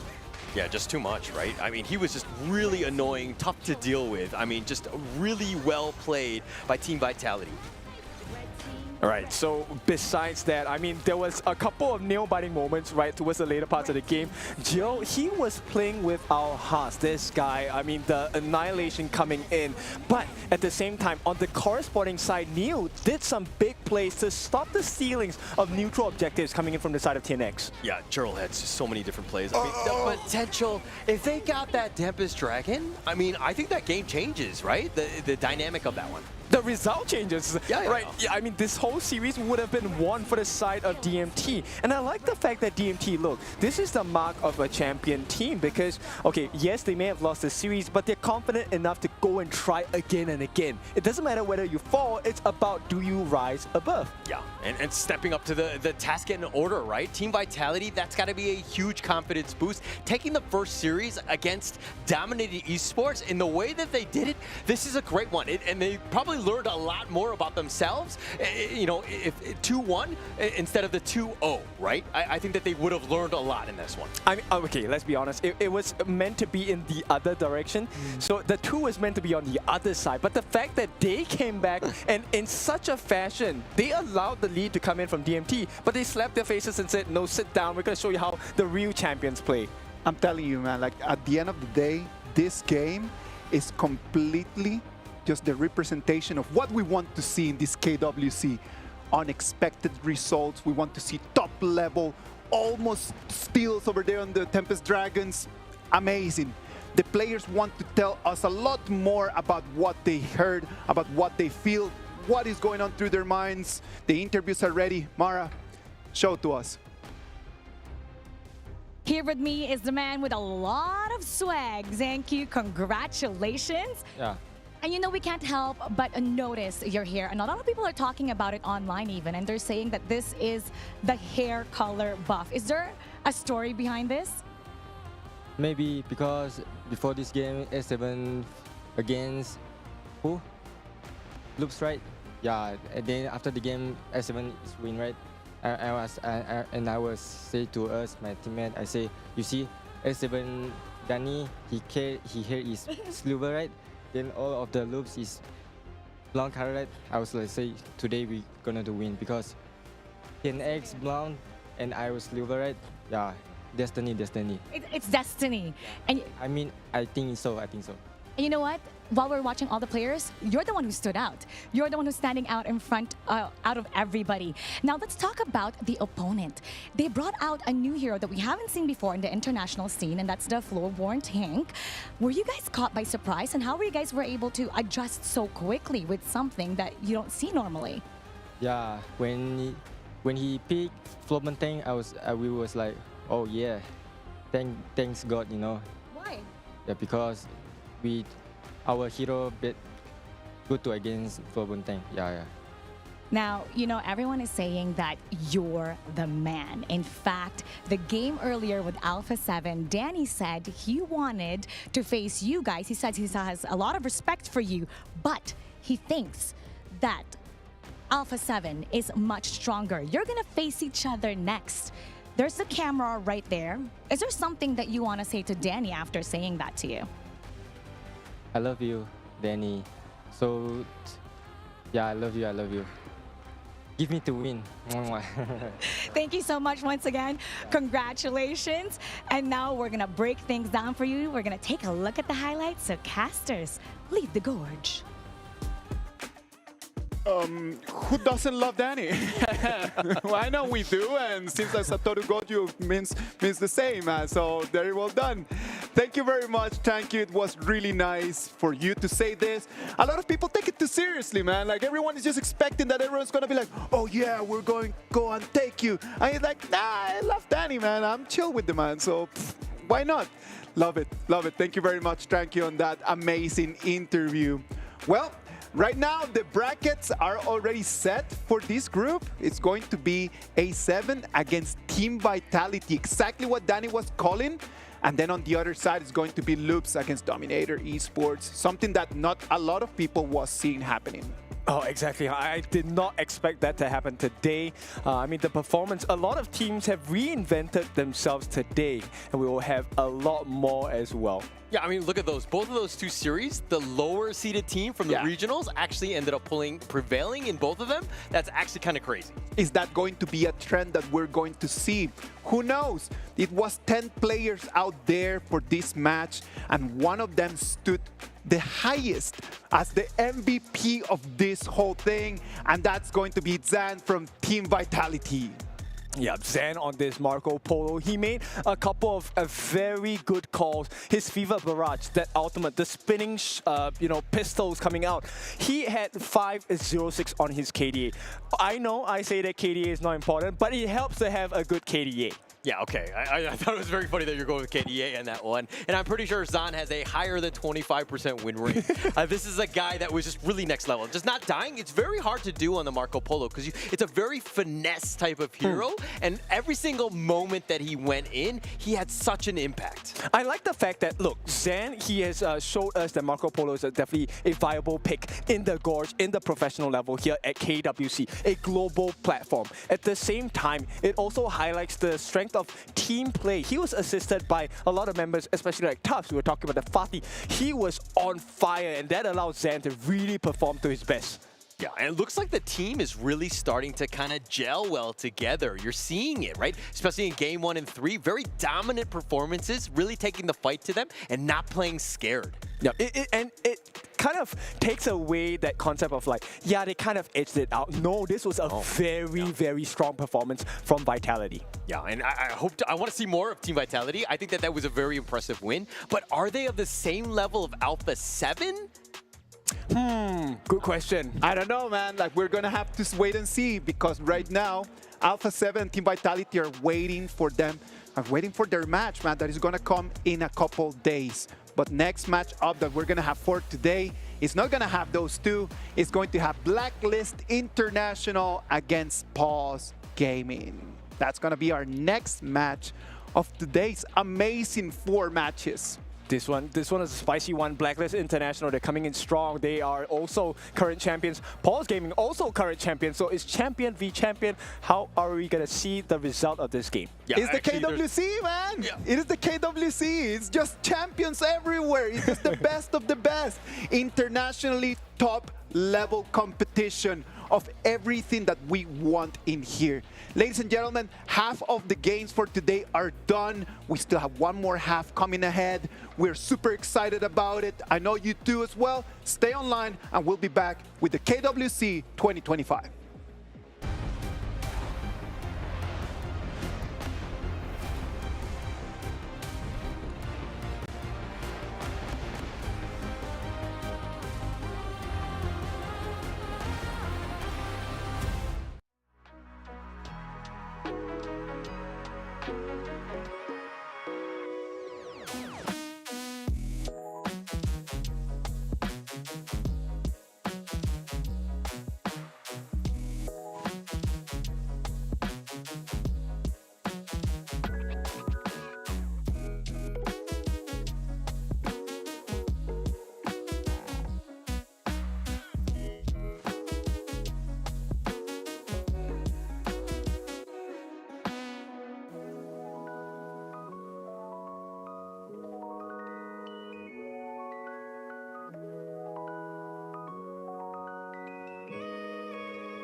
And ladies and gentlemen, we are back. The energy cannot drop because Game 1 and Game 2, there were amazing performances of KWC 2025. And right now, we're going to move into the next game. The next game is going to have Blacklist against Pause, and that's going to be amazing. And since we know that you want to get the best information, you want to get the best casting, we decided just to give Holler and Kintof a little bit of a rest. And with me right now we have Blam and Saggy. Blam, Saggy, you guys, welcome to the KWC 2025. I hope that you guys are going to enjoy it. But first of all, what do you think about the first two games? I mean, it was absolutely phenomenal, right? Like, that is a way we wanted to kick off KWC. Is a full best of three, but they had to bring that kind of flavor, right? Because if they didn't bring their full, they don't really have that privilege to drop down and be like, it's only one best of three, because it's only one best of three. We have to climb up and potentially get to the last chance qualifier. Exactly, and right now we've seen back-to-back full best-of-threes between the Brazil Chalk BR teams and the IKL teams. And right now, if you ask me right now, the situation is definitely full-blown right now. You get both of the lower tier, not the lower tier teams, the lower seeding teams advancing to a shot directly to the playoffs. Wow, the two teams that lost today, which happens to be Dominator and which happens to be Loops, right now they are fighting for a chance for survival at the lower bracket. If that's not a storyline, I don't know what is right now, Blam. The KWC is like that, Saggy. It is just the top competition of Honor of Kings in the whole year. You have the best teams from every single region coming in here, all the way here to Saudi Arabia to try their very best to be the winners, to be crowned the champions. Some of them are going to make it through the upper bracket. Some of them are going to have to go through the lower bracket, man. And I know that both teams in this match, they want to take the dub and they want to move forward. Let's start talking about Blacklist. Blacklist, such a strong team. It is made out of a lot of players that are a lot of fans. Very, very, very popular players. Very popular. I mean, Chami1, Joshi are definitely kind of like their core players. They have a lot of fans. Obviously, they both stream as well, but it is also with Dragon and Golden Kite and Chaz as their support. And obviously, as you can see, Dragon, Golden Kite are twins. They are twins. Maybe that's what's going to be the buff to get them and try and beat Pause Gaming, because, I mean, right now, Pause Gaming are undefeated since WKS. Ooh, undefeated, and right now, will they be able to continue their dominance is the question, because we have seen from time to time, Blacklist International, Dominator, dominating the entire season just to lose the grand finals. Will that be the same storyline for Pause SG today, or will it be a different story? I want to see how Pause SG performs internationally this time in KWC, because, man, they have a stacked roster as well. Very stacked roster. A lot of things that we can talk about Blacklist, right? Because Blacklist, number one, the road all the way here until the KWC has had ups and downs as well, right? Yeah, I mean, that's it. They got to obviously top 4 within Season 3 Invitational. They were the dominant force within the PKL until the final fight, which is the fight that they dropped, and it's the most unfortunate one to drop, right? You are the grand finals. You took it all the way through there to be the top dog, to then get knocked down quite a few notches, but I think that's a difference between a best of 7 and the best of 3, right? Like a best of 3, anything can happen. Exactly. Best of 3, it challenges your mental state. Clutch moments, because this best of 3 is not just another best of 3 that you play in your home region. It's a best of 3 that decides your fate directly to the playoffs or directly to the second chance, the last chance qualifiers here. So this best of 3, it is full of stakes at hand for these two teams. Blacklist is not going to have an easy job because they're going to be facing Pause Gaming. They are coming in top shape. It's just amazing just to watch Pause Gaming play right now, because when you think that someone is in the zone, they are in the zone right now. Yes, undefeated team, like we said, in the WKS. Snow, Maya Sotis, Xiao Yang, Feng Jie, and Xing Ling as well. It's going to be representing these team, Pause Gaming, as we're seeing them obviously walk into the studio. And any of those fans from the EWC last year will notice that 3 of these teammates were in the competition, representing a different organization. So now they're looking to come back and try to put a further stamp on these players' names. Exactly. With the experience that they harnessed back in the last year's EWC, this year coming back with that experience, they're definitely going to be looking to strive even further towards the rankings. Looking for the playoff spot is their primary target right now. But hey, it's Blacklist International. They will definitely look for a way to break the code. Lads, do you think that that experience is really going to be fundamental for them to be able to take an advantage? Or is that experience just not something that important that we need to factor in? I think it's something we should factor in, but also factor in the fact that back in 2024, we didn't have the global ban pick, right? And that's been one of the things I've noticed this year that's really shaken up the whole of Honor of Kings Esports 2025, right? Like, there's been teams that were pretty much creme de la creme in 2024, and they've been brought all the way down. A little bit of a reality check for some of these teams, and that the hero pool needs to increase. Exactly. We talk about global ban pick, the GBP system that has been introduced, as you mentioned. It tests the hero pool that you mentioned. If you pick this hero, you cannot repeat the pick again in the second game. So this tests the depths, the mastery of all these hero picks that you have to practice in your practice matches. Because if you know only like 3 heroes, you're going to get banned out and you're going to be the weak spot, the weakling of your team. So definitely, GPP being introduced into this KWC, into our HOKS3 is definitely one of the most interesting systems we have so far in KWC. Let's talk a little bit about hero pools, because right now we have a very interesting topic with the global ban pick, right? Like, you choose a hero once, you cannot choose it again. That's going to test how deep your hero pool is, how many heroes you can actually master. In terms of that, Pause Gaming or Blacklist, which one of them has a deeper hero pool in your opinion? I mean, for me, I do love the guys over at Blacklist, but stats speak facts, right? We look at WKS, there was a lot more pocket picks coming through for the side of Pause Gaming. They like to go for picks like the Guaigutsu, which we've probably never seen once within the PKL. So all these kind of picks that do come through for WKS is going to keep the guys over on Blacklist guessing their next move. Exactly. When we talk about all these surprise pocket picks, it might factor into experience, and all these experience, they can bring it to today's stage against Blacklist in this tournament. Just like we saw just now, there was the final pick that came out for Dominators at him. So definitely all these pocket picks or all these secret strats, it can counter the meta. It's not always the picks of meta that will work, but sometimes these pocket picks, it will show superior effect if you put it into great use. That's interesting, because if you always pick meta, then it means that everyone knows what to counter. Everyone is just going to make all of the research on how do I counter the meta, how do I counter the Ogren, how do I counter the Arlie. Like, all of these picks are going to be very well studied. Being able to find ways around that is why we have coaches. Coaches are so important. We know that the two of you spend a lot of time just kind of like researching about this. If you were the coach for Pause or the coach for Blacklist, what will be going in your mind? I think it's just kind of like judging where they're going to be going in these first little picks of the draft, right? Like, what's the first two bans going to be? Is it going to kind of follow the suit of the past two series, where we've seen a very heavy ban onto the likes of the Mai Shiranui, as well as the Ali as well? Or are they going to try and go for and allow these picks to go through, which we've seen once already? I mean, DMT was able to pick it up and still fumbled the bag with it. Exactly, fumbling the bag. But we don't want to see it in this series. And especially, I want to point out one thing. Luna has yet to be picked so far in this tournament. It has so much priority in terms of the ban phase right now. Whoever team between Myotosis or Gen.G, these two players are the core two players to pick out this pick. So definitely Luna, I want to see either of these teams utilize this pick and getting a point out of this series. Yeah, I mean, because if we break it down region by region, obviously Luna in the MKL, which is obviously a region that we both casted, Sagi, definitely had a high priority here. But we are getting into the draft of game number one, and the Luna, like you said, Pause Gaming banning it out first pick.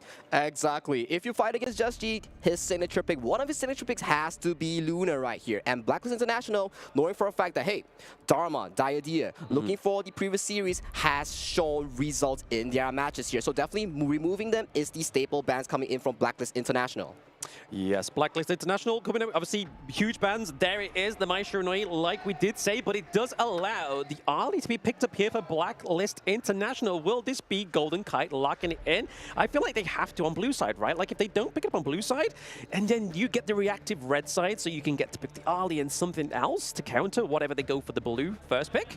It's pretty detrimental here. But hey, it's Coach TD. We know from time to time Blacklist is capable of whipping out these surprise picks. But definitely, as you mentioned, Arlie is one of the best, if not the best marksman out there. Which, in fact, Blacklist proven to us it is true. Arlie locked in for the side of Blacklist International for their first game here in KWC 2025. Oh, look at that red side. Pei and Byron coming through. This has been one of the most aggressive combos for the majority of all the leagues, right? The amount of aggression, the engage potential with these two picks. It doesn't get more meta than that, isn't it? Just like Pei and Byron, Pei, the pacing that he can have, and at the same Byron just being fully independent, just to take that clash lane and then just completely dominate. I agree with you exactly. Like, Byron, this hero has such a strong lane into any of the picks, and Pei, superior tempo. But when we talk about superior tempo, you cannot forget about the Ogren. This hero, when he scales, when he's funneled gold into the jungle, he is a monster of a tank. Monster of a tank indeed. I mean, if we're looking at obviously potential counters for the Ogren, you kind of got to look at positions of the support, right? Because I mean, we're not going to be seeing the Masashi come through because, again, Pei already being picked up there into the jungle. So getting some more control, getting some massive CC like the Yixing here is going to be what the Pause Gaming group are looking to go for, right? Like have some control. That is what they were lacking within this one. But going on to the second ban phase here.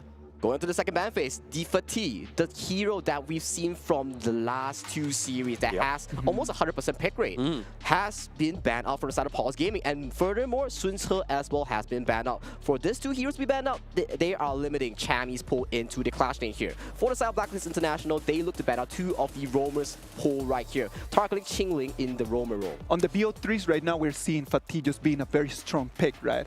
And I think that every single player that has picked Fatih in these games has had already like very good luck. Like being able to farm really well. It's a hero that right now just farms really quickly.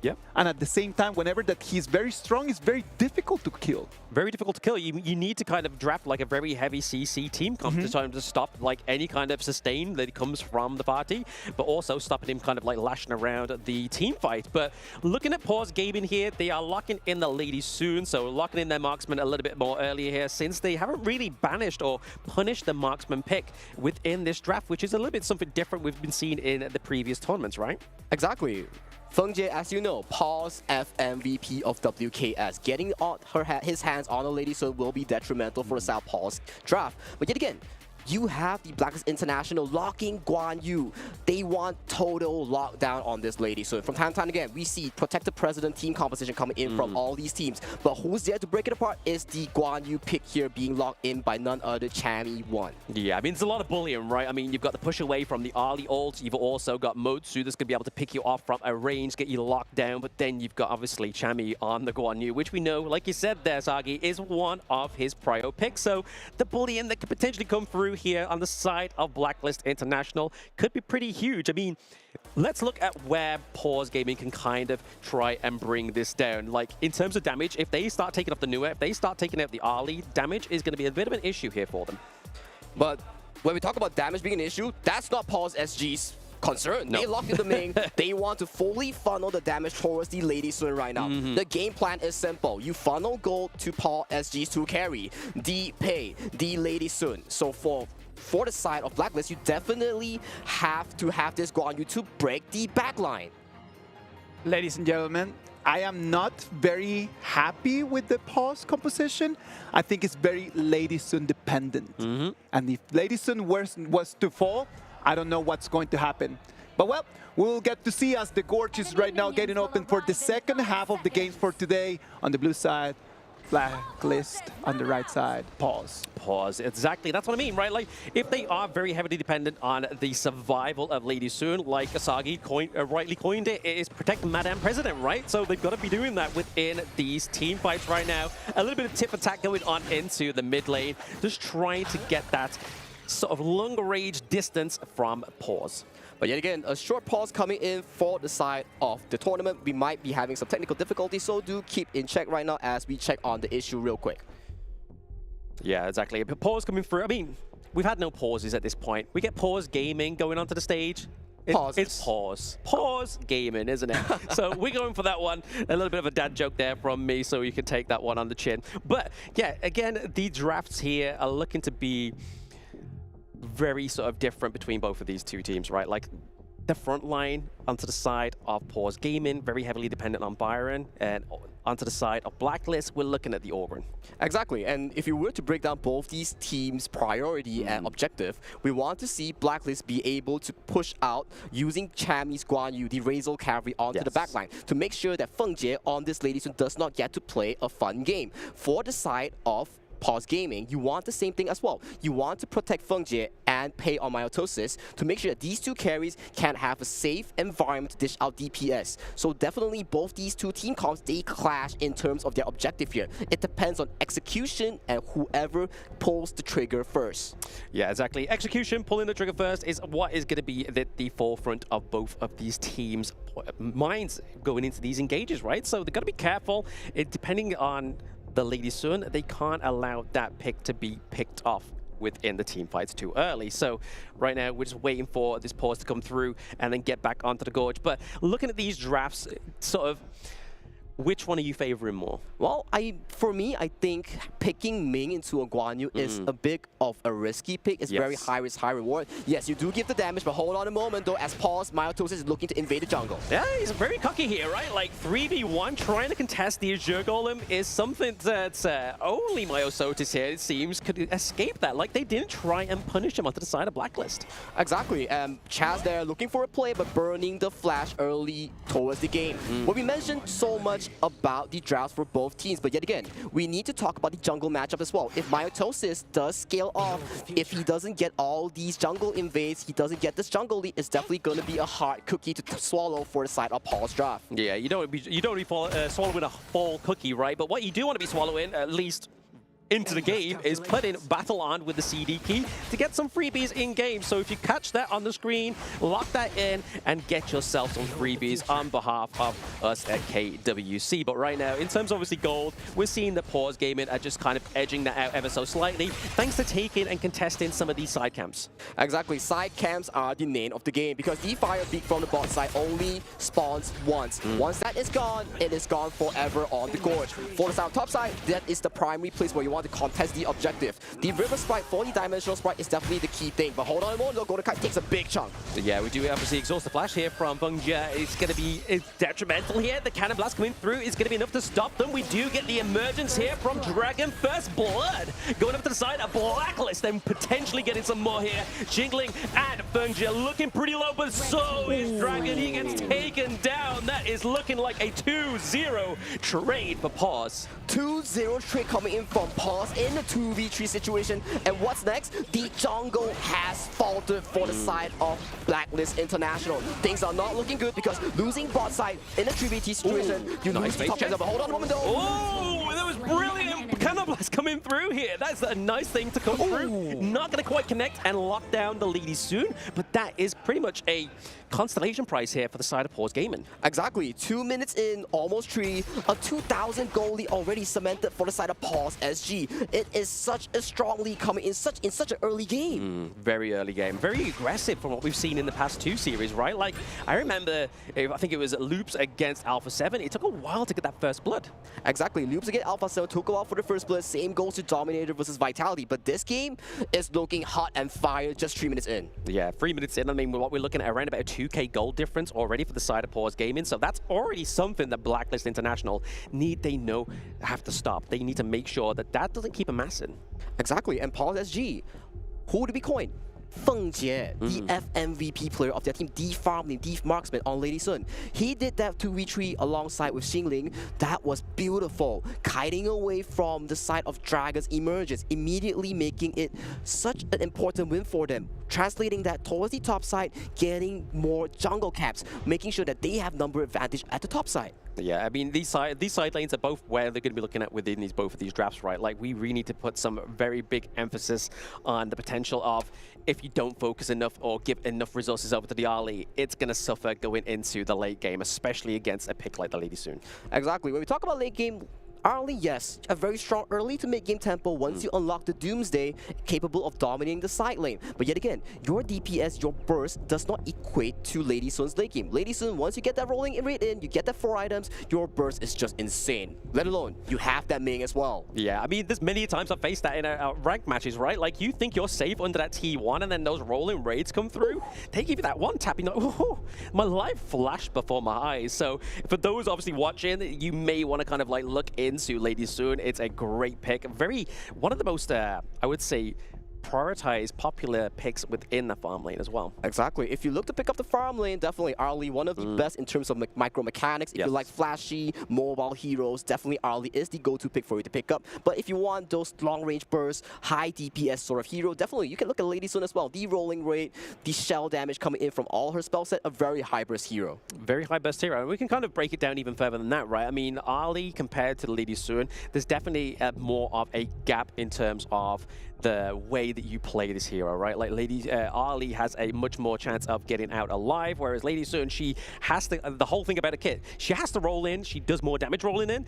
If she rolls out, it's kind of like you're losing that kind of edge. Your team, or your enemy team already knows that you're kind of rolling away with your tail between your legs. Exactly. Well said, Blam. But definitely looking at these two teams' draft, we sort of have a bit of a technical issue here, but it's okay. We will get that solved real quick. But looking at these two teams' draft, we talk about you need the mid game for the side of Blacklist to work out, because you need the Ogran to get items, to be tanky. You need Arlie to get Doomsday, the item, to make sure that she scales out of the laning phase 4th minute. But right now, things have just blown apart. Paul SG getting that 2 kills, getting that topside jungle, just blew Blacklist all apart in just one moment. In just one moment. I mean, if we saw the takedown of the Lady Soon like we almost did there into the bot side of the map, especially with the cannon blast from the Motsu, I feel like that could have definitely put a bit more of a pace for the side of Blacklist to come through with a little bit more stronger footing before that 4-minute mark. But right now, they can't do that. They can't rewind time. They don't have an Hino on their team.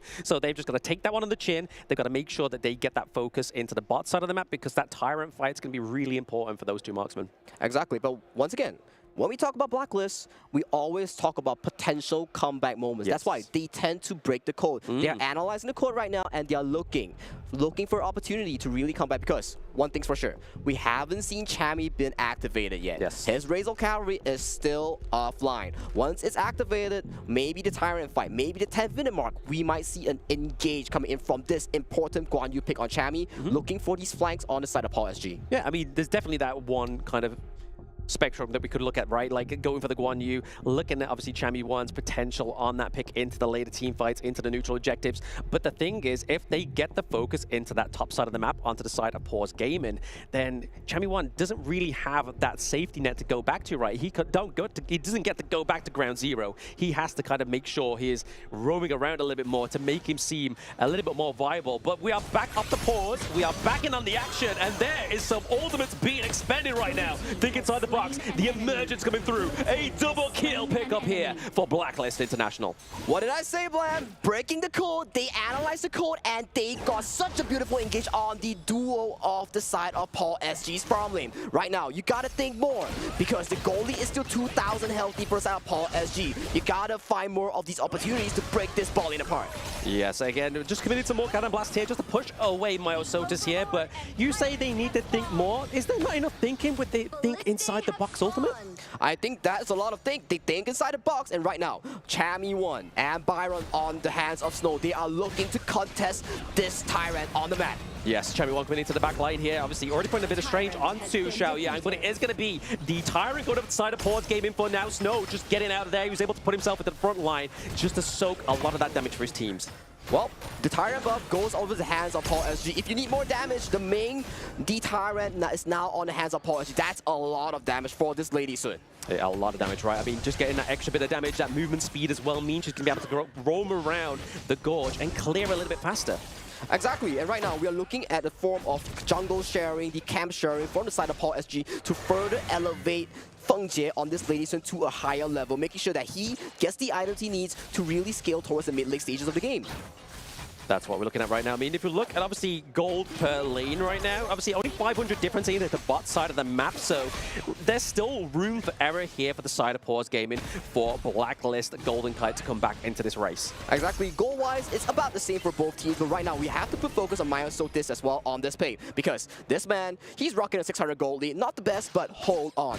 He is making sure these tempos are paying off, securing the Tyrant and looking for all these jungle camps. One good thing about P in the jungle, he has so much mobility, and his clear speed is insanely fast. A perfect tempo jungler for you at home out there, for those players who like to enjoy fast tempo jungles. Yeah, if you're an aggressive player, you need to pick up that jungler, right? Either the Ogren or the Pei. They both play very aggressively into the jungle, picking up the jungle clear very fast, but they all have their different motives, right? Going into the late game, going into the mid game to late game, Ogren's going to be a lot more tankier, whereas Pei kind of falls off at that point. Exactly, and looking at both these two team draft, I do want to point out that Blacklist draft is definitely more easy to execute, looking for these backline engages. For the side of Paul's draft, it's looking like they need a lot of micro mechanics or their decision making to really amp up the tempo, because right now, one bad misposition coming in from Paul's SG, that will spell doom for the side of them. Yeah, massive doom, right? Like, their Pause Gaming, like you're saying there, Sagi, they are looking for that correct pickoff. They're looking for that prime target, which is before a neutral objective fight, would be looking at like Jushi and the Orgrin, or maybe even potentially taking off Golden Kite or Dragon, obviously taking the damage off the side of Blacklist International. Exactly, and we look at the current tempo right now. The Crimson Golem goes over the side of Golden Kite on this early. It gives you true damage and gives you slow on your basic attack. So it's a perfect buff for a marksman here. But hold on a minute though, Paul's Fengjie is looking to pressure down this tower. Yeah, Emerge coming through. Obviously, Cannibal is not going to stop this T2 takedown into the farm lane. That is Fengjie picking up another T2. So that's already putting a lot of pressure onto the marksman, onto the side of Blacklist International, which on an early is not the best case scenario you want to be in. I agree. Right now, the entire tempo is, as you mentioned, following the tempo of Paul's SG. We need to find a way, if you're a Blacklist International fan, to really look into this. And look at the goal chart right now. The top two carries, one side of Paul is just rocking this goal lead. Yeah, I mean, that's exactly where you want Pei and Lady Soon to be, right? They need to be top two, especially within the overall goal chart. But if we look at top four, we've got 3 out of 4 of the side of Pause Gaming occupying that position within the goal chart. But right now, if we're looking at Blacklist International, what did they need to do to come back in here? We'll hold that thought for a second as the passive onto the side of Xiao Yang is actually going to be exhausted there. The Annihilation is not going to annihilate anybody today, but the T1 here in the mid lane may go down, as well as the T1 traded onto the side of Pause. This is what I'm talking about. One small mistake, that's going to cost you. Blacklist took the opportunity and they took one of the most important towers of the game, the mid tower. Right now, Maltosis here is looking to be caught out by Chami here, but he leaps away to safety. Yeah, I mean, he's done enough damage that T2 into the clash lane to basically make Blacklist think, oh, we need to make sure we're giving some TLC to these side lanes now, because if they don't, that's where we see Pause Gaming start to create a backdoor. Exactly, and looking at the goal chart right now, the damage chart, Chaz on the roam, on the Moses dealt the most damage here, but both teams head on strong on this Tyrant. Yeah, pretty much going down for the Tyrant there. The Conductor Soul's actually being conducted for the side of Blacklist. It's going to be enough to create some space. There is, we see Blacklist International picking up the Tyrant from the side of Pause, but is Chaz going to go down? He does get taken down. Golden Kite's able to slip out of there. The Razor Cavalry pushes Myosotis into the teammates of Blacklist. But still, that's a positive win coming from the side of Pause. 2 kills, losing a Tyrant, it's fine. They're preparing for the 10th minute mark right now. Look at the amount of pressure they have. Fengjie and Qingling is knocking onto the tier 3 for the side of Blacklist right now. Can Golden Kite defend this? I don't think so. No, I mean, they're definitely going to lose that T3 right there. It goes down with a moment's notice, but same time, Chaz is now back up. We see Golden Kite taking way too much damage for my liking on the Ali, having to go back to base. That's a lot of damage coming in from the side of ladies and gentlemen. That combo almost took out Golden Kite on the early here. And 30 seconds on the clock. That will be the Shadow variant, the empowered objectives on the Overlord, on the Tyrant. That's going to be spawned on the map. Yeah, a very aggressive playstyle here from Pause, right? Like, they've really worked those side lanes. They've really given over a lot of resources to Fengjie on the ladies soon. As you can see here, 7.9k. It's now a 1k goal lead down to that farm lane. This is shaky waters for the side of Blacklist. But still, 10 minutes. This is the key team fight that we have to look at. This team fight, whoever wins this will take the next 5 minutes tempo. You get the damage buff. You might be able to force team fights or force your enemy team to avoid you at all costs. They do need to avoid you at all costs here with the Shadow Tyrant and Shadow Overlord, and now onto the Gorge. This is the 10-minute mark, right? We are getting into that mid to late game territory, which is where the Lady Soon already with 2 to 1 kills here onto the side of Pause Gaming is only going to get stronger. We do see a takedown of the straight down to T1 here, so a bit of pressure onto the side of Pause into the farm lane, but we are getting a takedown onto Golden Kite. The damage is being taken off the side of Blacklist International as we see dismantled right now. Pause Gaming, they get the backdoor, like we said moments ago, rush it in the mid lane, farm lane. Fengjie, untouchable, immediately kiting his way out of Chami 1, out of Golden Kite's flame. And right now, they are knocking on the crystal, and they are about to cement themselves as the first game winner of this best of 3 series. The quickest series, I think, yet. That is under 11 minutes. Wow. Isaac. Oh, for me, I probably want to get Isaac's thoughts real quick, but for me, that was an insane game coming in from the side of Qingling and Fengjie. They played phenomenal from the 2v3 into the bot lane, from that insane team fight at the Tyrant. Well, what did we say? Tyrant does contribute to the end game towards the lead building. But yet again, that 5-4-0 trade coming in from the side of Paul's SG, that was immaculate. I'm telling you, this was the fastest game ever, man, that we have had in this whole day.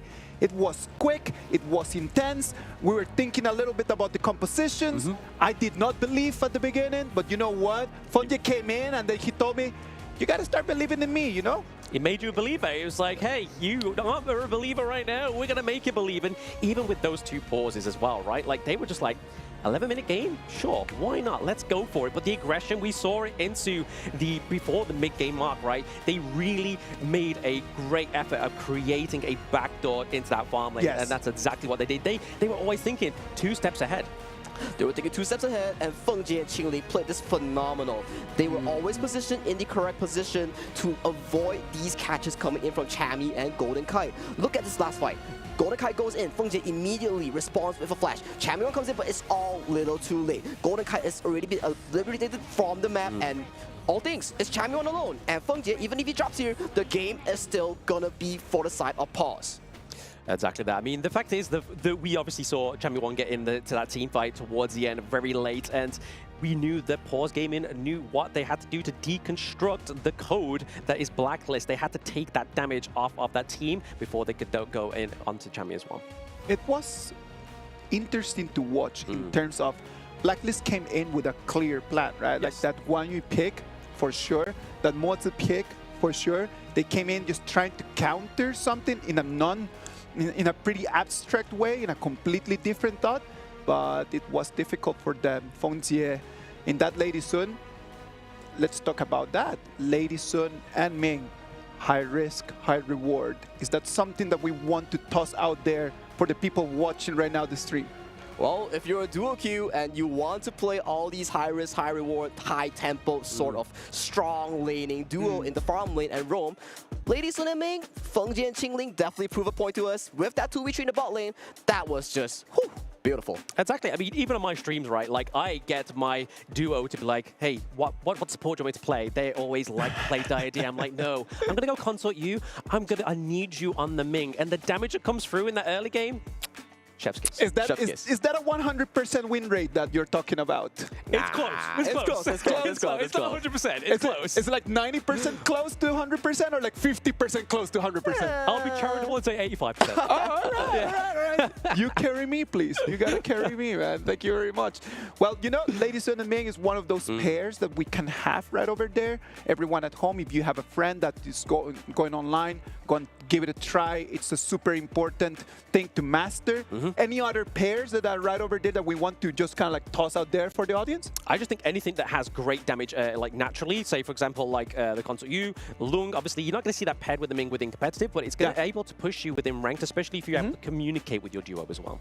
But hold on, if we talk about all these marksman pick, like Lady Sun, like Long, like All In, we gotta give props to a certain someone, which is Feng Jie, right? He was a pretty immaculate Lady Sun in my case. I was thinking like, man, this guy was styling on the coders. He was just diving, dashing on the gorge, and he was doing everything he can to dish out all the DPS that he needed. He did. I mean, not only to the enemy heroes, but to those very crucial T1s, T2s, and T3s into that farm lane, because he was the actual moment that was able to create that backdoor effort. It is an important moment just for players inside of the game, just to stand up and then just to say like, okay, I want to be the person that carries the flag for our team in this game. And who carried the flag for the team in this game, man? Who else? It was Feng Jie with the MVP, man. A KDI of 4-1-5, which we've been talking a lot of not being something that crucial. But what was crucial from Feng Jie in this moment was coming in the right moments. Right moments, and I think to the detriment of Blacklist is the fact that they didn't really give the focus and care that they needed to do into the farm lane. Like, if they stop this early, if they stop this beast that is now the MVP onto the lane soon, we could be seeing a different playstyle, a different alternative here. Well, definitely. Look at him. 40% damage dealt and 29.1% damage taken. It means that a lot of these times, Blacklist was really trying to catch this man, Feng Jie, the MVP, off guard. But yet again, his superior positioning, his awareness of the map state was just too darn good. And especially the healing from the Ming's ultimate as well, right? Like, that's going to be the lifeline that you need to get out of there. In some of those cases where we saw Feng Jie really low on health, that heal came through in the nick of time. It was important for us to see. Now, let's imagine that we're going to move into the next game, okay? We go into game 2. What does Blacklist need to do for them to keep a little bit of the hope of moving forward to the upper bracket? I mean, draft-wise, it wasn't really the problem wasn't the draft, it was the execution, right? Like, they were on a timer exactly like Pause Gaming, but Pause Gaming played to their timing perfectly. They were putting on the aggression, they was funneling all the resources into not only Feng Jie, but also Myosotis into the jungle. So that's exactly what they needed to do to get that early win, because if they didn't finish like 12 minutes, it would have been a different story for Blacklist. But indeed, the execution, the key playmaking, all these contribute to the victory. But yet again, we have to focus on one thing that really contributed to this mid to late game for the side of Paul SG. It was really due to the fact that Feng Jie and Qingling had such a dominant laning phase. They were schooling on Golden Kai and Chaz in the farm lane. So if you're a Blacklist fan, you gotta wonder, are we still gonna go head to head in the farm lane, or are we gonna play towards Chammy's tempo? Are we gonna play towards Just Chi's tempo? So maybe a fix, maybe a change of tempo will really breathe life into the game 2 of the series. Exactly. I mean, it's all going to be answered, obviously, within the game 2's draft, right? Obviously, we saw the likes of the Luna being banned out, which is obviously what you coined is Just Chi's one of his favorite picks, right? Like, taking off the Luna is going to kind of revert him into that tank role within the jungle. And we already know for the side of Pause Gaming, they love to play these fast-paced, very aggressive junglers. Fast pace. So moving into something very aggressive, something more on the assassins kind to jungler. Yes. Is that what you believe that Blacklist needs to do, or that's something that is up there for both of them? It's up there for both of them. I mean, they could go for the Luna, obviously, if it gets through to the banning phase, which I probably think it's not going to. Yeah, I don't think so Gaming's either, done their homework. Yeah. They're going to be like, we're not going to kind of allow you to get a win. We kind of want a 2-0 victory here. So maybe they go for something like the Agudo, right? Like, try and go for something that's going to give them a little bit more sustain within the team fights. Yep, exactly. I do agree for a fact that if playing towards farm lane doesn't work out, we can always look to play towards the other side. It's not always the roamer has to follow the marksman. The roamer is capable of enabling the mage, the mid lane, the jungle, or the clash lane. So these are all the potential that you can look for as a roamer here. So if you're a Blacklist International fan, you gotta wonder, what's the game plan next? What's the draft next? Who are we playing towards? Is it making Golden Kai play the safe side? Is it making sure that Chammy gets ahead? We have to figure out what's the game plan. They do have to figure out the game plan, but I mean, if we look at Blacklist's drafting game number 1, it's not like they gave over, like, I don't know, like a B-tier jungler. They've sacrificed the Orgrin here. They honestly believed 100% into the Orgrin, as well as obviously pairing that with the Modsu that's going to set up those great plays with the Cannon Blast, but it just didn't come through because it was just too aggressive. It was a very expensive formation, right? Because the Orgrin is already not there. They cannot use it anymore. Arlies it's cannot be used anymore. It's kind of like making Pause BP a little bit easier, I would say. Yeah, I would say that as well. I mean, Asagi, what do you think is going to be going on into this BP here for either of these teams? So you have the pressure on the side of Blacklist International to ban out their Arlie, because you have already expended Arlie, and looking at Feng Jie's form and performance, you do not want to give this top priority marksman pick towards the hands of Feng Jie, because this man is on fire right now. And looking at the draft, Dharma being banned out by South Blacklist International, removing that high setup gameplay coming in from the side of Paul Snow. Yeah, I mean, that's it, exactly right. I mean, we do have obviously one ban left on the board, which means did they go for the Luna ban or did they go for the Mai Shiranui? But that means that they do have the Mai Shiranui available here for Blacklist, and they're forcing them to take a high priority pick again just to dismantle him in game number 2. Why is Mai Shiranui such a high priority pick? Because so much mobility. With the spell one, with the passive, with the ultimate, just making sure that she gets in and out of team fight with all these big sets. If we look at Dharma, yes, he does the same job, but Mai Shiranui, she is the tempo maker. She is the engine of the team. She's capable of making sure that your side lane is in a comfortable spot. Burst damage coming in from Mai Shiranui as well, right? So you can just stumble in, just delete a player from the composition, and then just immediately just stumble out. Oh, yes, exactly. I mean, what a way to shut that down as well. I mean, if one Unruly Blade isn't enough, boy, you get two with Dolia. It's like, there you go. You get on a Roly Blade. You get on a Roly Blade. We all get on a Roly Blade into these. You can make some great engages, disengages, and obviously, as we know, Dune is a fantastic pick to soak damage. Exactly, with the passive to really ramp up these healings by attacking damage, by doing damage to even anything. You get to heal rapidly up. So tanking for Dune, easy job. And coming with Dolia, definitely. And look at Blacklist International. They go for a faster tempo. Agudo and Zhangfei, they're looking to secure these early objectives. The side lane Firebeat, the dimensional spread at the clash lane. So all these neutral objectives, Blacklist International is saying, hey, we are done playing the late mid-game fights. We want the early game. They want the early game. I mean, they're playing to my heart. I mean, I am an Agudo main. I love this hero so much. She's so fun to play. And the fact that you can detach away with Verbal and create some great CC is exactly what they're going to be needing for a great engage, right? But looking over to the side of Pause Gaming, it looks like they're going to lock into the Hino. That, I'm telling you, is the first time that we see Hino in this whole day. It's going to be the first performance in the KWC, man. Yeah. Okay, so Hino. A bit of a Easter egg. Level 15 Hino and level 15 Dolia definitely has a combo where it can freeze every birdie in the Hino Ultimate Circle. So definitely, if we do go towards some Tempest Dragon sort of situation with Dolia, from the side of Paul SG does get level 50, we might see that in action. But yet again, Hino, what is he known for? Anti-burst as well. If Maestro kicks him, if Maestro sets up the Hino, he can use the Fate Rewind, the ultimate, to reset and regen back. So definitely, they are looking for all these alternatives to fend off this Maestro Nui. Yes, and speaking of alternatives, obviously, we're going to have Blacklist looking for an alternative into the farm lane, right? I mean, we have, obviously, Flowborn being taken off here. We have the Lady Soon as well. So really, we're probably potentially looking at something like a little bit more burst here, potentially. Maybe like the Loong, or maybe even going for something like the D-Ranger.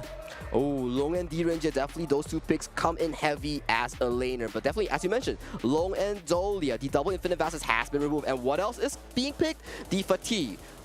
So far, this Fatigue has been on fire. It has multiple great performances out of the last two series that we saw. Is it going to be the same thing today for this series? I don't know, but I'm excited to see. I'm very excited to see. I mean, it's snow on it, right? Like, that's going up into the clash lane. We're going to have Xiao Yang onto the Hino into the mid lane. So already, we're going to have a lot of kind of like burst here from the party, a lot of damage. But there we go. We're having some great sort of team fight potential, like knockups here with the Charlotte. So Chami really going for that playmaking. So it is going to be looking at Chami to make these playmaking plays with in game number 2.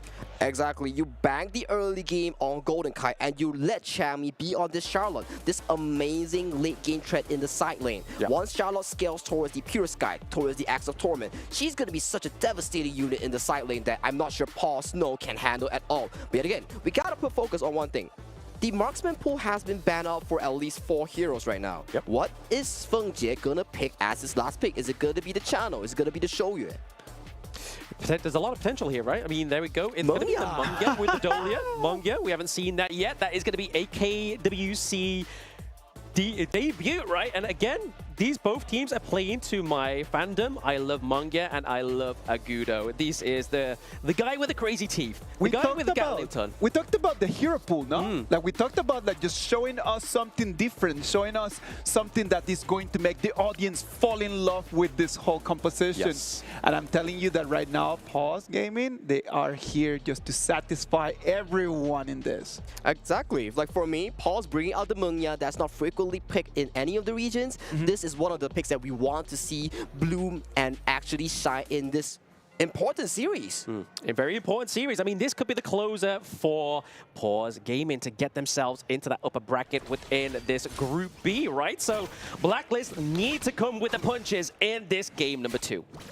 We're looking at a different approach coming in from the side of Pause. They know Chami cannot scale towards the late game. It will be a much of a big issue. So Qingling forcing out Chami's bash so on early at 30 seconds of the game.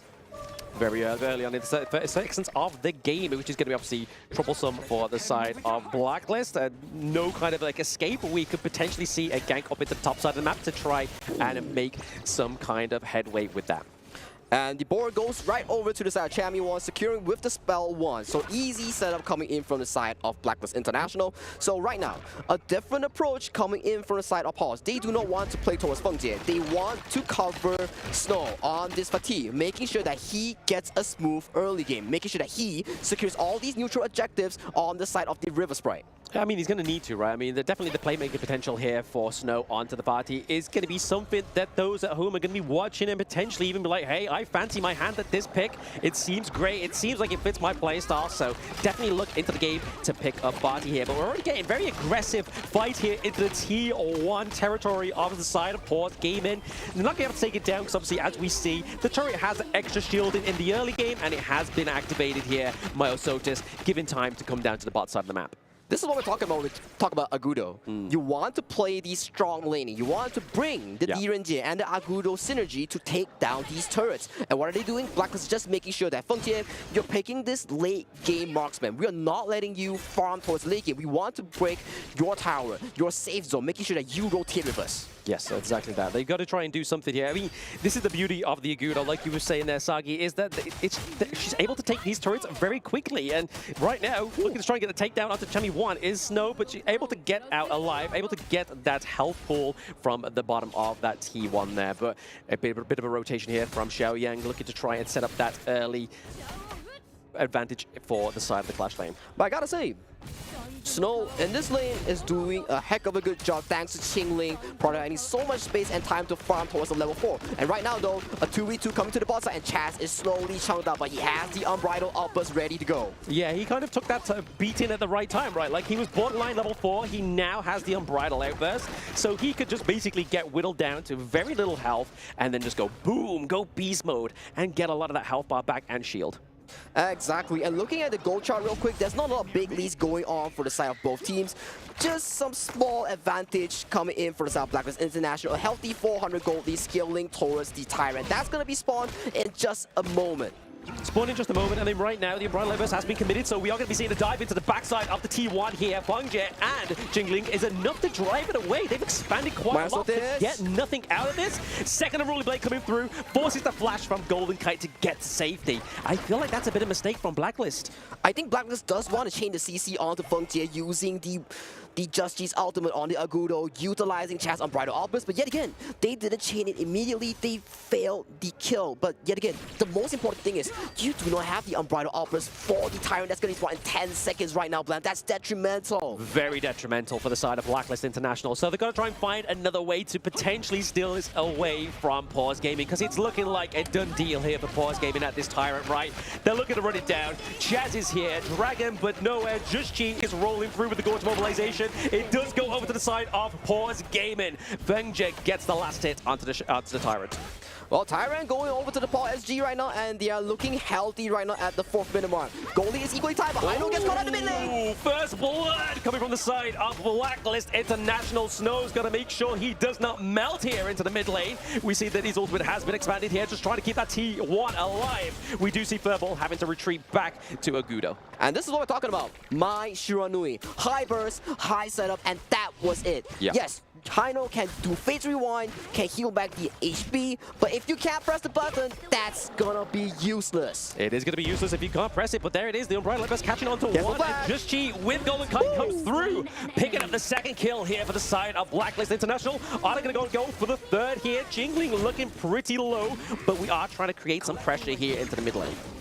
This Blacklist International, they are warmed up and they are ready to brawl right now. With that catch onto Feng Jie, they got the bot tower with no issue right now. And we talked about, if you draft the Agudo, if you draft the Gen.G, you want to make sure you are getting these towers early. Because you scale off, but yet again, you are doing such a good job as Blacklist International. You are getting the bot tower. You're making sure that Feng Jie doesn't have space to farm. Yeah, I mean, that's a part of it, right? Like, making sure they're learning from the mistakes of game number 1, right? Making sure they don't have space to farm into that bot side of the map, because we've seen it already been proven that Pause Gaming, given the room to breathe, they will suffocate you.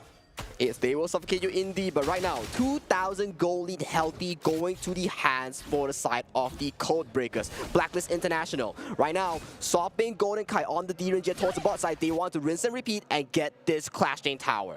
They're trying to go for the, obviously, focus into the side lanes here. Obviously, a little bit of an MO for the love letter that Pause Gaming served to them in game number 1. But right now, I think if you have to get it into the top side of the map, Xiaoyang is trying to do everything to stop that takedown. And there we are. We see Chaz using the Unbridled Outburst off screen there, but there is 3 men on the side of Blacklist International committed to that top side of the map. Well, forcing Xiaoyang's Phase Rewind, so definitely Xiaoyang not having the Phase Rewind is gonna be a pain because he cannot be escaping from this situation. But hold on, Snow might be called out. Oh, Snow going against 2v1 against him with the Maestro and the Charlotte is gonna be Chami picking up another kill here for the side of Blacklist International. Beautiful reactive flash coming in from Dragon to catch out Snows after his flash immediately. Spell 1 flash catching Snow off guard. Beautiful stuff coming in from the Maestro anyway. Yeah, definitely the pressure that the side of Blacklist needed, right? This is the pressure that we wanted to see in game number 1. But they have learned, they have brought the pain into the bot side of the map and bringing some more here over to Myosotis. He's had to retreat with the Unruly Blade. Right now, Fengje looking to solo the Overlord. Overlord being going to the hands of Paul SG, a consolation prize. But right now, Blacklist International, they have activated, and looking at the gold charts real quick, is looking healthy for the side of Blacklist International. Looking healthy for the side of Blacklist International, but the side of Pause are looking very sort of like neutralized in where they are within that gold bracket, right? Around about the 4K mark for all sides of Pause Gaming. They're not written out just yet, but Chami is having a heck of a game. Exactly. That's what we mentioned. You gotta give space to Chami, making sure that he scales toward the mid-late stages of the game. He will be such a side lane monster, and he will be able to look for the flank. But hold on a minute, though, as they are going for the fight. Yes, big obviously Wind Slash being committed there, trying to get the knock, but the Chaz wasn't enough to obviously take down the Beast. I mean, Wind Slash onto a Zhang Fei, is that really the target you want to go for? But yet again, nothing is going too crazy at this point. 3 kills solid for South Blacklist International. 2,000 goalie healthy. Look at the goal chart right here. It is dominated by the Codebreakers for the top 4 spot. But yet again, we have to remember, Paul SG, they drafted the Mengya. You gotta bank on this Mengya stake game. So it's definitely down to Dragon finding these backline engages with Chami onto Fengje, or Fengje being to survive in these fights. Yeah, exactly. They've got to make sure they're protecting Fengje within these team fights and making sure he's able to get to that late game potential, right? We've seen the barrage come through here with the missiles, but still they are trying to get this T1 into the mid lane as well. Blacklist are not pulling any punches. Not pulling any punches, and it's extremely difficult to get this mid tower with the presence of a Hano. As we know, these spears, the javelins coming in from Hano is just so much wave clear. And looking at a team that's losing in gold, they're so good in securing these objectives. They got the Overlord, and now they secured the Tyrant. They secured the Tyrant, but I mean, it was all thanks to obviously the Vanguard, right? We saw the Vanguard rolling through down to the farm lane. Blacklist thought, you know what, guys, we can let that T1 go, but to the detriment, they also get the knock-on effect of getting that Tyrant as well, which is going to be increased damage for Pause Gaming, which could mean these next team fights for Blacklist could look a bit shaky. Exactly, and I want to comment Pause. Even though they had a shaky early game, they were caught out multiple times from Dragon's successive engages.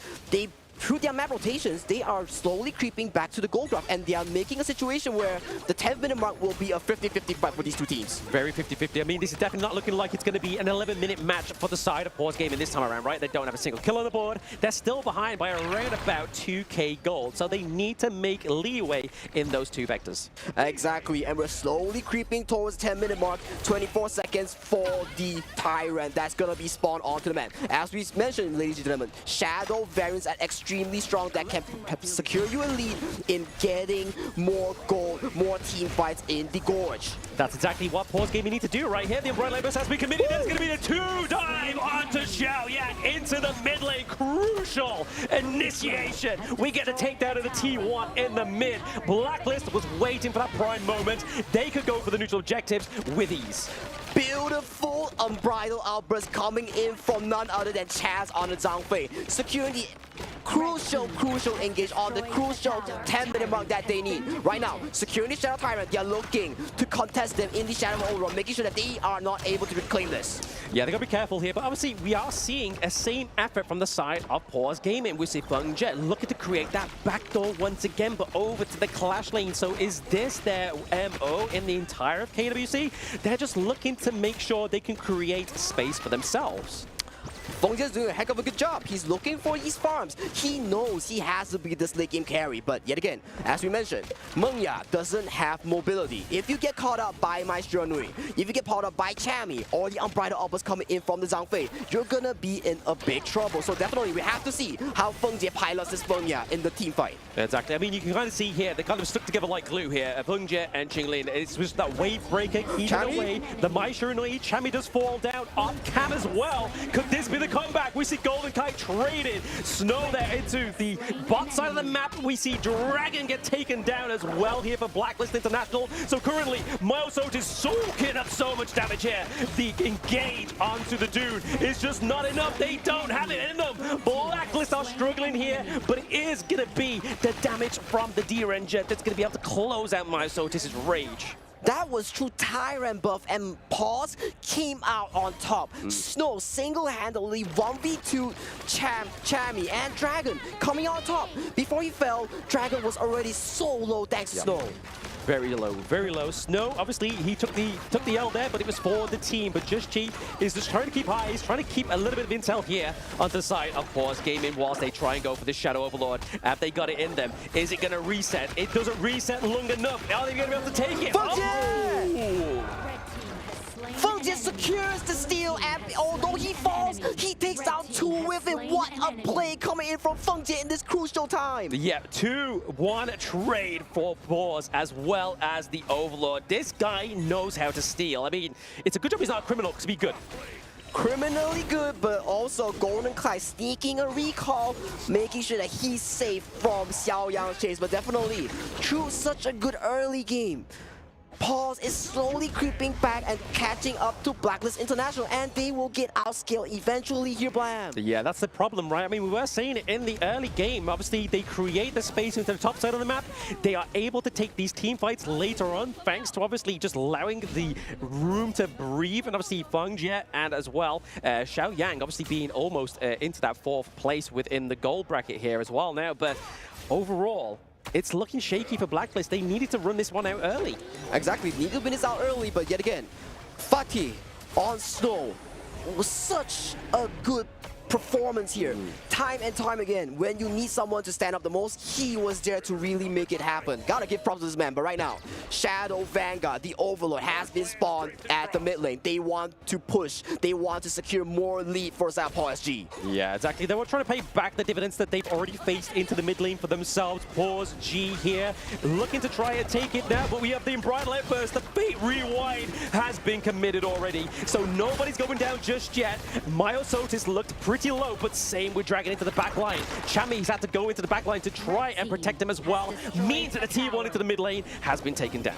T1 taken down, waves are on fire for side of the Code Breakers, and right now, Paul SG securing the Shadow Tyrant for themselves. They are looking even stronger right now, progressing another push towards the bot side. Another push. This is exactly. I'm pretty sure this is going to be their MO for the rest of the tournament, right? They look to create the space into these side lanes and keep the enemy team just thinking, hey, we've won another team fight. We've won another team fight. But then all of a sudden, it's just like, hey, you've got no turrets, buddy. You got no turrets, buddy. And right now, Feng Jie claiming another tower towards the bot side. Right now, mid and bot strong. They're looking to knock on this tier 3 right now. Knocking on the T3 is the side of Pause Gaming right now. They take it down, and it's looking like we've just copied and pasted the first game. But it's going to be Blacklist International looking to defend this one with a little bit more honor, right? Because they know what's at stake. It's still a 50-50 game. You can never count out the PKL number 2 representatives out. They have the tools. They have what it takes to make a comeback at this moment. You have Dragon on the Maestro. You have Chaz. So much engaged potential. They just need to find the crucial moment on Feng Jie to really claim this game and push it to a best of 3 full. Yeah, I mean, they know that, right, though, but on the side of Pause Gaming, we see that Feng Jie on the manga is nowhere near the team fight, right? Like, he's always kind of, like, circulating around. He's just kind of trying to make sure that Blacklist are trying to find him, but he doesn't want to be found. That's what I'm saying. He's such a top-tier farm lane in today's tournament. Yep. So far, even though he's gotten so much pressure coming in from Blacklist early game, he has caught up and he is leading the pack in terms of gold. Yeah, I mean, I just want to go to Kin's point earlier. Here he's on about KDA meaning everything. Look at this. Fengje is on 0-2-4, but he's been just controlling the entire of this game in terms of getting the takedowns of these turrets. Exactly. This thanks towards the side of Paul SG, the other remaining members, being able to absorb this pressure. But talking about absorb pressure, the overload has been started off for the side of Blacklist International. Yeah, I mean, this is where Blacklist could resolve it right, but the Unbridled Labors has been committed once again by the side of Chaz, and we are going to take down onto Chami, one of the big playmakers of Blacklist International. This could be the last team fight between these two teams. Double kill for Snow. We get a kill on the board for Fengje as well, and Golden Kite running with his tail between his legs as they push their Crystal with the Winions, and it is going to be a 2-1 victory here for Pause Gaming. 2-0 clean coming from side of Paul SG. That fight had no Fengje. It was just Snow. It was just the jungle, just making sure that it was happening. They were dictating the team fight so well. The Hino with the spears, the javelins, was doing so much in the team fight. And we talked about Blacklist drafting this early to make a team competition with the Direnjie, with the Agudo, not getting all these leads. This is what results into your late game. You are not strong in the late game, so that's where it all happened. Pause, making sure that they get the late game, and they made it happen. Yeah, Pause was like, hey, we're no fun, but we got Fengje. You know, we got Fengje. We're across the gorge. We're getting the monopoly that we need that was able to crucially finish both of these two games out, right? Like, because that, if we look towards the late game within these highlights, the mid T3s and the T2s was still alive, but they still ran past them. It was like, see you, buddy, we're going to take that crystal of yours behind your back. Exactly, and looking at all these early tempos being set on by Blacklist International, it was so good. Look at these plays, play after play, 4-0 clean on the board. They were getting so much on the map. But yet again, when we talk about the late game, we gotta say about Snow. He was pulling so much strings, pulling so much pressure, making sure that Fengje gets to scale towards his late game. Xiaoyang on the high note gets to scale towards late game. And what did we see? Late game Paul on this drop was so strong. So strong, but this is just all to the detriment of Pause Gaming, right? Like we was talking about in the introduction, Hero Pool has shined through for this team. They've got unlocked in the picks like the Hino, they've got unlocked in picks like the Munga. So going for these pocket picks that don't normally come through within a best of 3 is definitely serving up the victory that they need within this Group B.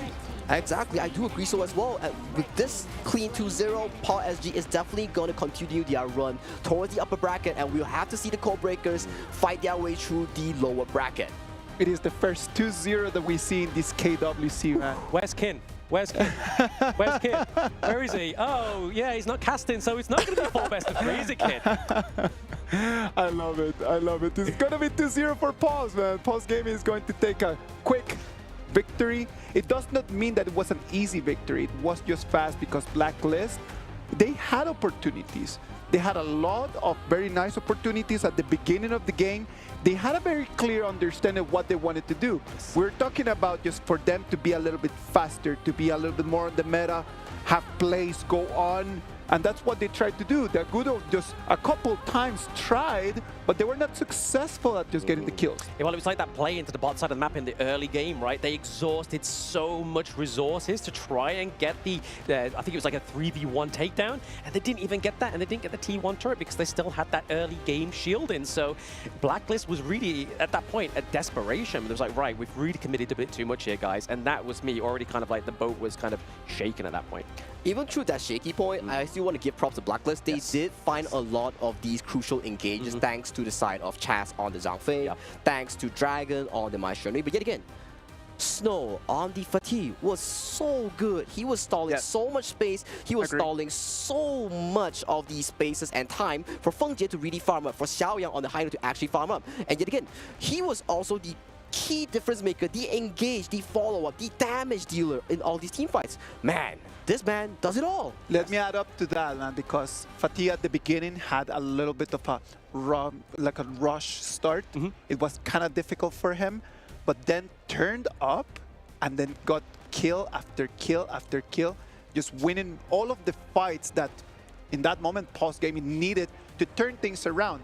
everybody was just so focused on the fatigue that the Super Minions just came in and took the crystal. Exactly. I mean, we talk about Snow. That definitely wasn't a British summon. That was like, he was looking more of like your Canadian summon. That makes things just all stop, right? Like, that was Snow, and he was definitely very aggressive within that game number 2. But I mean, is that a 100% win rate here for Vati so far within the competition? I think so as well. Out of the 5 games that we saw, it was definitely 5 out of 0 so far for T. A very strong introduction for this pick right here. Good engage, good burst when he lands onto you. The spell one flash onto the backline has so much range and immediately popping the ultimate for the insane amount of auto attacks. I gotta say this pick has been working out wonders in this tournament. Yeah, I mean, we honestly thought it was going to have a bit of a lackluster start. Obviously, you knowing that obviously all you need to do is draft a little bit of CC within your comp, and then it kind of defeats the objective of Fatty into the team fights. But I feel like these teams are really struggling within that laning phase, right? It's gonna be one of the things that they need to fix, that's for sure. Yes. All of the 5 players from Pulse Gaming had an amazing performance, and that's why they took the victory. But one of them stood up the most, and that was clearly Fonjie with a KDA that is not worth mentioning right now because his job was just to keep the Pulse Gaming hope alive. Yeah. In the moments that they were losing fights, he was taking turrets down. And in the moments that Blacklist thought that they had it in the hand, he was just quietly just going around, roaming, and then just taking objectives. That's what kept Pulse Gaming still in the game. Exactly. I mean, he was just creating the monopoly that they needed, right? Like I said in the game, like, Blacklist were looking for him. Every team fight, there was like, where's Fengje? Where's Fengje? It's kind of like playing like, where's Waldo? It's just weren't there. It's very hard to find. And then he just wasn't in the team fights. He was just always getting the monopoly. He was getting the T1s, getting the T2s, creating that backdoor pressure and potential for the side of Pause Gaming, and it paid off. Exactly, and we look from the entire game, although his person wasn't really seen, but he was putting so much pressure onto the side lane. He was getting so much resources, and he was being this threat. If, let's say, Chammy, if, let's say, Dragon doesn't jump onto this pick, he's going to be definitely a very big damage dealer. But if you do jump on it, that's where Snow, that's where Xiaoyang comes in. So definitely, Fengjie, he does it all in game 1. He's the sort of bait in game 2, but he works it out. Double MVP, man, for this guy. Yes. Double MVP for 2 different playstyles. It is completely nice, man, because it tells you that if you want to be the MVP, it doesn't mean that you need to be doing all of the kills every single time. No, you need to be an important part for the composition of your team. Because at the end of the day, this is a 5v5. It's not a 1v1. If this would be a 1v1, it wouldn't be the amazing game that it is, man. Like, we need to be thinking about the team. Think about that. What can I do? What is going to be my sacrifice for the team? Sometimes the sacrifice is just to be around taking turrets. Sometimes the sacrifice, and the one that I find the most loyal to the team, is the one that jumps in, initiates, dies, but then it ends up in a 5-to-1 trade. Exactly. I mean, Honor of Kings is a 5v5 MOBA for everyone, not a 1v1, right? I agree with that. Let's see what the players have to say about this amazing performance from Pulse Gaming. Let's see. Mara, take it. We're here with Chinlin. Congratulations. You dominated that game. Now, in game number 2, you guys ran into a little bit of trouble, down by 2,000 gold. How were you able to turn that game around and to have a dominating finish? 我哋雖然前期係逆風，但係因為我哋其實了解個陣容嘅，我哋個陣容其實越到後期越好打，所以我哋只需要同佢哋玩兵線，因為其實佢哋嘅陣容兵線大唔贏我哋一直喺度玩兵線玩切圖，然後就拖到我哋陣容強勢期，然後我哋就可以拿下勝利。Because we are very familiar with the heroes and all of the pool, so we are really good at to do that. So we dominating the game, yeah. And that was a very nice game for you. Now up next, you're waiting for the next opponent in the upper bracket, and it's going to be between Gen and Boom Esports. If you were to break down those 2 teams, which team would you prefer to face? Which team would make it easier for you to make it to the playoffs? 我哋更加想遇到 Boom Esports， 因為我哋覺得佢哋嘅打法其實我哋係幾克制佢嘅，因為我哋營運比佢哋好好多，然後佢哋只不過係打交隊，我哋有信心如果遇到佢哋應該可以好輕鬆拿下。咁 Gen.G 我哋唔想咁想遇到佢，因為佢哋嘅有少少小套路，即係我哋有啲難以去應付，所以我更加希望呢場即係我哋可以遇到 Boom Esports。He said he preferred to match the Boom Esports because they said the Pulse may be more good at about the fighting in the games, but they don't want to match Gen.G soon faster because they think Gen.G have more tricky on their operation in this game. So, yeah, they want to Boom. We're going to see if your wish comes true. Congratulations once again for a job well done. We're going to go back to our casters. Casters, lead the gorge. Thank you very much, Mara. That was amazing. Great information. It is important just for us to start understanding when the players start choosing who they want to be facing. It is not that they're trying to face the weaker team. There are no weak teams in here. That's first things first. But then after that, they might be thinking about which team would my strategy, which team would my playing style have a little bit of an advantage. And that's what Pulse Gaming is doing.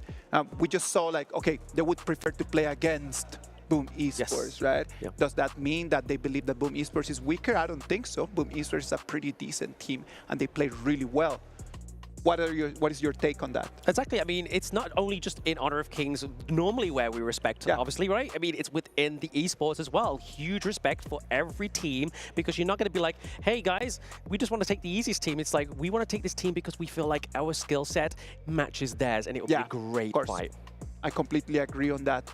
Well, ladies and gentlemen, 3 matches are already done. We have one last one coming right after the break. It's going to be Gen.G against Boom Esports. We'll see you in a minute.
Come on, let's go.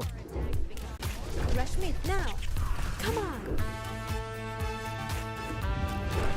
Jungle combat. Rotate back to low HP. Victory!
Gen.G Esports against Boom Esports. It's going to be our last match of the day. It's going to be defining who's going to be playing against Pause and who's going to be playing against Blacklist. I am Isaac Peña. I'm going to be your host for today. Blam, Sagi, amazing game that we just had, but we need to move forward. We need to be looking at what is coming up. Boom Esports, one of the favorite teams right over there in Southeast Asia. I am telling you, I was checking on the chat. All the fans from Boom Esports right now are really counting the seconds so they can come in and really demonstrate what their team is made of. So to everyone right over there in the Philippines, hi. Everyone right over there, thank you very much for being online. I am hoping, really hoping that we're going to be having an amazing showdown. Oh, absolutely. I mean, all their fans are like a ticking time bomb, right? They're counting down, and what counts down? It's a bomb, and when it goes off, it goes boom. They're on stage. Oh my God. They're on stage. But a little bit of like a history between these two teams, though. Like, this is not the first time they've met, obviously, in this entirety. Yeah. Boom actually played against Gen.G when they were Falcons last year, and the majority of the players are still the same. So it's going to be really interesting to see how this actually pairs out overall. Well, definitely long history between these two teams. Yes. Gen.G with the PKL teams, Philippine teams, definitely they will come in strong and say, hey, it's time for me to get my revenge. So definitely checking out Gen.G Esports. We got Clashing, Clue, Jungle with Ray, Inua in the mid lane, Rock, their star player in the farm lane, and Clue as their roamer. We talked about the experience that these players are bringing in, right? Like, we know a lot of these names. We know that some of them are going to come in and they're going to try their very best to try to be able to bring something different to the table. Yes. What do you think they're going to bring different, though? I mean, with Gen.G, naturally, what we've been seeing through, obviously, Season 3 Invitational and the KME, which is obviously the King's Major East League, we see that, obviously, Ray, their jungler, likes to play the tanks, but when he can't quite go for his tank picks, we see that Rock picks up the pay. He likes to go for those really aggressive junglers, and then that really changes the whole composition of their team. So it's one of their really unique identities that they got going for them. Well, from what you know from Gen.G, what can you add on top of this? Okay, so for Gen.G, they are known, like Qingling mentioned just now, right, in the interview. Like he mentioned, we want to meet Boom, not because Boom is more easy, it's because Gen.G has weird strats and quoted by him. It's because that Gen.G, they love to mention, as what Blam have said, they love to play the tank jungle. When tank jungle doesn't work out, Rock goes into the jungle from the farm lane. He picks up the pay, but that's not where it ends. The side lane becomes double fighters for Gen.G. But yet again, we have to check out their opponents as well. Do you think that they're very versatile and that's one of the advantages for them? Or do you think that that versatility actually could come and catch on them later? It might catch on them later though, but yet again, what can we not catch is definitely we have to catch Boom Esports, the Kuya, the day one of HOK in Philippines. Starting off Miggy in the clash lane, Carl in the jungle, their FMVP, Tatsuri in the mid lane, Toshi, fresh back into Philippines, PKL in the farm lane, and impressive in the roamer role. I love Boom Esports for one reason, man. Like a year ago when they came here to EWC, sadly for them, they came back home empty-handed. Yes. They came back home with no wins at all. It's been 12 months. Do you think that this is a completely different Boom Esports that could actually come and give us a big surprise? Yeah, I mean, well, Toshi had a holiday over into Indonesia, right? Like, he was playing for Dominator Esports last year and got to second place of KC 2024. So, given over the experience over into the Indonesian teams, he's now back into his home grounds. He's now back to prove himself. The Boom aren't going to be out within that 16th place. They want to get higher. Well, for me, Boom historically has performed from time and time again in the PKL, in the Philippines HOK League, as a very high-level team. But yet again, when it comes to international tournaments, they still have yet to prove themselves. Today is the time, is the place to really show that to the world. Hey, we're Boom, and we're coming in strong and with a boom. So do you think that today is going to be graduation? Just taking everything that they have learned from the PKL and just bringing it here to Saudi Arabia and show to us in the international stage, we are a brand new Boom Esports. Is it going to be the day? I mean, we can only hope so, and I can imagine the fans of the Philippines can only hope so as well, right? I'm pretty sure they're all chanted, "Boom Esports Lang Malakas." I mean, for me, if it's not now, when, right? We're at KWC, one of the biggest tournaments for Honor of Kings. If it's not now, when is it, Boom Esports? I can see everyone down there already getting ready for the game, man. I can imagine that the nerves are out there. Being in the fourth game of the day is hard because you see all the games happening and then you see the expectations and then you start feeling the nerves kicking in and then you don't know if you're going to end up playing at the time or it's going to be earlier, it's going to be later. You never know what's going to happen. I know that that's difficult. If you guys were the coaches, how do you manage this with them?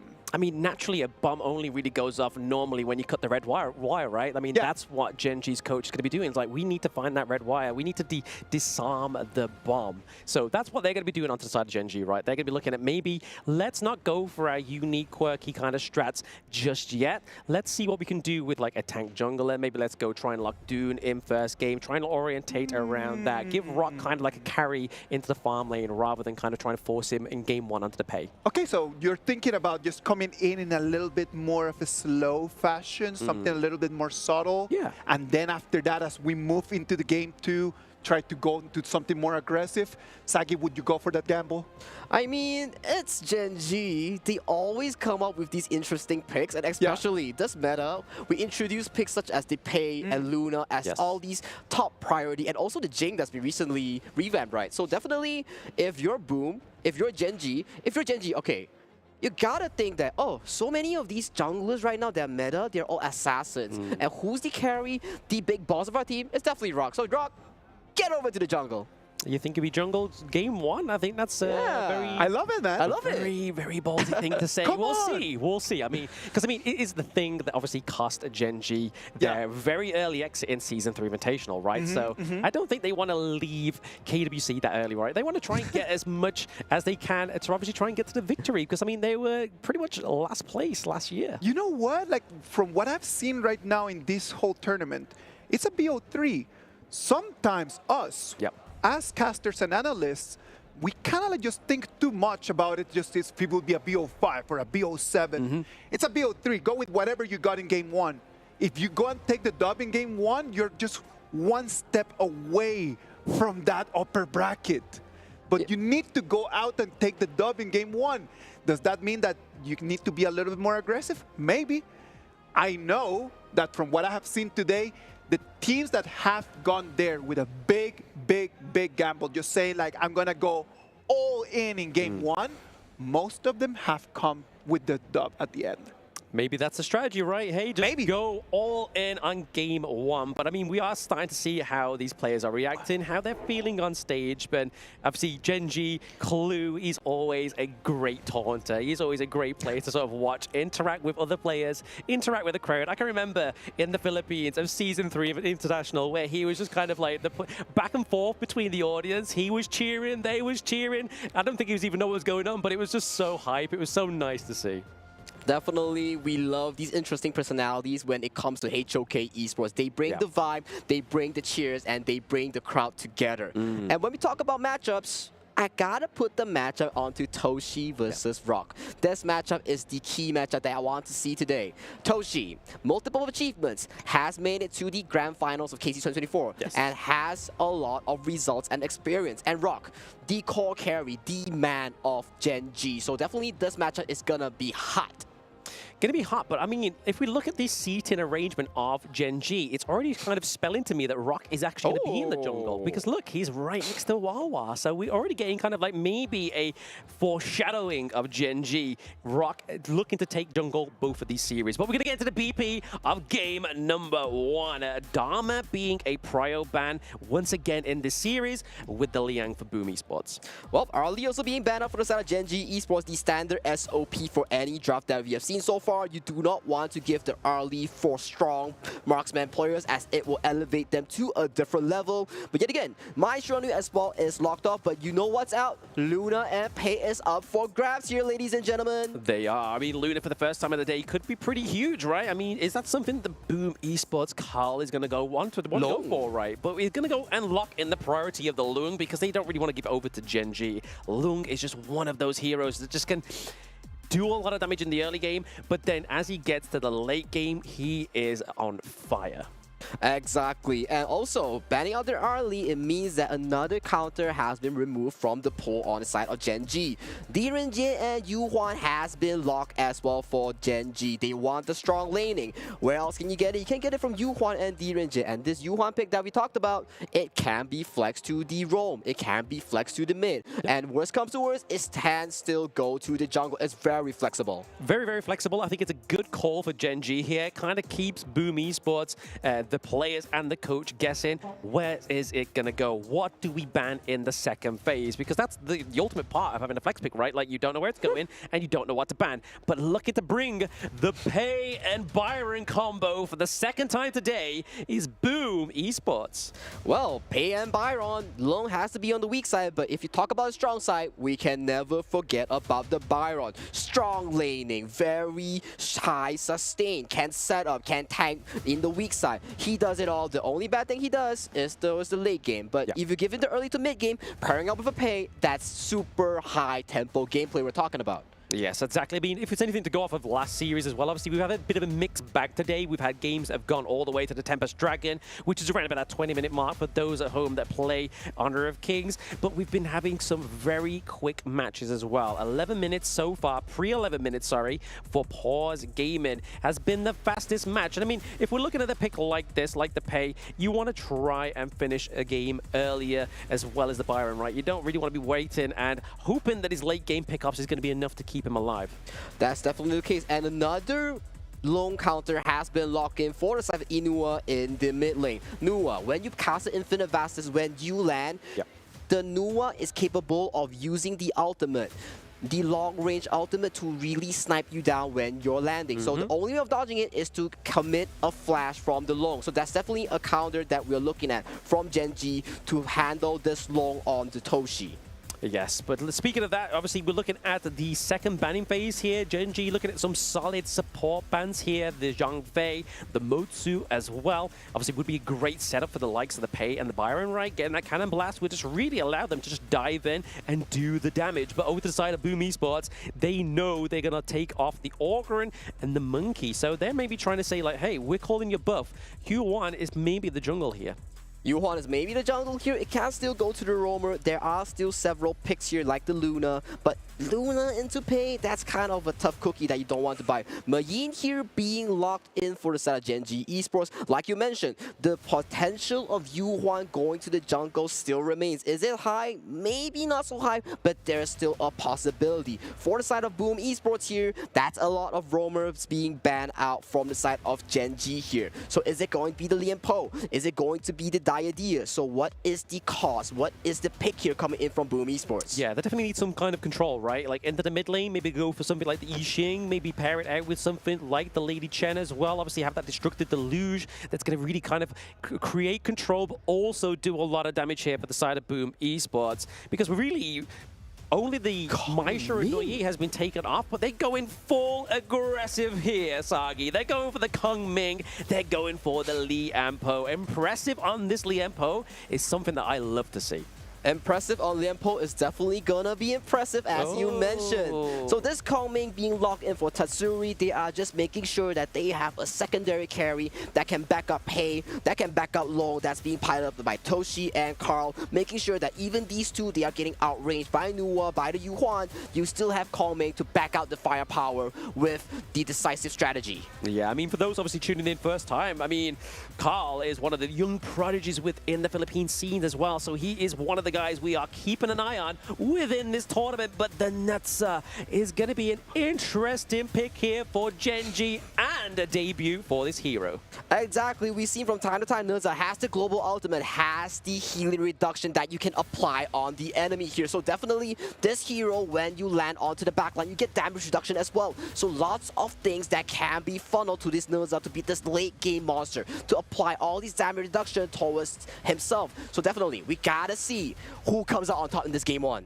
Interesting compositions. The coaches are gonna shake hands. They're gonna go back to their rooms, and the players are set, man. This is going to be our first game in between Gen.G and Boom Esports. Whoever that takes the dub here is going to have the upper hand in order to make it to that lovely upper bracket. Lamb, Saggy, the Gorge is ready, and I'm really hoping that you guys are going to enjoy this match because I'm certain that I will take it from here. Absolutely. It's going to be a banger of a match because we have at least a boom involved. So whether it's a boom for Gen.G or a boom for Boom Esports, it's all going to be played out here in this game number one. But you were speaking there, Isaac, there, about the lovely higher bracket of Group B. I mean, is it so lovely after what we've seen from Pause Gaming? Oh,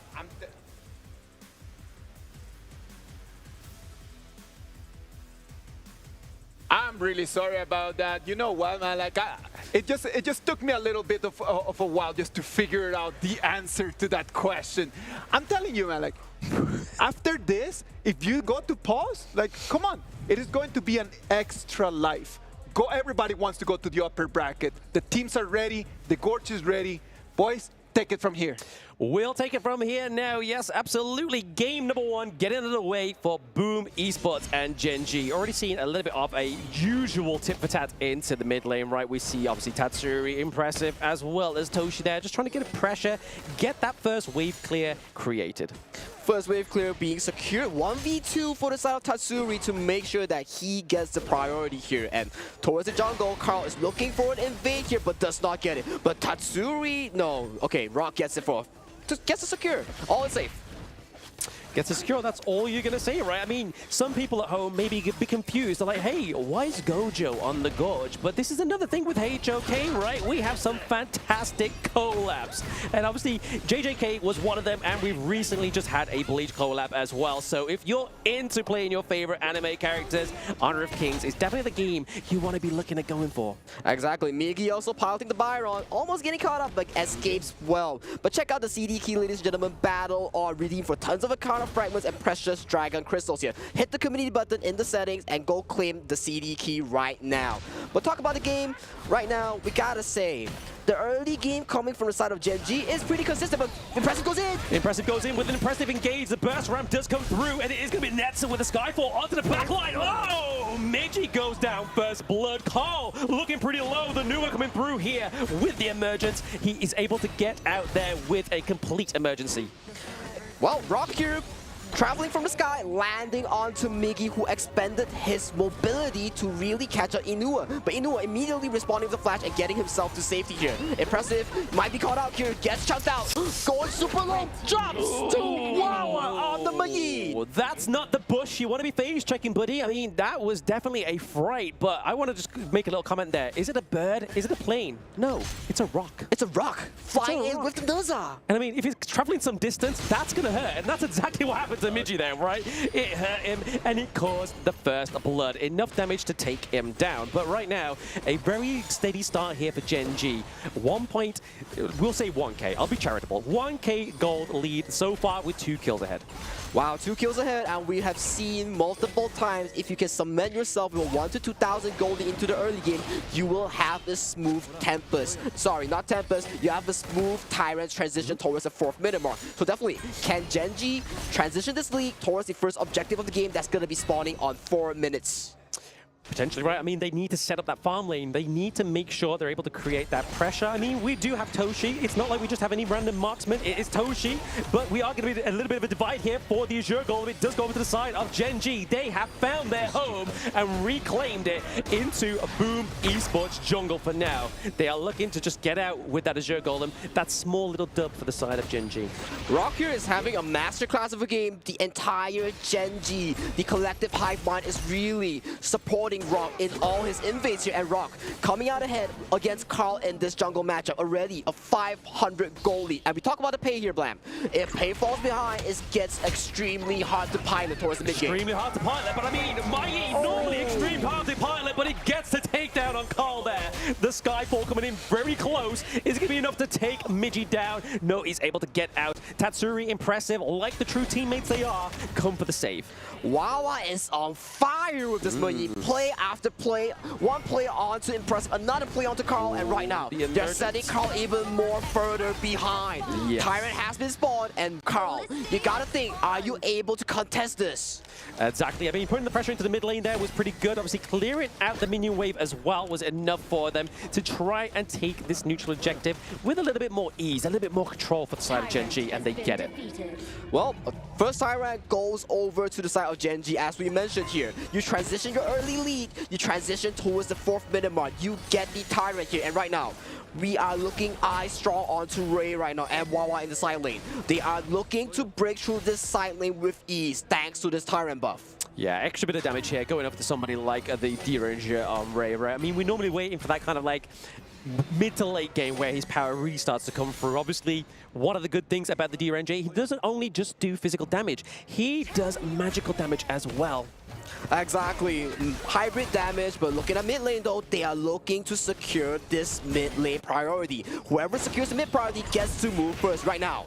Wawa with the teleport comes down bot side. Carl might be in danger. The emergence is coming through here. It's going to be enough just to drive away Boom Esports. They were looking to try and capitalize on that bot side of the map, but they were like, no, let's disarm the Boom. Wow, Boom right now, they are still heads on strong, looking for opportunities across the map. But Rock here though, onto the top side.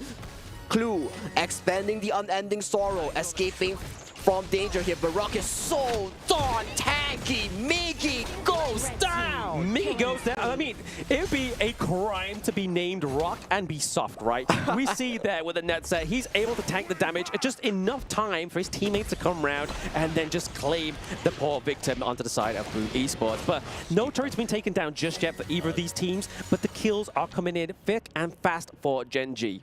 Exactly. It's just 6 minutes in, they're already cementing this of 2,500 gold lead already here. This is a statement match. Gen.G revisiting Saudi Arabian, Riyadh, EWC. They are making a statement of a match. Making a statement, and they need to, right? Obviously, last year was not their year, but they are already looking within these 6 minutes a completely different team. I mean, in terms of teammates, they only get a trade of 1, but that's enough here. The emergence coming through as well as the Skyfall. Is it going to be enough to take down his tier 1 into the bot side of the map? That's going to put a lot of pressure onto Boom Esports. Just one Skyfall here, immediately making sure that Toshi has to commit the infinite bastards here. Rock here on this Noza pick, on the last pick here that Gen.G drafted for them, is a masterclass so far that I've seen. Yeah, exactly. He's putting pressure across the entire over the gorge, right? I mean, that's where Rock really wants his presence to be felt, right? It needs to be global, and that's exactly what that player is able to give you on this hero. But still, if you're a Boom fan, don't be discouraged yet, because Tatsuri on the Kongming, the JJK Kongming, is still ramping up. This pick, if he gets to the late game, he is going to be a monster here. So definitely, we can never count Boom Esports out right now. 0-4, 2,000 gold lead here. Wawa though gets caught out. Oh yes, the phase check. Is it going to be enough for him to survive? Wawa goes down first, kill going up the side on Boom Esports, but it's going to be Tatsuri going down as well. Mid for Clash. Is that a good trade at this point? That's a lot of damage for the side of Boom Esports being taken off the cards. And with the wave clear being removed here, Blam, the top tower has to go over the favor of Gen.G.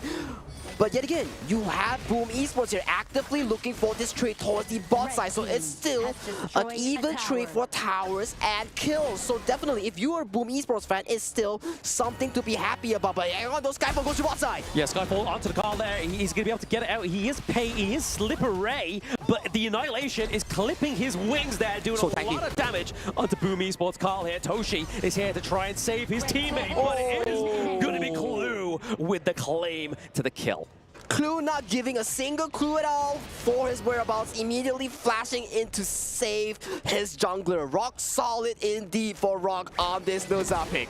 Yep, solid as a rock, right? I mean, we've had him falling from the sky, we've had him saving his teammates, we've had him just give enough time to basically draw out the team fight, and then the cavalry arrives in the form of Wawa, in the form of Inua as well. But looking at that clash lane, it's not looking healthy here for Boom Esports. They really need to capitalize on that farm lane.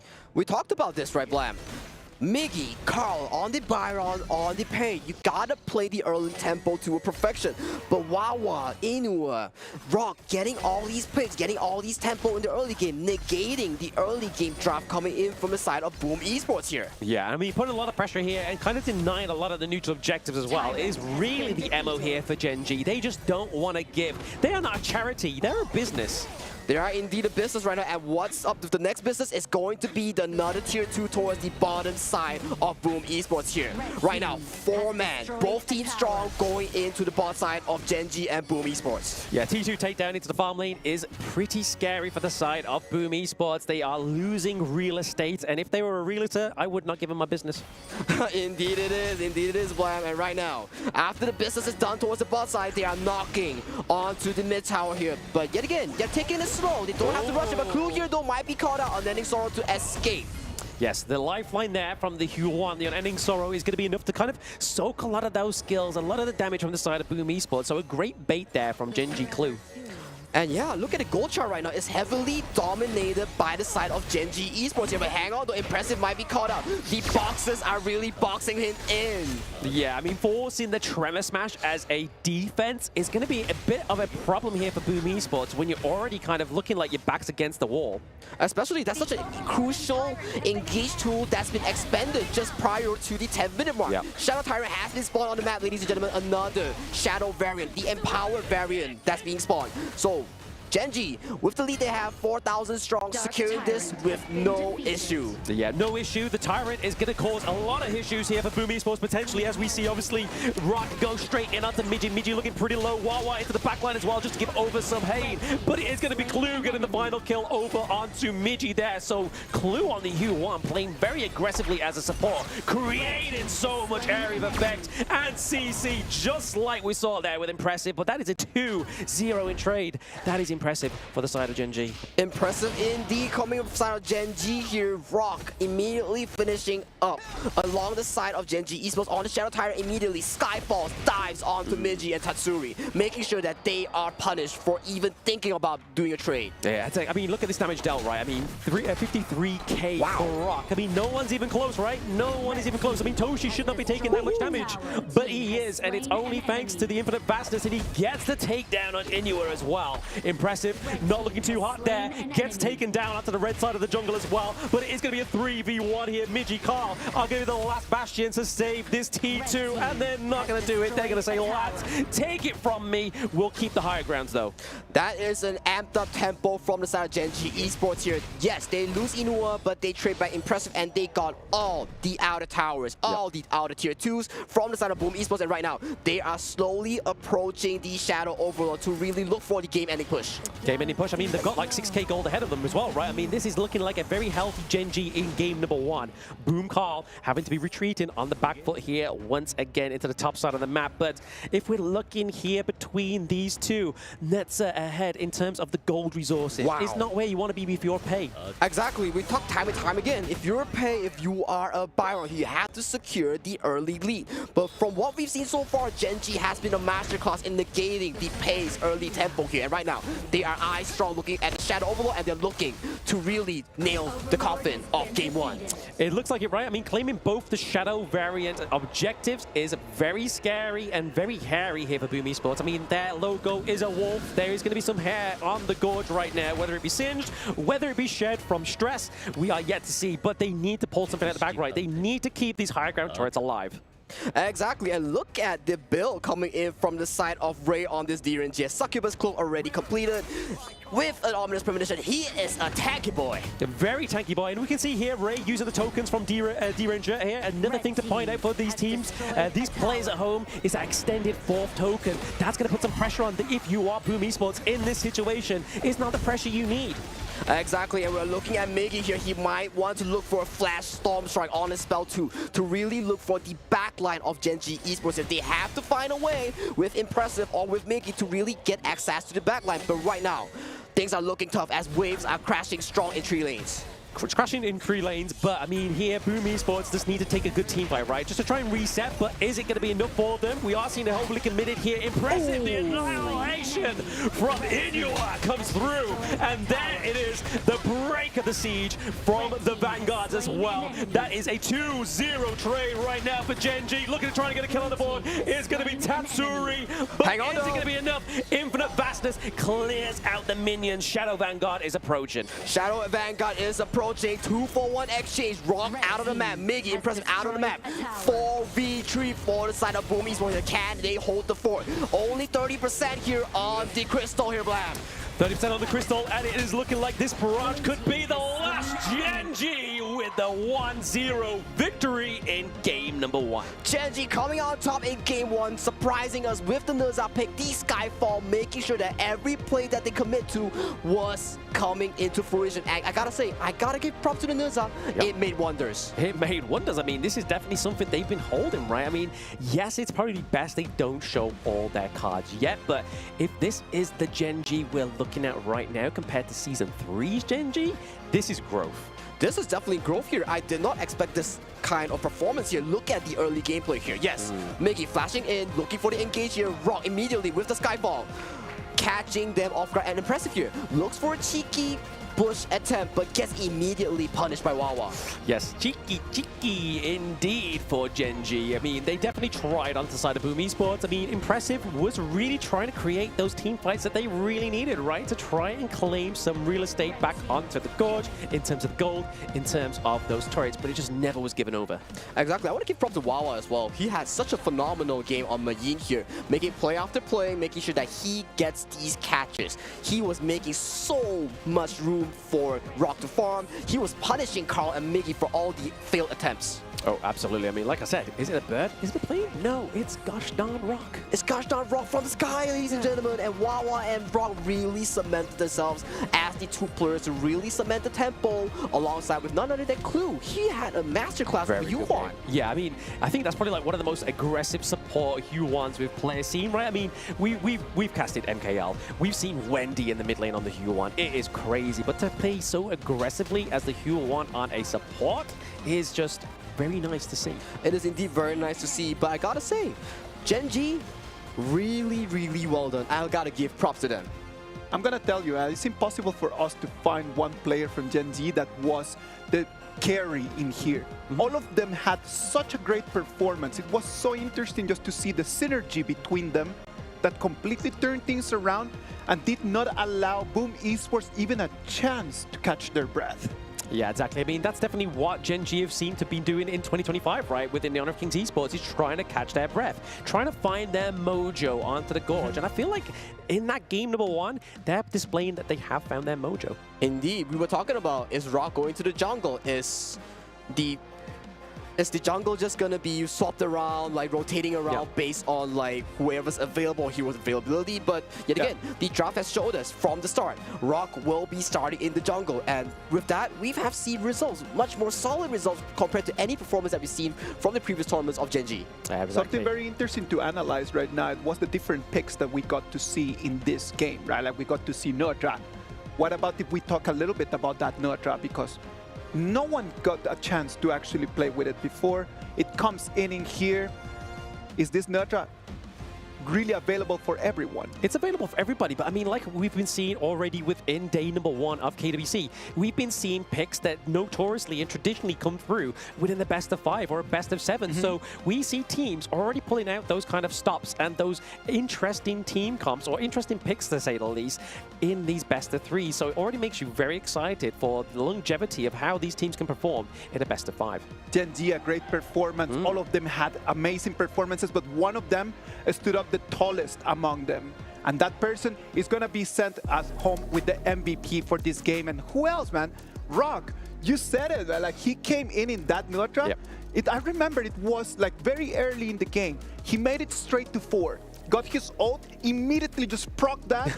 TP'd, completely vanished Boom Esports on the Clash lane. Exactly. I mean, that's what you need onto the Netza, right? Like, you need to be level 4 for you to have any presence onto the Gorge. But when you do get to level 4, your presence, your aura that you have now farmed to get to that point, you are going to be able to be here, there, and everywhere.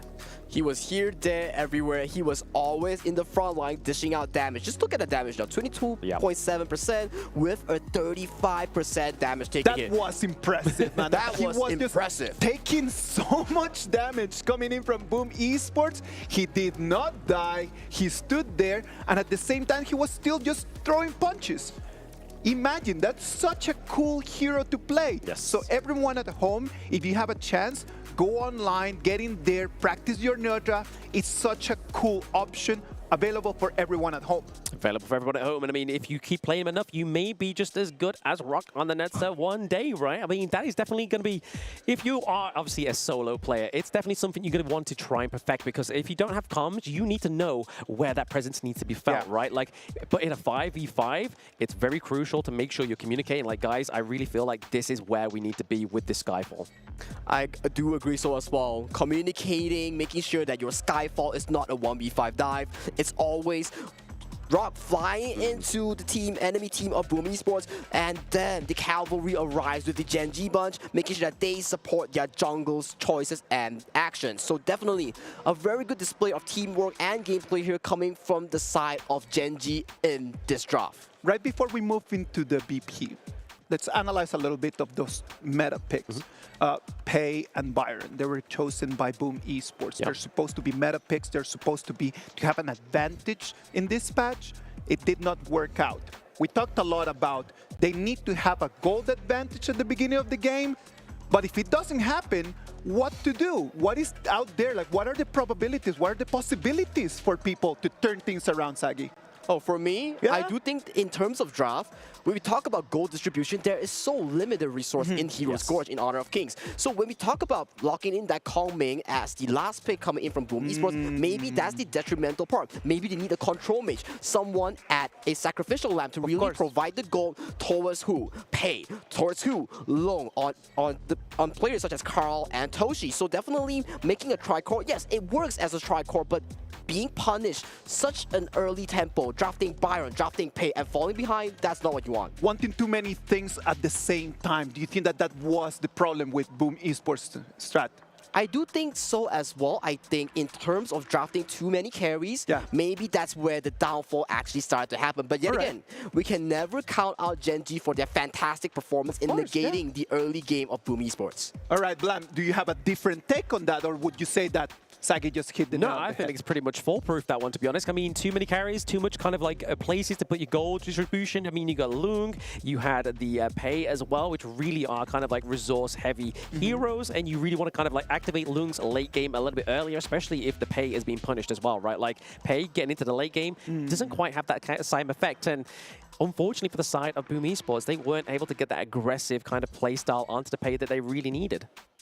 Well, on the other hand, I would say that it was a very difficult game for Impressive. Yes. It was just so tough. Like, every single time that he wanted to just go and trying to gain vision, it was just caught by 2 or 3 people, making that Liampo actually look pretty squishy, which is not one of the factors that we want to have. It's not one of the easiest things to do as well either. I mean, Liampo is not a squishy hero, but of course, if you are walking into a brush where there is 3 people waiting for you, the odds are against you, buddy. I mean, I wouldn't walk down the Dark Alley expecting to survive a 3v1, right? I mean, that's definitely the case, right? So definitely, if we talk about the overall team play here, Boom Esports, maybe it's the first game jitters here, maybe it's a jet lag. They have to accommodate that, and they have to quickly tackle it and make sure that they adapt quickly, because this is not a best of 5, and this is not just any regular best of 3. You lose this series, you're straight down towards the lower bracket, and you have no direct access to the playoffs. So it's a very important game that they have to step up. If not now, it's never. I think that we need to underline that just to emphasize and make everyone at home understand why we just keep talking about that. Making it into the upper bracket not only gives you a chance to be able to make it with one more win straight to the next round. That's it. You don't have to worry about anything else. losing the first game sends you not only to the lower bracket, then you need to win again in the lower bracket, and then you need to win one more time against the winners of the lower brackets. It is just so many more games that, again, you do not want to put that in yourself in that position. And take yourself one step further, right? You get into the last chance qualifiers, you then get to the lower part of it, and then you potentially fight one of the KPL teams in the first round of the playoffs. If I'm already down 1 kill and that's my end goal, I'm like, hey, buddy, I mean, let's try for it, but it's going to be a mountain to climb for some of these teams. Exactly, and you talk about all these losses, right? It also have to factor in one thing. While the other teams that have qualified are resting, they are looking at your games while you're grinding for the last slot, the last 2 slots. You go down to the lower bracket, as mentioned by Isaac. You go down. You gotta win all the way. But you don't go to the playoffs. You still gotta battle the other last chance survivors, and that only contributes to yourself winning to advance to the playoffs. And better yet, at that time, you might fight a KPL team, and that is a very big mountain to cross over. Of course, man. It is such a beautiful format. We gotta admit it, man. Like, it's such a beautiful format. It is amazing for us just to be able to have such an interesting way of playing the game. It is not just only just coming in and then just winning and moving forward. No, you lose, there's still like a pretty interesting matchup that could happen in there, allowing not only us, but everyone at home just to be able to watch a lot more of this amazing international tournament. It's not every day that we get to see all the regions of Honor of Kings gather all together, battling it out. It is, for us, a great opportunity to learn.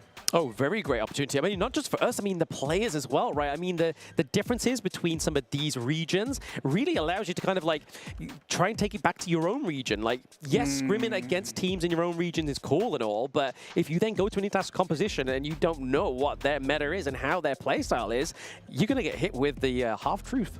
The half-truth, it's an eye-opener. It's also something like you mentioned, something you will learn and progress as we go. So definitely, coming to KWC, we are witnessing more and more meta coming from Chart BR, PKL, IKL, MKL.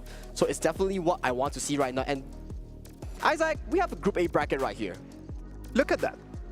Paul's already there, right? Yep. They're just waiting for Gen.G Esports or for Boom Esports. Whoever that makes it here faces them for one ticket to the direct to the finals, man. Direct over there to the next level. If you do not win right now, then they need to go and battle it out against Blacklist International. And then the winner of that moves in to one big pot of winners of the lower bracket. That's not a great place to be put in. Not a great place to be put in. And I don't want to be the nightmare creator for the Philippines region, right? Like, there's a potential that Boom Esports can drop down to the lower bracket. And then we're going to have Philippines, we're going to have PKL against PKL. Leave it a little bit too early for my liking and their liking, clearly. Oh, no, man. That wouldn't be cool. I'm going to wake up cold sweats tonight thinking about that one. That wouldn't be cool indeed. So that is one of the few worries you have to think if you're a Boom Esports fan right now. Yes, Blacklist International, they have went to the lower bracket, but they still have a shot towards the last chance qualifiers. But if you're a Filipino fan, if you're a PKL fan, you gotta worry about Boom Esports right now. They have to activate, they have to adapt right now. I'm telling you, man, everyone right now is just thinking about that.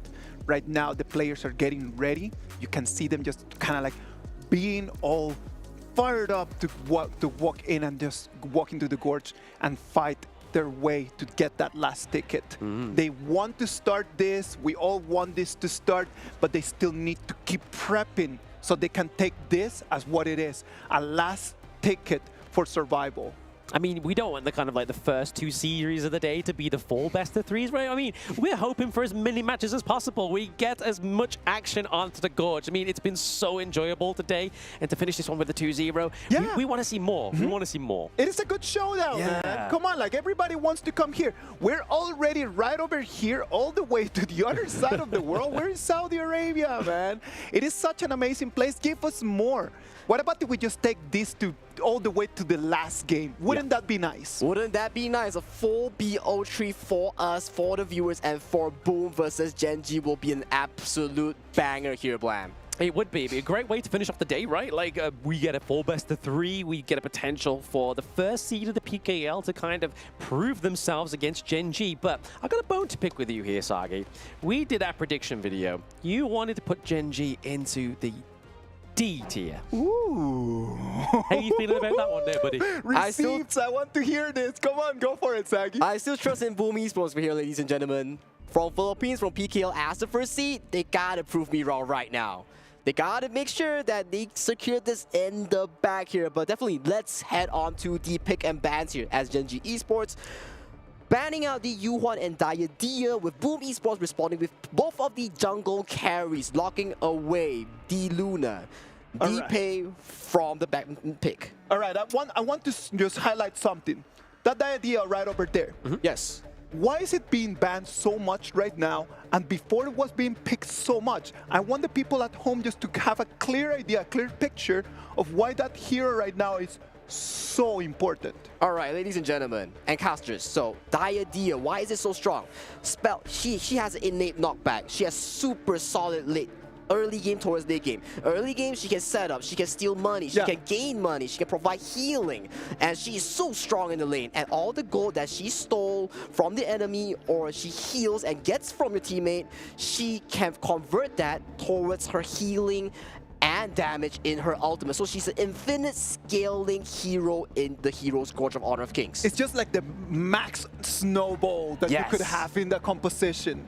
And not only that, right, she obviously creates disruption. So for these high frame heroes, if you are trying to get a great engage, she can just use her bit of farewell to just knock you back. And then she could use her ultimate to just basically disengage and engage for your team. So you can use it as 2 or 1 ways. So for those at home, if you're looking for a support player that really controls the pace of a team fight, Diadia is the one. All right, but talking about that, Sagi, talk to us how difficult it is for people at home just to start learning how to play that hero. I think Diadia... Is it really hard? I don't think it's very hard. You just gotta understand the mechanics here, right? Diadia spell 1. Okay, it's a block that you throw onto your teammate and it heals them. And if you press it again, you fly towards them. All right? Spell 2, if you land onto the enemy. It takes down for about 2 to 3 seconds, and at the very end, it does a chunk of damage, and you steal gold from them. Now, the advanced part. If both teammates nearby gets spell 1 each and they come together, they get a lot of healing.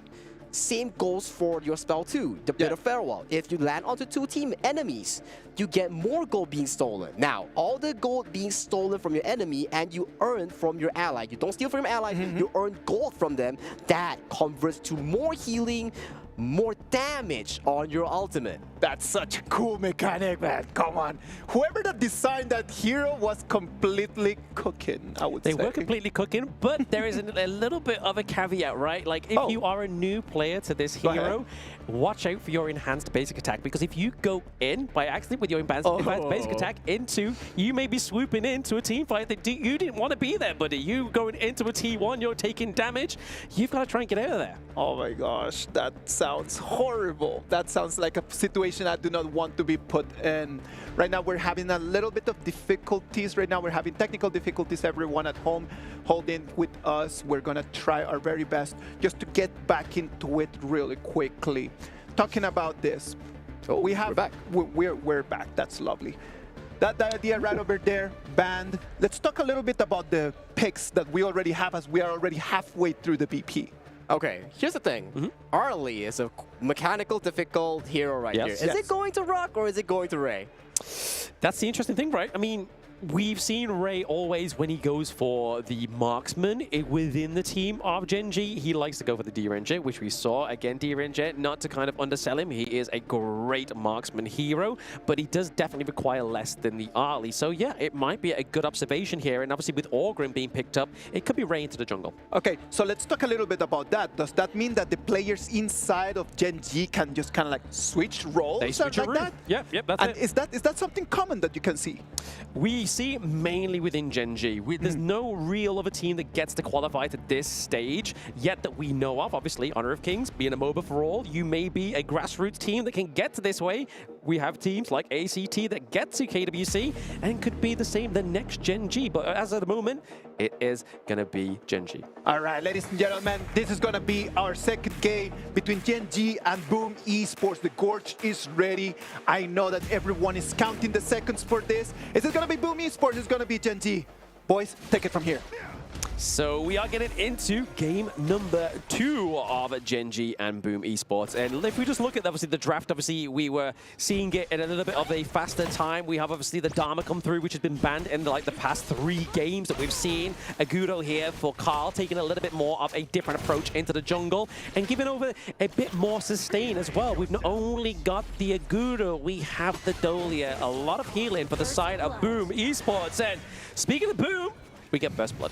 First Blood real quick here as both side junglers look to trade the jungle here. And Miggy here looking for some of a disturbance here on Rock's jungle clear here. And looking at Clue on the Zhangfei here. Does not go for the smite setup that we have been seeing frequently. Goes for the stun instead. Wants to disrupt Miggy on the engage. Wants to disrupt Tatsuri on Maestro's engage. So definitely a very smart setup here coming in from Clue. But whether he can realize it or not, it definitely depends on his mechanics. Exactly. It was kind of like what we were saying about the Hino in the previous series, right? Like, he may have the ultimate, but if he can press the button, that's a different story. And that's what you really need to kind of lock into with that stun onto the Zhangfei here. But Ray, we're seeing a little bit of a replay here, potentially that First Blood going into the pit here. We do see Inua into the Tyrant pit.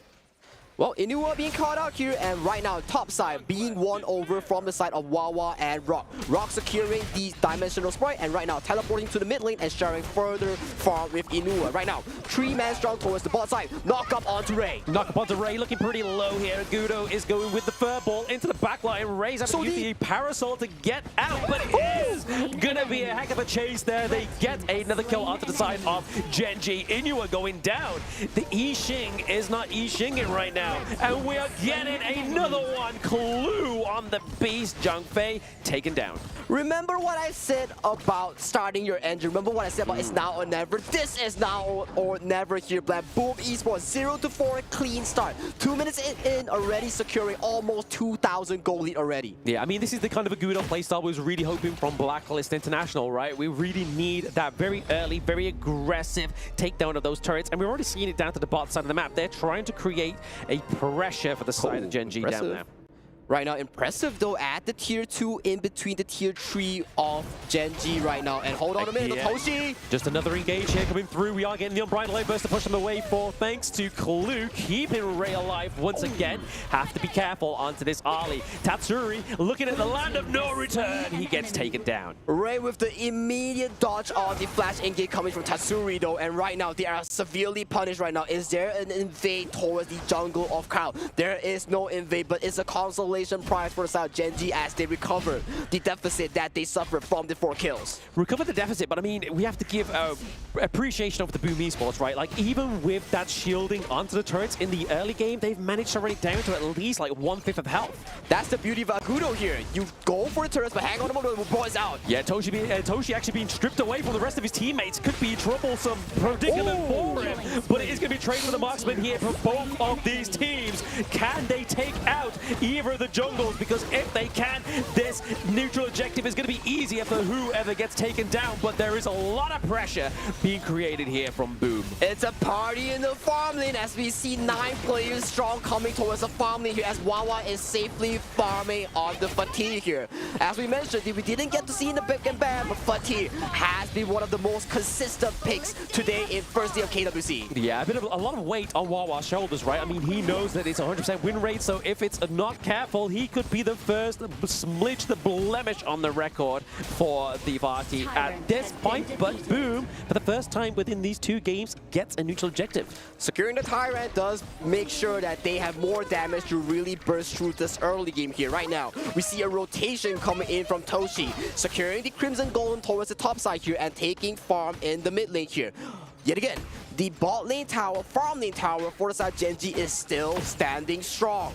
Still standing strong, and I mean, that could be to the dividends of Gen.G being very good at the defense, or Boom just not quite putting as much pressure as they needed to that bot side of the map. But there we go, we do see the good mobilizations being used by the side of Boom Esports. It is going to be impressive with the kill that he didn't get in game number 1, but gets in game number 2. And we are seeing Wawa looking pretty low.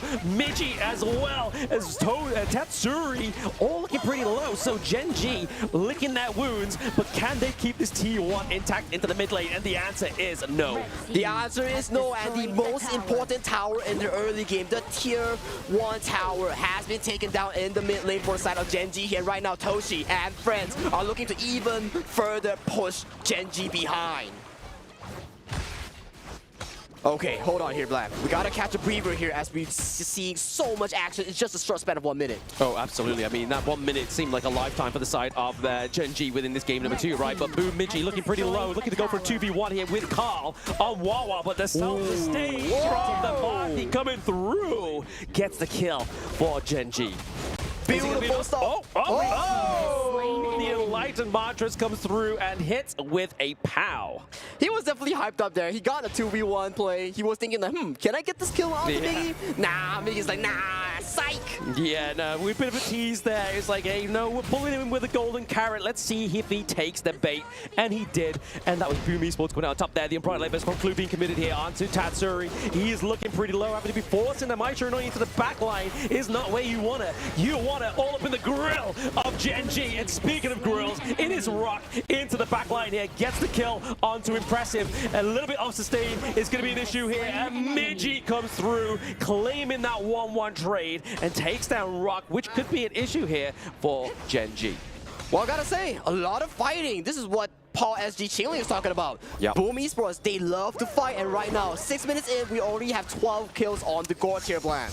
12 kills? I mean, it's not looking too sort of like topsy-turvy, right? Like, we got 4 on Gen.G, 8 on Boom. It's not looking like 12-0, right? So there is still means for Gen.G to try and take this game number 2, but it's not looking like it's going to be an easy take, right? It's definitely not going to be easy as the Boom Esports, they have awoken in this game here. The key player here has got to be Wawa on this fatigue. He has shown 2v2s and 2v1s, and right now, though, engaged going always to Clue.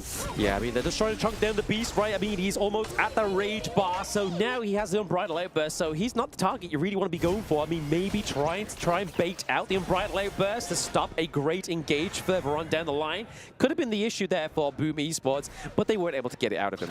Exactly, and right now, 3-man strong coming from Boom Esports. Look to take down the top turret here, right on the bot side. No! Wawa! Oh, okay, he's still alive. He's able to flash out of there. Now his teammates come through. Unbridled Outburst catches none, but forces Tatsuri away from Midgey, keeping him and locking him down. He's taken down by Gen.G as well as a T1. But that's so much resources expended just for the 1 kill onto Miggy here. The top lane tower, the tier 3, has been punished from the side of Boom Esports. They take the Boom Esports tower, but right now they're knocking onto the crystal. Are you serious here? Yeah, a bit of a pace race between both of these teams. A little bit of a defensive measure is needed here from Gen.G, but Clue taking too much damage here. This is crazy stuff coming in from Boom. I was thinking that, okay, tier 3 done, but they went for more. They wanted the crystal. That is nuts. But right now, we look at damage taken here. Clue and Rock definitely doing a lot of damage taking from the side of Gen.G. They are the punching bags. The stone wall for the side of Gen.G. They are banking on Ray and Wawa to carry. They are trying to bank on them, right? I mean, this is the thing, like, Boom Esports from game number 1 know that the team fights are going to be hard for them, so they have to try and get pressure elsewhere, which is why we saw such a great, clear takedown of that top side of the map. But right now, a little bit of a reset. We're looking to go for the neutral objectives, not quite a shadow variant. The Unbridled Outburst actually successful, catching 2, 1 being Furball, 1 being Dolia, but that is not going to be enough to keep away Boom Esports. They're into the enemy jungle. Rock is on the run. Ray Wawa looking to stay here, but get base checked by Tatsuri. Nice, clean intel for the side of Boom Esports. Nice, clean intel. HP bars are looking low for the side of Gen.G. For the side of Boom Esports, they take it, the fight, they win, they take the tower. It's all about objectives, ladies and gentlemen. Sometimes you don't have to get the kills, but once you get the HP bars down, you get the turret. Yeah, again, another aggressive kind of approach here with the minion wave. They have to try and take this T3. Now, if they don't, they may be pushing the game a little bit further for their liking, because Agudo kind of starts to fall off into that mid to late game. But right now, we are seeing the AL just trying to clear out the minion waves. It's going to be enough. The critters aren't going to be enough there to allow Boom Esports to get the T3, but they get the T2 instead. Wow, that's all the turrets, out the turrets down for the side of Gen.G here. And right now, Tatsuri dancing in the enemy base of Gen.G here. Tyrant has been spotted on the map, but Boom, they want more turrets. They want more turrets. Furballs into the thick of it, trying to get that last one there into the mid lane. The high ground turret does fall for the side of of Gen.G, which is looking like a shaky game number 2 compared to what we just saw in game number 1, right? This is looking like they've been caught on the back foot. They are caught in the back foot right now. Gen.G, they need some form of engage here. Wawa or Clue finding these crucial engages onto the back line, such as Toshi, such as Tatsuri here. So right now, 10 minutes, 30 seconds here. Tyrant is the name of the game. I mean, looking at Gen.G here, they've got to make sure the minions is obviously crashing in there with the minions at base. But one stun was enough for Clue. He's gone for the frigid charge as well. He's going to go for the Look at two Tatsuri! stuns. But Tatsuri into the backline takes down Ray. A lot of damage already been taken off the side of Gen.G. Inua is looking like he has to be saved here. It is the president. They have to make sure they calm around him to keep him safe. But Toshi doing a lot of damage right now. Boom Esports here, they do not want the objective, they want the game-winning push right here. 15 seconds on the clock for Ray until his respawn here. Do you have enough time here, Boom Esports? I mean, they got to wait for the minion wave in the top side of the map to come through because they are able to take down the minion wave into the mid lane. But Boom are looking not to take the pressure off here, and they decide, you know what, guys? Shadow Tyrant, Shadow Overlord is now up. Let's go and get one of those. Let's get that final nail in the coffin. They play it smart, they play it clean. 3 tier 3s down, empty towers coming in from Gen.G here. So right now, Boom Esports, they're looking for a fight. They're looking for a fight. The kick up there. The Kachusan's coming through. Is going to be enough damage onto Clue. Not quite. He looks like he's barely been scratched. But Miji, on the other hand, he's trying to get a kill. Wawa goes down. Rock pays back that favor. 2-1 trade right now. The crucial crowd control from the side of Gen.G is not going to be enough there for Boom Esports to stay away. They are looking to make sure they meet these minions right now because it's currently looking like a 4v3. Hellfires are blinking low coming in from Kyle and Toshi here. Are they seriously going for this push or are they looking for the objectives here? Shadow Variance has still not been touched. Tatsuri goes in! Yep, Tatsuri has to get in, get out, but Ray goes down again. This is looking very hairy for both Inua and Clue, but they're going to try their darndest to keep the minions from that crystal, but crashing in is going to be the minions, but we are seeing some L's being taken here by the side of Boom Esports. Impressive, going down, and we're seeing Wawa, he's diving a little bit too much, lost into the sauce, is going to be Gen.G Wawa. They are still fighting, it has been 2 solid minutes here. Boom Esports bringing in their style from the PKL and they're looking to knock on the crystal of Gen.G, bring it to game 3. They say 3 is the magic number. This is the 3rd minion wave to come through, but it's not looking like they're going down without a fight. Rock is trying to keep them away, but they are going to take down the crystal. Boom, not out with a clean 2-0. They are back in the race. They are bringing the PKL playstyle. They love the fight, they love the brawl. That is Boom Esports playstyle. They are back online after game 2. Back online after game 2. Great game 2, that one. I mean, definitely the performance that they needed, right? Definitely indeed. Boom Esports here, we were talking, if it's not now, when will they show up? Right now, game 2, they come in with a different style. They were not playing tempo, they were just playing fights after fights after fights, playing with the Agudo tempo, playing for turrets, playing for these crucial engages. Yep. Tatsuri on the Maestro lane was definitely the key difference maker in all these engages. I mean, not only the players is going to be the thing that's changed the whole interaction here, but maybe the reality check that we gave them on the desk, right? Going to that lower bracket, maybe it was enough to scare them. I mean, definitely going to lower bracket, losing out the direct access to the playoffs is definitely a shocker or a nightmare here. So definitely, the coach probably head on to the back and say, hey guys, this is not you. Brush up, freshen up, drink some water, and let's go again. Exactly, that's it. Get your fruit in, lads. We've seen quite a few of the players eating some bananas before this game number 2, and then the potassium is clearly what they needed to get that game 2 victory because they were thinking smart, they were thinking fast, and with the likes of the Agudo and the Mai Shiranui, they needed to operate this one fast. Indeed, and look at all these plays coming in. This is one of those games where we have zero focus on the objectives. It's just fight, fight, fight, fight. And look at this. This one, they got Ray, and right now, they were knocking onto the crystal. They just kept fighting. Look at this. Fights after fights after fights. Gen.G respawns, we fight again. Wawa comes out, looks for Tatsuri, looks for Toshi, flashes away, and look at this. Miki was getting a big engage onto the backline, and they were looking for the turret. Look at Toshi. He's still fighting. He's just sat there at the back of the fight. He's like, you know what, guys, just let me get rocked. Let me get a bit more of the kills. Let me just get some more gold on there. But like you were saying there, though, Sagi, is the fact that they played a little bit more different into that game number 2. Obviously, we saw that big crashing wave into the top side of the map when we saw a bit of a team fight happening. I feel like Boom Boom just kind of acknowledged in game number 1, they can't really take Gen.G in a team fight when they don't have the advantage. Like, yes, they can try and be as mechanically as possible and outplay, but it just wasn't paying off in game number 1. But game number 2, they changed the strategy and the win came through. This game just looked like ranked. Like, I loved it. I loved it. It just gave me that feeling of like, all right, I'm with my friends just at home playing a ranked game, man. Because it was just fighting after fighting after fighting, and then the super minions are here in the crystal, but we cannot actually push on the crystal, and then it's 3 waves for us to be able to finish the deal. It felt a little bit like that, and I loved it.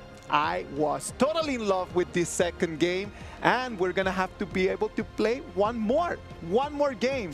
I mean, we gave them the reality check. We gave them what we wanted. We wanted a 4 best of 3. So, I mean, we've basically cosmically ordered this, I guess. Wow. Well, you were asking, Sagi, about the prediction here. Are you looking down on Gen.G?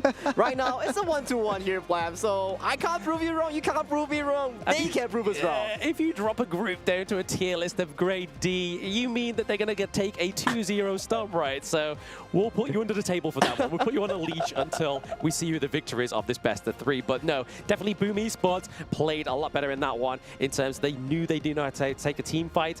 It was very scrappy towards the end, but they needed to play the macro a lot better, and that's exactly what they did. I'm telling you, Boom Esports had an amazing performance because, again, like, it was impossible to say like who carried the team. Like, nobody can say who carried the team, but one person needs to come up with the MVP. It's just how the game goes, and that MVP for this part is going to be Carl. Yes, the young prodigy himself onto the Agudo. A little bit of a love letter to Blam, as I've already stated. I am an Agudo main. I love this hero. But 519 KDA, damage dealt 22.5%. I'm going to round that up to 23 because, I mean, he played Agudo. And then, obviously, damage taken. He did what he needed to do, was soak that damage. And this is what we're talking about, the Agudo pick. What Blacklist couldn't really execute was all these early pushes. You excel the early game, you make it fast so the enemies cannot farm. Once they cannot farm, they fall into your temple where you can just keep utilizing the Dharma, the Maestro to keep forcing these fights. And that is what the game plan was for Boom Esports. And they executed it flawlessly. Not really, but it was within their comfort zone. Sagi mentioned something very interesting. At the 2 minutes mark, there was already a 2,000 gold advantage. 2,000 gold advantage at 2 minutes? That's 1K per minute. At that kind of speed is not seen every day. It's not seen every day, and I mean, that's the kind of rate of investment I want to see, right? Like, rate of interest, like, if I can get 1K per minute, sign me up, buddy. Like, I need you on my team, and we need that every game. Because, I mean, we're going to see teams that are able to do this effortlessly within the rest of the tournament. So they need to be able to do this, right? To be able to go toe-to-toe with a lot of these teams. Exactly, and Boom Esports definitely, they figured out the Gen.G playstyle, but yet again, this was Gen.G putting Rock on a tank Ogren. It wasn't because that they put the marksman onto the jungle. They didn't swap around. Rock was, once again, in the jungle. He wasn't playing the carry picks like he was back in game 1. So is this another code that means that you have to put Rock in the carry? Has things changed for Gen.G? A lot of questions are being posted right now, and I know that everybody wants answers. We're going to talk among us a little bit to research, to try to find those answers, and we're going to bring you those answers back right after this short break.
Reach your impossible, Lenovo Legion.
Ladies and gentlemen, it is 1-1, Gen.G, 1 victory, Boom Esports, 1 victory. We're gonna come into all or nothing. Whoever that wins the next one is going to have a smoother path to the championship, and whoever that loses it is going to just go down the rocks. A smoother path, but a smoother sleep will be definitely questionable for this team, right? I mean, knowing that they weren't able to take that 2-0 victory, I mean, if you are Gen.G after such a sort of decisive game number 1, that would make me kind of like shake in my sleep, you know? Well, we gotta think about it. Is it Boom Esports tackling the issue? Are they warming up? It's all these small things that contribute to such a banger of a series here. And right now, we are seeing 1-1. Not just any regular best of 3. Winner goes to their continuance of the upper bracket. Loser, they fall down to the lower bracket, and they have a big route to go for if they want to find a way to achieve their route to the playoffs here. Let's talk a little bit about the style of the game. The game was actually pretty different to what we have been seeing. We've seen a lot of games of management, trying to manage waves, trying to manage turrets. This one was a lot more about the fighting. Which of these two is your favorite style?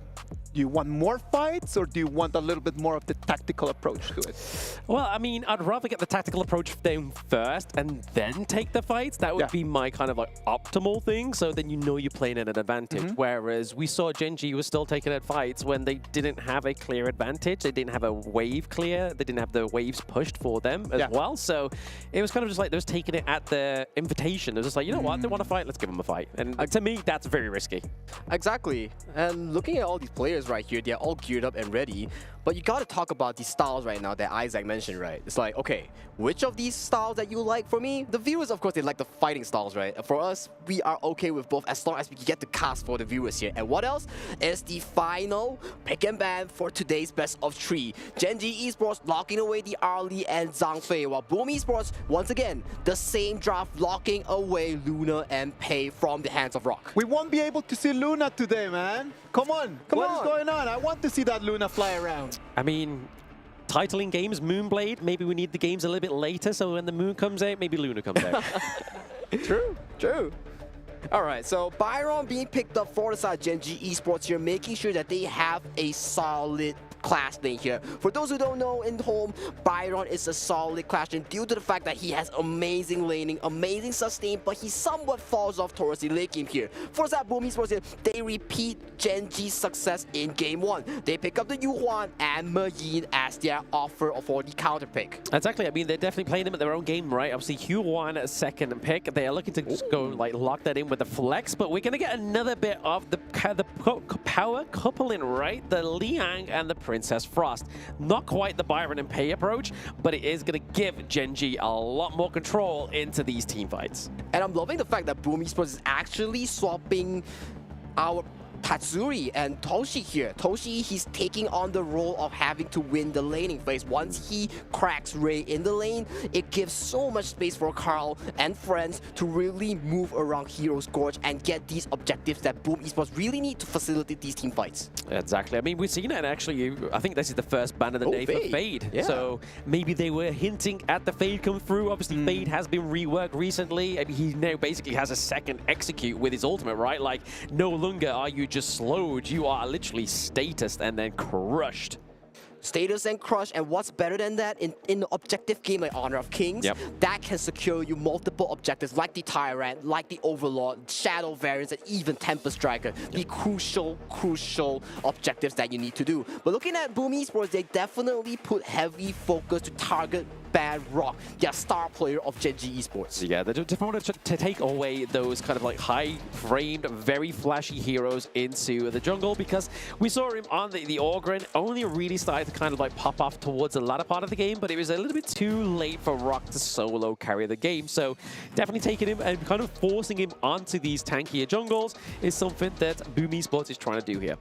Exactly, and Gen.G Esports as well, looking to ban out all these mages from Tatsuri, who had a beautiful game coming in from the Maestro that he had just now. So right now, Mid lane pool, you still can flex the Yuhuan towards Tatsuri if it's needed here. So that's definitely a flex. So Monkey here being locked in for the hands of Carl here, remaining the potential of Yuhuan being flexed towards the mid or the roam here for Boom Esports draft. Exactly. I mean, the good thing about the monkeys here, right? Like, even if Liang gets the suppression onto the monkey, he's still going to be able to soak a lot of damage. So if you try and drop both the suppression and the winter is here on it, you've expanded those two big, great kind of like control that both the Princess Frost and the Liang give over to you. So again, just filling out Boom Esports, the front line is looking Omega here onto the side of Boom Esports. Exactly, it also facilitates a path for Miggy. Once the power control is expanded, they have an access to go in, but hang on though, Jing has been locked in. I've seen this draft before. MKLBSE love this draft. The Princess Frost and Liang with the Jing here, so definitely Gen.G here, they are trying to repeat that success that I have seen so far. Definitely an interesting draft for both teams. Yes, the Mirror Blade herself, having the Mirror Domain as well as her ultimate and recently being reworked, that obviously she can trade with her clone a little bit further than she used to. So now, obviously, it's going to be about catching off Gen.G's Rock on this Jing. Because, I mean, it's not a pick that Wawa is going to go for, right? It's definitely going to be locked onto the Rock here. Rock, once again, wants to be the disrupting force for the side of Gen.G. So definitely, when we talk about Rock, we talk about the face of Gen.G, the star player of Gen.G here. So if you think about it, if you're Boom Esports, your game plan is to lock him down. They have to lock him down if they want to keep their dreams of moving forward alive.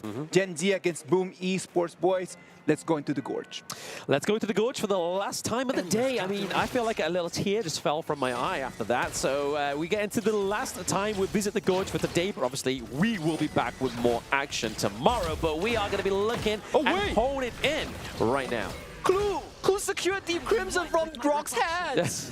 Okay, it's still okay because the EXP does go over to Rock fully because of the roaming item, but still, that's so crazy coming into the first minute of the game here, Blam. I mean, they were one game up, right? So these kind of mistakes are going to be made, unfortunately, for the side of Gen.G. So that is just a unfortunate consequence of popping down your little AoE, little book zapping away. But a very interesting strat coming out from Gen.G here is that they do a double roam style. Yes, the Princess Frost is babysitting Wawa in this lane, while Clue here is making sure that his jungle gets the fast clear, and the mid lane, the core role, the 4 minions that we have is all funneled to the 1 carry Rock. Yes, exactly. I mean, they're definitely making sure they make it ends meet with those 4 minions, right? They need to make sure that the rest of those resources do go over to Rock on the Jing here, but like you said, the loss of the red buff here, the crimson buff, that means extra damage in the early game, and the faster wave play is not going to come through for Rock. Well, as long as they are not fighting and there's someone to actually help Rock clear out this minion wave, I think that's still fine. Gladly, the EXP still goes over to Rock, so it's still A-okay in this situation. But hang on though, Boom Esports, they're looking for a certain attempt. They're looking for a certain attempt to try and take that Crimson Golden from him then maybe next time, but Tatsuri looking pretty low there. Dream Roam having to be used defensively there, trying to get him out so they don't lose Carl too early. It's still pretty okay coming from the side of both teams here, but a gold card being landed onto Ray's face right here, and he gets poked down. Gets poked down, but I mean, he does have Inua here as well to aid him. Obviously, the Frigid Prison isn't quite going to lock down onto Toshi. He has, obviously, a very high move speed, especially with the passive of the D-Ranger as well, right? Like, if you stack up those 5 stacks, he gets that movement speed increase, which is going to make it a little bit more slippery to lock down with the Princess Frost. Exactly, and every 3 hits coming in from D-Ranger's tokens, it's an Empower token where it has advanced range and applies slow as well. A small freeze coming in from Toshi here, making sure that if Ray wants to farm these minions, he will have to overextend himself, and Tatsuri and Impressive are there to lock him down. But hang on though, top side though, Clue is level 4. Clue is level 4. He has the ultimate, so the suppression could come through. But they're looking to go for this T1, looking to try and just do a little bit of damage to it. But obviously, as you see there on the screen, it gets the shield back because it is still pre-4 minutes. But this is rare. They need to kind of set up these side lanes for the side of Gen.G if they really want to try and take some really easy neutral objectives. I want to give props to Miggy here. He smelled that play miles away, and he is so disciplined in making sure he does not get caught here. And Tatsuri here notices this fact, and he's here to help. Oh, the flash and the suppression. He's not going to manage, but he gets knocked out of the suppression. Miggy now coming in with the board from Tatsuri as well. It means that he's able to stay alive, so the flash suppression wasn't as impressive as it should be. We keep saying that Boom is a heavy fighting team, but that reactive play coming from Tatsuri was beautiful. They read that so well, making sure that Miggy came out alive, and they expended so many spells on Miggy. Yeah, so many spells for Miggy, and I mean, it's what you kind of really want to do here, especially with Gen.G's draft, right? You want to make sure that you're getting all those skills off before you take the next team fight. Exactly, and right now, 4 minutes, the last Shadow Tyrant at 4 minutes that's going to be spawned onto the map. Right now, both teams here, they are looking strong and wanting to contest for this objective. Looking to test for the objective. I mean, no clear priority into the bot side of the map as well, right? Like, there's 2 minion waves crashing in equally, but now we're seeing Boone is just taking it effortlessly. They're like, you know what, guys? If you're not going to go for it, we're going to take the Tyrant from you. Well, free Tyrant go hooked over to the hands of Boom Esports here. For the side of Gen.G, they want to maintain the farm on Rock here as he's level 9 going strong right now. Right now, for the side of Boom Esports, they are looking for an opportunity to really crush down these towers, unlocking Toshi, making sure that he can push these sideways here. So hang on, the Wawa might be caught out. Yeah, 4 minutes up, so that means that the turrets assist are going to be taken off from it as well, but he's able to keep himself alive. We do get the takedown of the T1 as well. The passive for Tatsuri is not going to be enough. We see Rock claims the first blood for the side of Gen.G. This is definitely the pacing they want to go for. Maybe not go for objectives, go for the monopoly. And that's the beautiful part about Mirror Blade, which is Jing, right? So much mobility, so much access to the backline after the revamp. That was such a clean execution here coming in from Rock. With that kill, they secured themselves the Crimson Golem from the side of Boom Esports. That's a net positive win for Gen.G. Net positive, but I mean, we did see that Toshi's able to take the T1 down to the bot side as well, so they've just basically paid a trade across the gorge, and really, in terms of getting the priority into the bot side of the map, is something that we're going to really want to be seeing here from Toshi, so we can kind of free himself up to go for these team fights as well as his rest of the team. And Toshi here chunking down the mid tower of Gen.G here, throwing out those tokens here, slowly chipping it down here. 50-50, goal lead is dead even from both sides here. Just look at the goal difference real quick. Wawa, Rock being the solid 2 carries that holds all the gold for the side of Gen.G. Yeah, exactly. That's why they want to be funneling the gold, right? I mean, we need to see it going onto the lady soon. We need to be seeing it going onto the Jing. And right now, we are seeing that 5.3k ahead of that one. A bit of a team fight going on in mid here. Getting caught inside the box is Lonely Ray. And the suppression coming through. Is it going to be enough to lock down? Impressive. So that is a lot of sustain being taken off the side here of Boom Esports. And that, ladies and gentlemen, is the first role and first lesson of marksman. Do not face check a bush if you are on a squishy carry. Exactly. You don't want to be kind of going in there and then taking your life for nothing. And there it is again. Oh! Having to expend the flash to get out, but it is going to be Tatsuri falling down to Rock once more. Carl looking very low, trying to do the dream roll out, but he was like, no, you're in my domain, and I will take you down. Beautiful mirror domain coming from Rock, securing 3 man with that mirror domain, instantly executing Tatsuri and Carl. I'm telling you, Rock is playing a masterclass of a Jing in this cruel show game that decides their fate towards the playoff. I mean, just look at the banning draft, right? I mean, they banned out a lot of the assassin junglers. I mean, they clearly forgot about Jing, which is a little bit of a problem there. But I mean, they do lock in here with some control. Ray going down once more. We see Kalu going down, so already not going to be able to set up those team fights that we've seen from Gen.G so far in game number 3. And it is going to be a place to breathe for Boom Esports. Miggy, the player of Boom Esports, with the Miggy secures a double kill, breathing more life into their team composition. Looking at the damage dealt, Rock definitely is at the peak of the damage dealt with that 27,000 damage right here. And right now, if you're a Boom Esports fan, once again, your team composition does not scale towards the late game. You gotta find a way to break through this early to mid stage. You gotta win the 10th minute Shadow Tyrant fight. You've got to win that one, and then obviously your expiry date is no much further away from that, right? But they're just trying to catch out Rock here, but he goes straight in onto Toshi. Wow. Takes down the damage of the D-Ranger. Tatsuri's on the run. He doesn't have the passive. He gets taken down by Inua. Into the mid lane is Ray. Actually doing a very good, nice job there, keeping that T1 alive as well, because that could have been a good trade for Boo if they're able to get that. Once again, Rock again on the Mirror Blade, on the Jing with the Mirror Domain CC onto multiple targets of Boom Esports.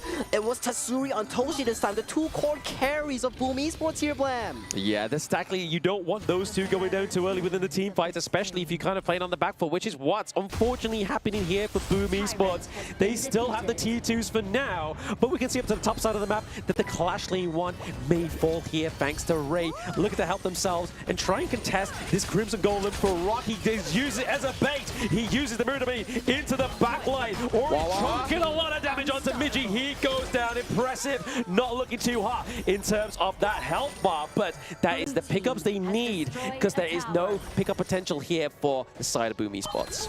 This is one of those key moments that you gotta ask Boom Esports. You love to fight, but you have to understand that some fights you cannot be taking here. With all these fights that's happening, just look at the gold chart on Rock right now. He's 9,000 gold. 9 minutes, that's 1,000 gold per minute we're talking about here, Blam. Yeah, we're seeing a familiar kind of tradition, right? I mean, that 1K gold per minute has been the story of this best of 3. But right now, Boom are definitely behind by around about 3K in total. So they've got to try and make ends meet, right? They've got to try and find some way to get in. And what is that way in? In my opinion, this team, if Boom Esports wants to look for any form of combat, it has to be from Miggy or Carl, looking for these big engages with their skill sets. Mayin looking for the 3-man knockup. Carl looking for the big dream roll here. If you're a Boom Esports fan, that's definitely the only way they have back to this game. For Gen.G, Rock is doing us a masterclass with all these engages here, and you have Lick Insurance here. Ray is just farming, even though he's 0-2 on the scoreboard. Yeah, I think that's where Boom Esports is kind of faulting here, is the fact that they're not taking the engages on their own terms. It's actually Gen.G that are forcing the engages, but right now, could be a change of story here. Clue actually is able to flash out of the world is my board, used mainly for a zone and kind of got Boom retreated, but is this the golden carrot here for the side of Boom Esports to bring in Gen.G? Wow, that's a 4,000 goalie with a Shadow Tyrant here for the side of Gen.G. Goes in. The golden carrot is more than likely going to be that monkey, so Carl going down, so front line does not exist here for Boom Esports. That is going to be a 2-1 trade. Toshi going down, so a lot of damage already been taken off the side of Boom once again. Top side, not looking too hot.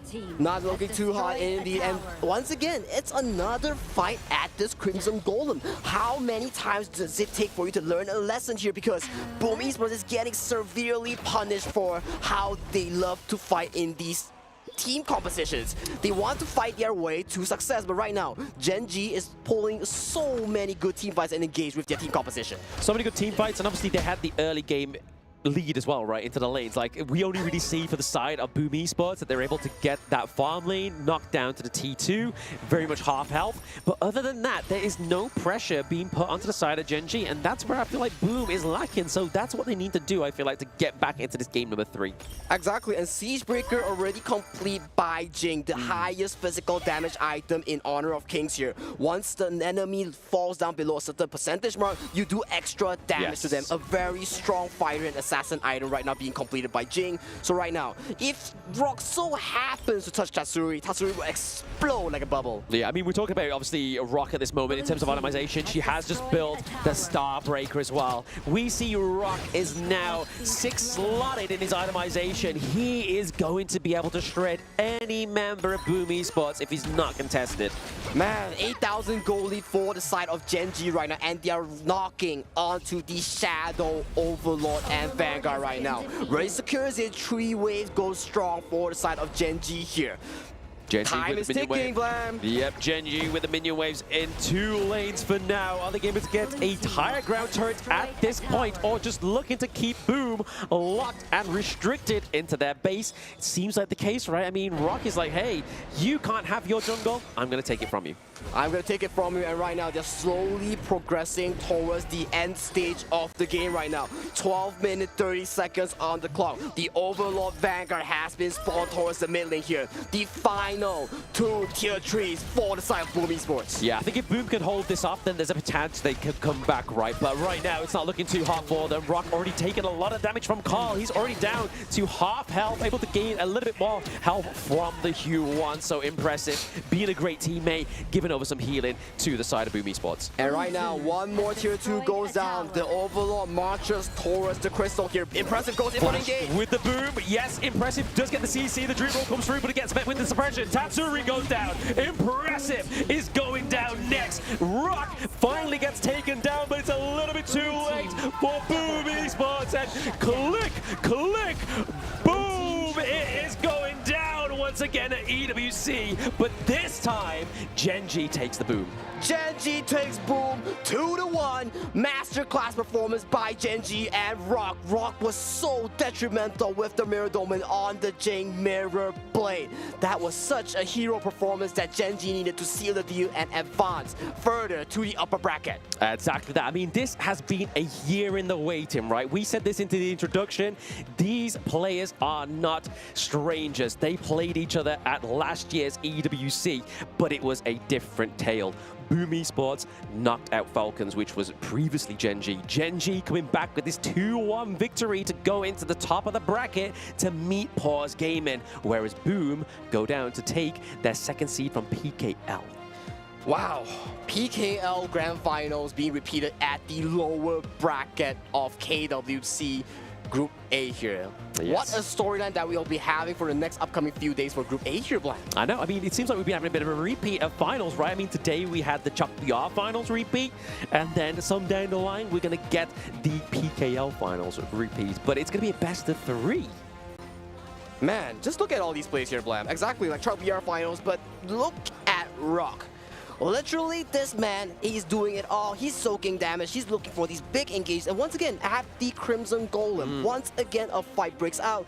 This time towards the favor of Boom Esports here. But yet again, look at this. Once again, at the same spot, Rock looks for the big engage and he nails it with a rampage here. Yeah, Tell me more about this. Tell you more. I mean, what is it to tell? There's just so much damage coming from Rock, right? I mean, what? At this point in the game, he was almost 6-slotted. I was obviously trying to build the Starbreaker, and we saw the potential of that item just melting through Carl towards the end there. But the suppression, even though faltered to begin with, even though the mistake of taking the Crimson Golem from Rock, and as well as obviously the flash suppression being extended and not actually hitting, still meant that Gen.G, with those mistakes, won the game.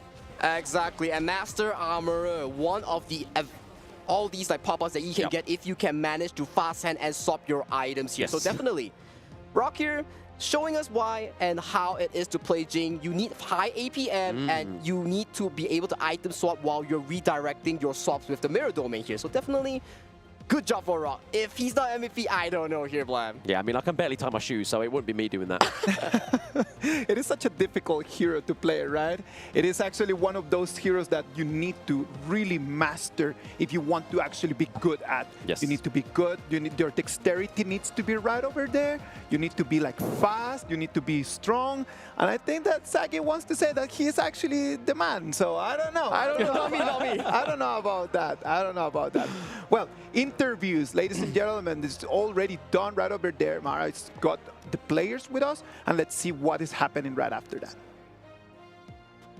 We're here with Ray, very happy right now with that win. You guys had a dominating Game 1. Game 2 was a different story, and I think something must have happened in that dugout. What happened there? Because coming back to Game 3, you guys gained control and composure, unlike Game 2. So tell us what happened behind the scenes.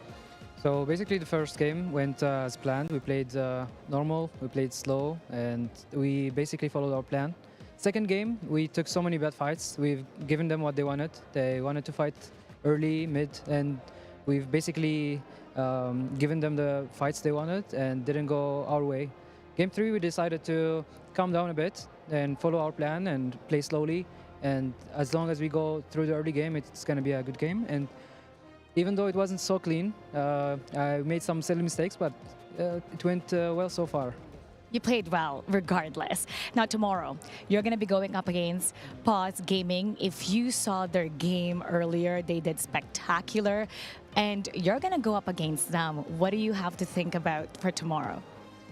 We just watched their match earlier against Blacklist, and they were definitely surprising us with their performance. So they're not to be taken lightly. We're gonna prepare for them. We're gonna prepare for our match tomorrow, and hopefully the best wins. Let's do a bold prediction. Bold prediction. It's gonna be best of 3. How is it gonna go? I would guess 2-1 for us. 2-1. Let's manifest and see how it's going to be for tomorrow. But for now, take a break. You've earned it. Congratulations. We're going to head back to our casters.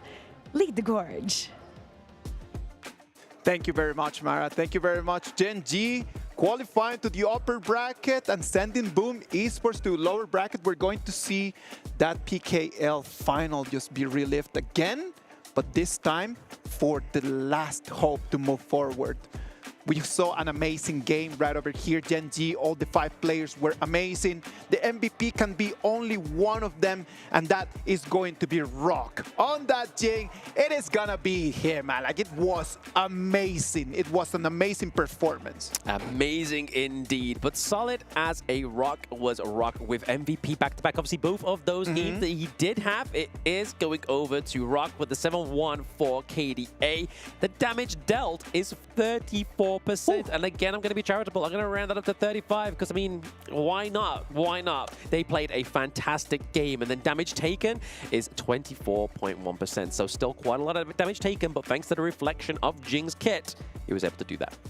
He was taking on the gold, and he was really pumping out the gold to damage ratio and gold to tank ratio. He was definitely the man to really funnel gold into, like we saw from the start of the game. They situated the mid lane towards the clash lane. So they formed a pack. They were, while I was being helped on, he was assisting to clear out the waves. And what happened to the mid lane? Although, yep, Clue did try and steal away the Crimson, but it's a-okay. All of the gold was still funneled to none other than Rock. And after that, Rock really popped off with all these engages with the remote domain. And in the end, he was really the playmaker, and he really nailed the coffin for the series. It was clear what the team wanted to do, right? And it was a clear path into what they wanted to do, which was that victory. That victory puts them completely in a different level. That's going to put them in the better place for the bracket. It's going to put them in the way of how the winners want to be looking like. Pause Gaming against Gen.G Esports on one side, and then on the other side, Blacklist International against Boom Esports, man. Yeah, I mean, at this point in the game, we have got, obviously, PKL. They sent 3 representatives. We're already going to be losing 1. Man, we did not think this. From the first seed of PKL and the second seed of PKL, going up against, obviously, regions that they aren't really practiced against other than Gen.G. I mean, they schooled these boys in Season 3 Invitational, so this seems very personal to me. Well, for me, it's definitely a sweet revenge coming in from Gen.G Esports. They definitely deserve the win today because Honor of Kings is a forever growing game, evolving day and day. There are strats, there are players with capabilities on today, but tomorrow is a whole new different game. So we definitely need these players to really evolve. And today, who evolved? Gen.G Esports. I'm telling you, man, like Gen.G Esports, from what they showed to us in these 3 games, they're contenders to go out round Pause Gaming and then just taking that ticket into the next round. At the same time, we had action from a different group besides Group A today. At the beginning of the day, we were able to see Group B, where Dominator, Esports, and Team Vitality, they just fought over there as much as they could. And Alpha 7, Esports, and Loops did exactly the same. Did exactly the same, but I mean, this is now what? It's Indo against Brazil. It was both Brazil against Brazil, Indonesia against Indonesia. Now it's going to be a mix of flavors, and I'm not too sure who is actually coming out on top of that one, because I mean, Team Vitality looked really strong today. Oh, Team Vitality definitely looks strong. Zan Q came out clutch. Zan with the Marco Polo came out extremely consistent towards the end of the game, and I gotta say, it's definitely gonna be an absolute banger if we do see them play, but we have other groups as well, right? Oh, come on. We have action from Group C and Group D coming in tomorrow, man. And that's going to be amazing. It's going to be at the same time as today, and I hope that everyone at home is still going to be online, right? We're going to have amazing matches for tomorrow. As you can see on your screens, we're going to have Group D and then Group C. Yeah, I mean, starting off the day, it's going to be APG from the MKL region going up against the community team from the PKL. This is a team that made it all the way from the Open Series to KWC, so keep that in mind, people at home. You could be here next year, but the match that I'm looking forward to the most is KME against KMW, and I can't wait to rub it in Haller's face when KMW win. OG versus Nongshim, the two titans that have a lot of experience and gameplay and achievements backtrack towards HOKS 3. And following Group C match, Kagendra once again with another MKL team, this time being Black Shrew Esports here. At the top of the day in Group C, we have Twisted Mind versus Nova Esports here, Black. I'm getting two flavors of KMW tomorrow. I am in for a treat. It is going to be an amazing day, man. Like, today has been already pretty good, right? Yes, amazing. What was your favorite moment from today's matches? Favorite moment from today's matches? Oh, I mean, I feel like the Gen.G, seeing them revitalized to actually be back on the stage and be contenders, that's probably my favorite part. 'Cause, I mean, it's been a very... It's scary story for them, right? Like, 2025's not been friendly. But now, it's changing. Saki, what about you, mate? For me, I do love the gameplay coming in from Vitality against Dominator. ZanQ and Zan really show me the consistency and gameplay here when they have to clutch it up. And definitely, they were the two star players coming in for the Vitality series to really beat their rival, which is Dominator.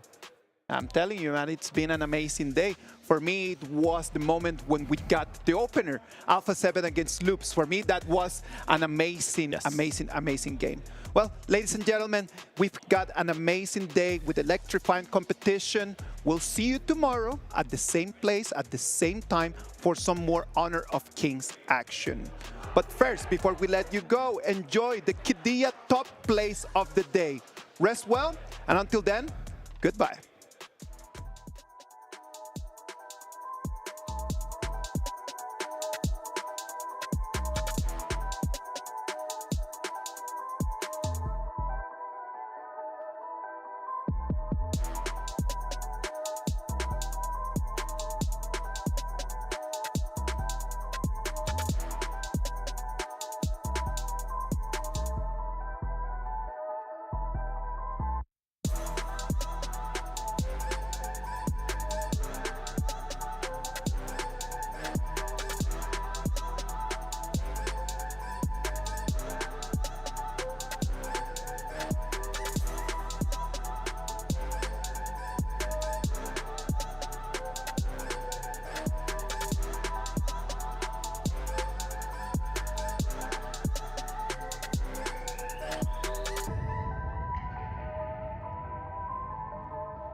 I'm just